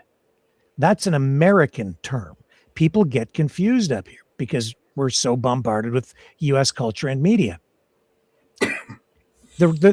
So I've been bringing back up I've kind of massaged the term loyalist, and I'm using the term Canadian loyalist, because it's not about being loyal to the king or in the way that it was during the Revolutionary War when the term was first invoked, I guess, because at that time the Americans were using the word patriot, and the people who were still loyal to the king or the crown in the US, they came up to Canada and settled up around New Brunswick and in that area. And there were about 100,000 of them, I think. And they were called loyalists. Then that eventually became the United Empire Loyalists. This is Canadian history. And it's important because that's one of an early example of how Canada has been resilient in the face of never ending pressure from the U.S. side to assimilate us in some way, which is what the United States is. It's a great melting pot, or you might even say a political Borg, because they just absorb everything, right? So Canada's just survived all this time. And our approach up here is different. It's about peace, order, and good government. It's not about life, liberty, and the pursuit of happiness. It's different phrasing, different terms. Still supposed to be working toward, I think, freedom through democracy, but it's different systems. It's a different approach. Ours is less confrontational, certainly not steeped in the kind of blood that the United States is awash in through its history and its history of war, birthed from war, where Canada was created from an evolution away from the mothership in the UK. I must be honest. I'm kind of a life, liberty, and property kind of guy. I really enjoy my John Locke book when I was in political science. Sure, all that comes into play in Canada too, though. It's just that our Western culture. Different. It's our Western culture in a sense, just like the PM of Italy. We're born on Christian values, right? That's the underpinning of our morality, kind of, and our rule of law and our sense of, the rule of law comes from Rome, right? From Roman law. And our philosophy seems to come from, kind of Greece in a sense. And that's kind of the European ethos of how they're able to build some really great nations with some great history. And then a bunch of those guys came over here and they made a great country again. The guys down south didn't like the tax on tea. And the next thing you know, you're not telling us what to do. Look, you're just ripping us off. That's it. And the guys in Canada are more like, well, it's not that bad. Like, we're working with them and it's just 3 cents. And so I don't know. It's kind of crazy. I studied American history. I kind of like American kind of style of things. But I like you said, I just don't like what they've become in the 19th century till now, since the federal bank and the big trust companies and all that. They just seem to be more pendant to be police. And that's not the Monroe Doctrine. That's not real America, right?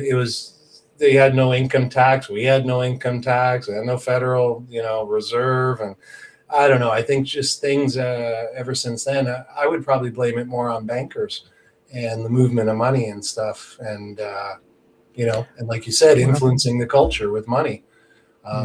So that's, the media and deep down politics, that's Americans. foreign interference. Yeah. Deep down, Americans are amazing. Like as Michelle and I went across the country, we did the East Coast first in 2022 and then 2023 when we first met and I got evacuated. Well, I noticed a distinct difference between the Americans coming home, coming through Washington and Montana, Idaho, Minnesota, North Dakota, just coming back this way, just below. And when we came up, we went over the lakes and through, Wawa and Dryden and came in through Regina and driving out to the coast. The American people are awesome people, like really are, like hardworking. They all can communicate very well. They really try to please. Like when they do their job, they take pride in it. At least that's my experience. Places are clean. People are really friendly. So I don't know. I don't think you can hold some of the government's actions against the American people. I really like them a lot. There's a lot of good ones down there. And I'm kind of proud to call them our brothers. And I kind of hate seeing my brothers fight, right? So I don't know. I got mixed feelings, right? Like I told you I was brought up where my dad said, you don't trust the Americans. Don't trust the Russians. Don't trust the English. Don't trust them anybody. And, I think maybe he's right, with some of these wars that we shouldn't be fighting, stuff like that. Well, speaking of wars, we've got a lot of bad things happening around the world that I'll get into more tomorrow night, folks. But I think they're clearing airspace around Iran and the Middle East tonight. Moscow's been hit by some sort of a massive attack that I need to find out more about. So there's all that. As much as Trump says he's the president of peace, I think we've been in World War III for a while, and it's just escalating. I'm going to have to agree with you on that. I might not agree with the Ukraine, and I don't think we should be there, but I do think I'm very disappointed in Trump. I was a big fan. Jury's out a little bit. Like, remember I told you, I'm like, instead of being, hey, everything's perfect. No, he's broken some promises with me, the Epstein files, the wars, so I don't know. I agree with you on that. I don't think we have any place attacking Iran. I don't think we have any place to get involved in Ukraine. I think that we should negotiate peace with the Russians. They would actually, in my opinion, be better allies than some of the allies that we have currently with the WEF people and the globalists. So I don't know. I don't like to see war. I don't like to see suffering. What I see in Gaza, it really upsets me. What I'm seeing in the Ukrainian streets, Nigeria, just that. I don't know. We gotta find ourselves and get closer, in my opinion, to God, or at least the morality that we used to have, right? Where we could have a trusted society and leave your doors open and no one's going to steal stuff. And, a time when we didn't, go across for wars every chance we got. So I'm on board with you on that with Trump. I'm a little disappointed. I was hoping for peace. So I just brought up Stompin' Tom Connors because David Aylott mentioned him, and I just think it's ironic that he would say that his favorite songs to play are Stompin' Tom Connors songs when he's very, I would say, pro 51st state and is embracing a great iconic Canadian creator and musician like Stompin' Tom. But anyway, especially a guy who's upset with people who are puddle jumpers. I love to come back to Nash the Slash. I love the song. I coached for 22 years, and in the playoffs, you can bet that when the guys were getting changed, I'd be playing some Stompin' Tom. Hey, there he is. Bandage. Nash the Slash. Okay.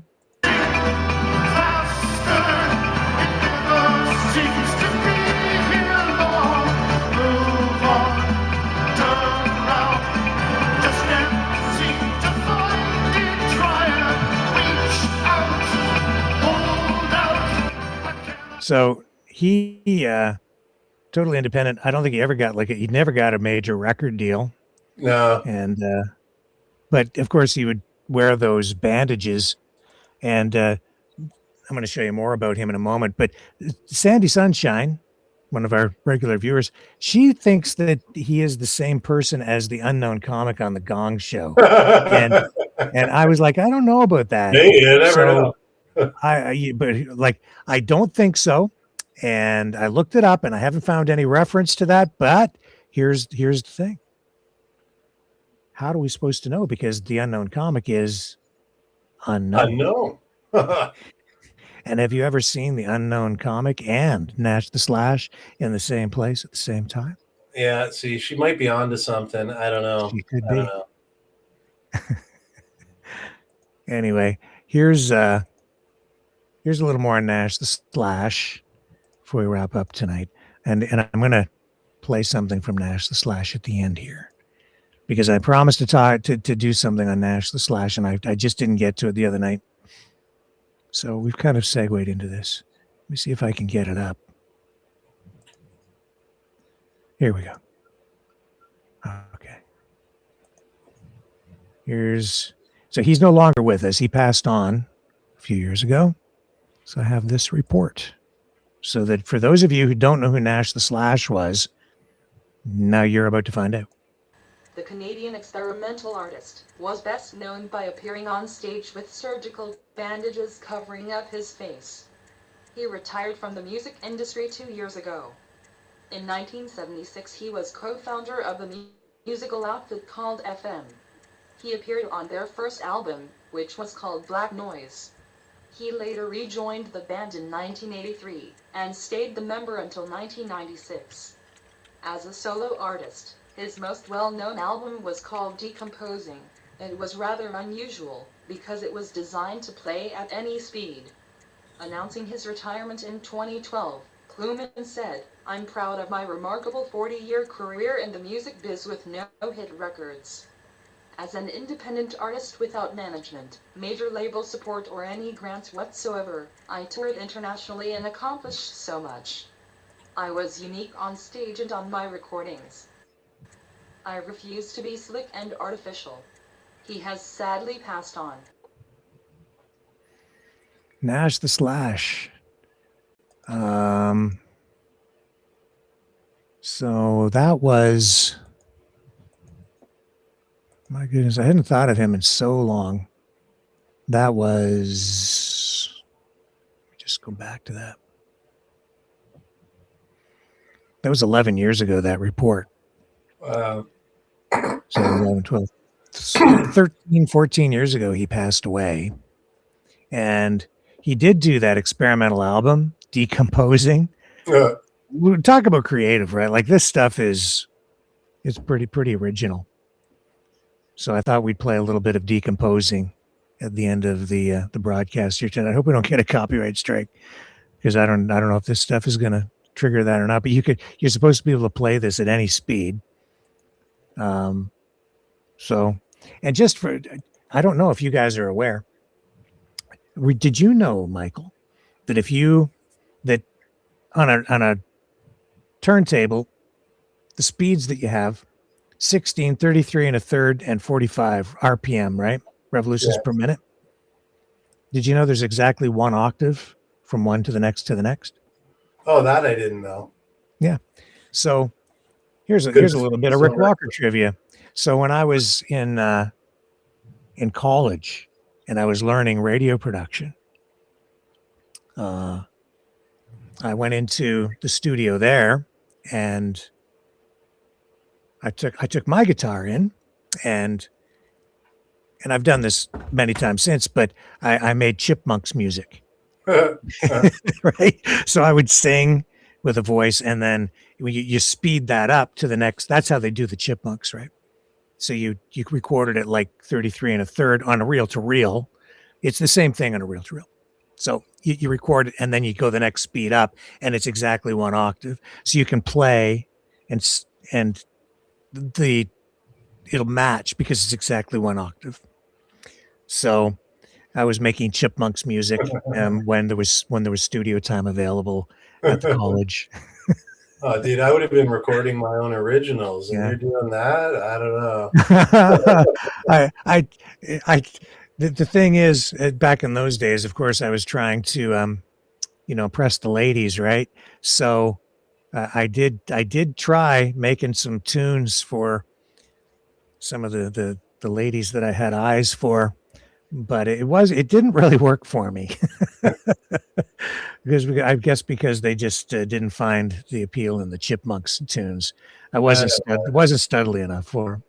Never got me anywhere. Anyway, you didn't find the hottie with a sense of humor. That's all. yeah, that's okay. Finally my wife found me. So, well, that's actually not true. I'll tell you. I can tell you the story some other night. Doesn't matter. It wasn't the Chipmunks album that got me married. I'll tell you that. Here's Nash the Slash. What speed we're going to start on here? Well, normal speed, okay? Whatever speed that actually translates to. Decomposing.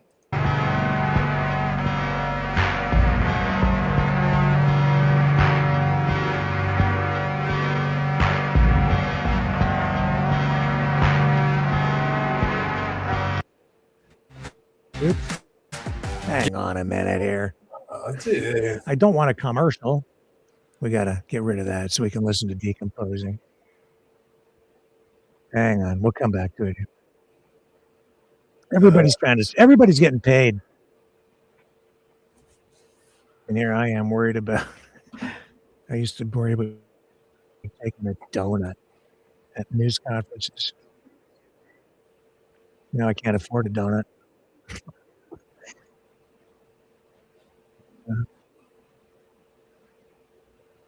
Okay, here we go. Back to National Smash Decomposing. This guy's the real deal. Alice Cooper's pretty cool. I met Alice Cooper. Interviewed Alice Cooper. But National Smash was pure about his work. Did you ever see Alice Cooper? All right, drop it up to 78. Okay. Did you ever see Alice Cooper in concert? Oh yeah, I saw. Anything? I could tell you a story, but it'd probably have to be offline. And but I saw Alice Cooper. It was pretty awesome. Okay. So let's change the speed. Are we going up or down? We're going. We should go to 78. Yeah, because he's recorded it at like 16 or something like that. Yeah. Let's see what it sounds like at normal speed. Low one was.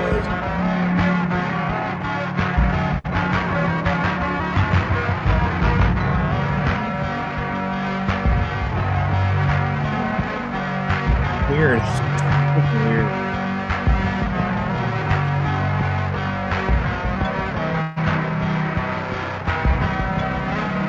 What do you think? I don't know. It's an interesting idea. I don't know. Not his best work, I don't think, but it's very unique.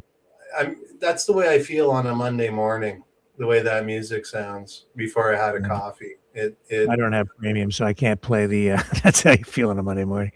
I can't play it at time speed. Let's try it just one last time here. We'll slow it down to halftime, okay? All right, let's see what he does.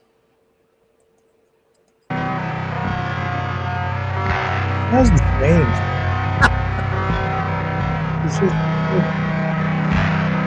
You can play it at any speed, it sounds the same. I don't know what to do. Sounds slow. I don't know. It's a brain teaser. You're getting me. I think I don't do drugs, so I just can't figure it out. You're a good boy. You probably shouldn't do drugs. It's not good. Yeah, I wouldn't. But for this, I think maybe it's tailor-made for it. Yeah, I don't know. Just like like that's how I feel Monday morning getting out of bed. Like the oil's not moving. Got to get the coffee in. That you couldn't capture my feeling in music better than that on a Monday morning. Well, that gets us to the end of the broadcast. And Michael, thank you for coming out. You've been here for the full marathon tonight. I am. I'm surprised my back's holding up, but it's getting a lot better compared to last year. So, as always, this has been fun. It was a great conversation. We touched on a variety of things, and you've all given me, everybody here tonight, our guests and people in the chat, our Maverick community, have given me some things to think about.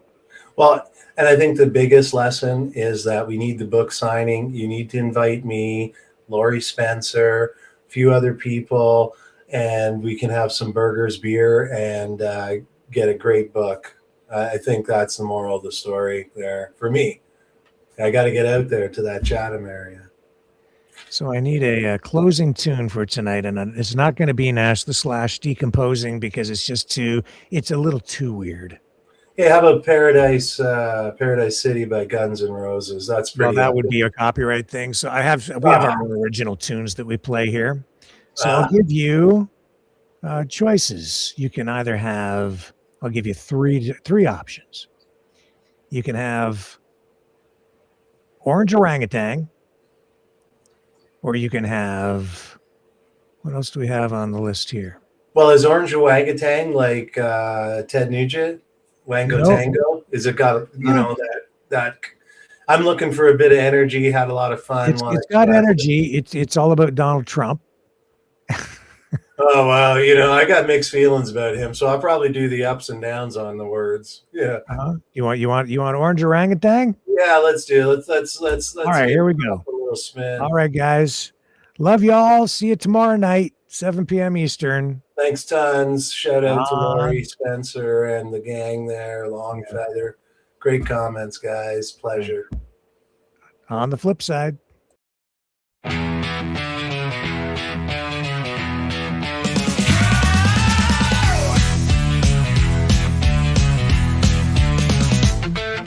Monkey see, monkey do. Vladimir Putin's making a fool out of you.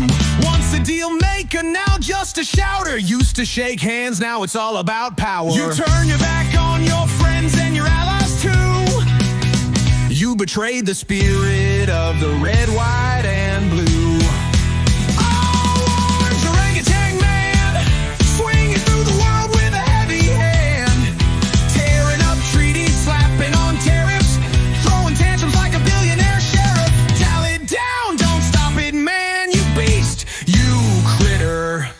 Orange orangutan man.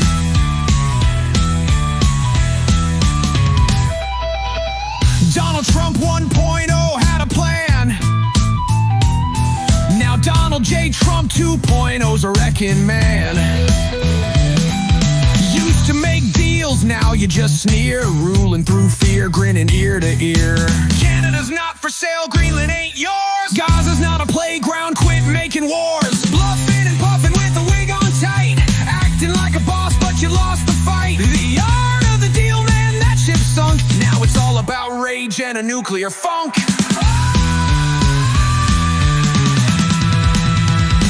Orange orangutan man, swinging through the world with a heavy hand.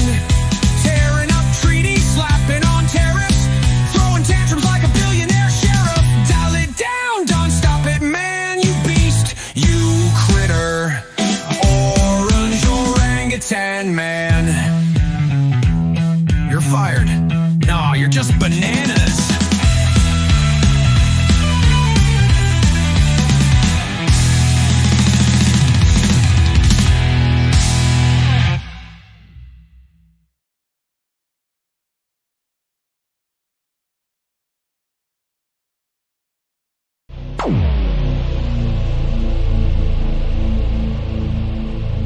This has been a Maverick Multimedia production.